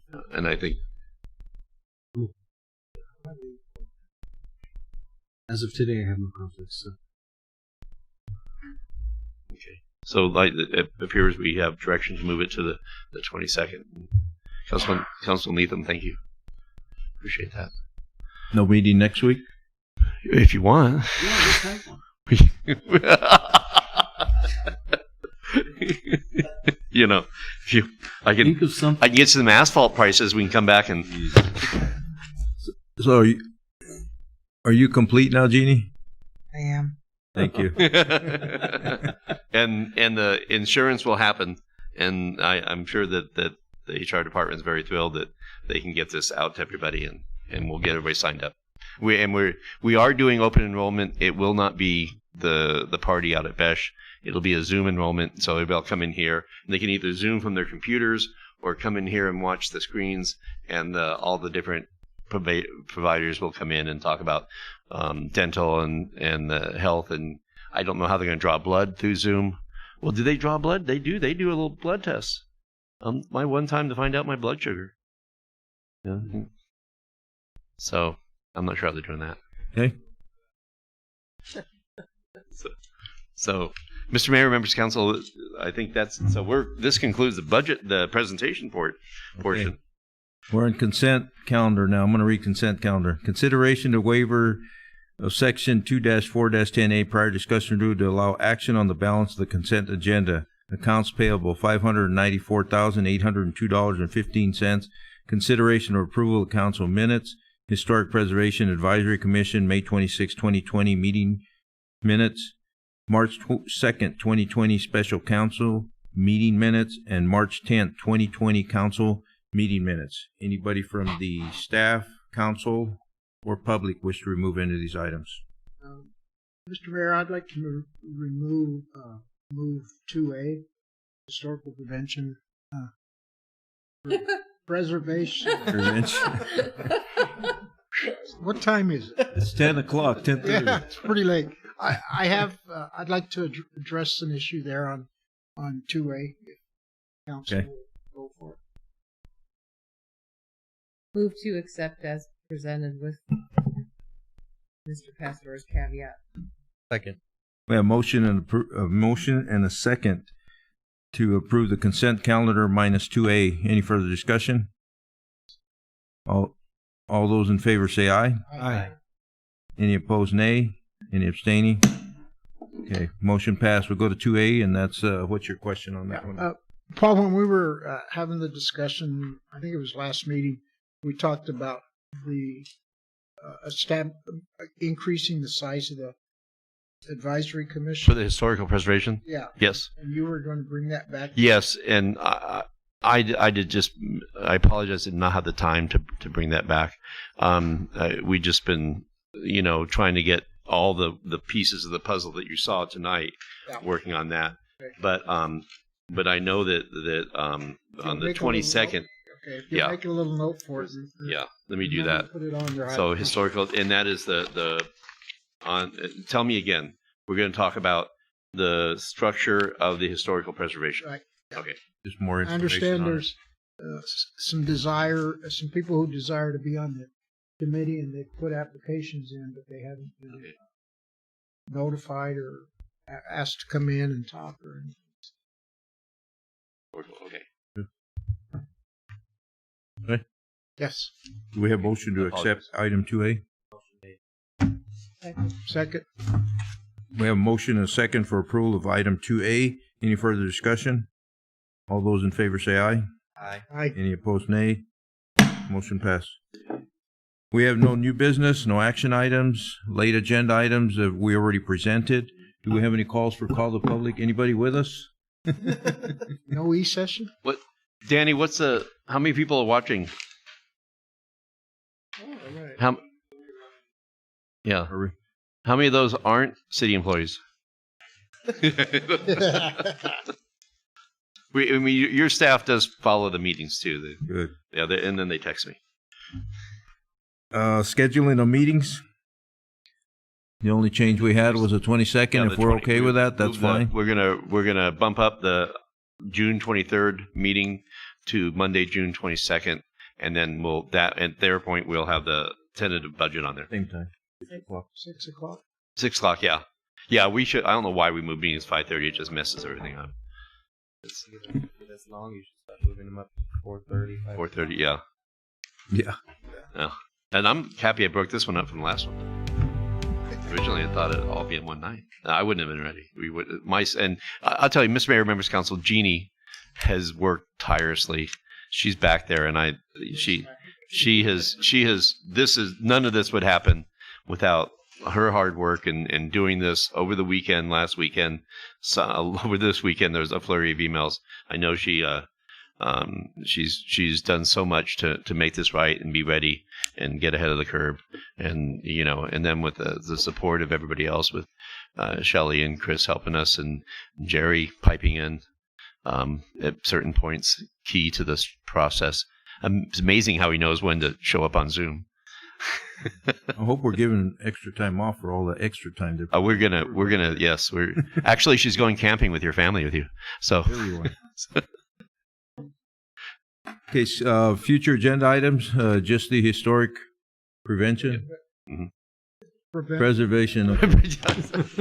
Yeah, Adria. It's gonna be. Hey man, it's past my bedtime. No e-session? Not unless you can think of something. Got a motion for adjournment? Nope. Second. We have a motion second for adjournment. All those in favor say aye. Aye. Any opposed, nay. Meeting adjourned. Mask up. Thank you, guys. Sorry.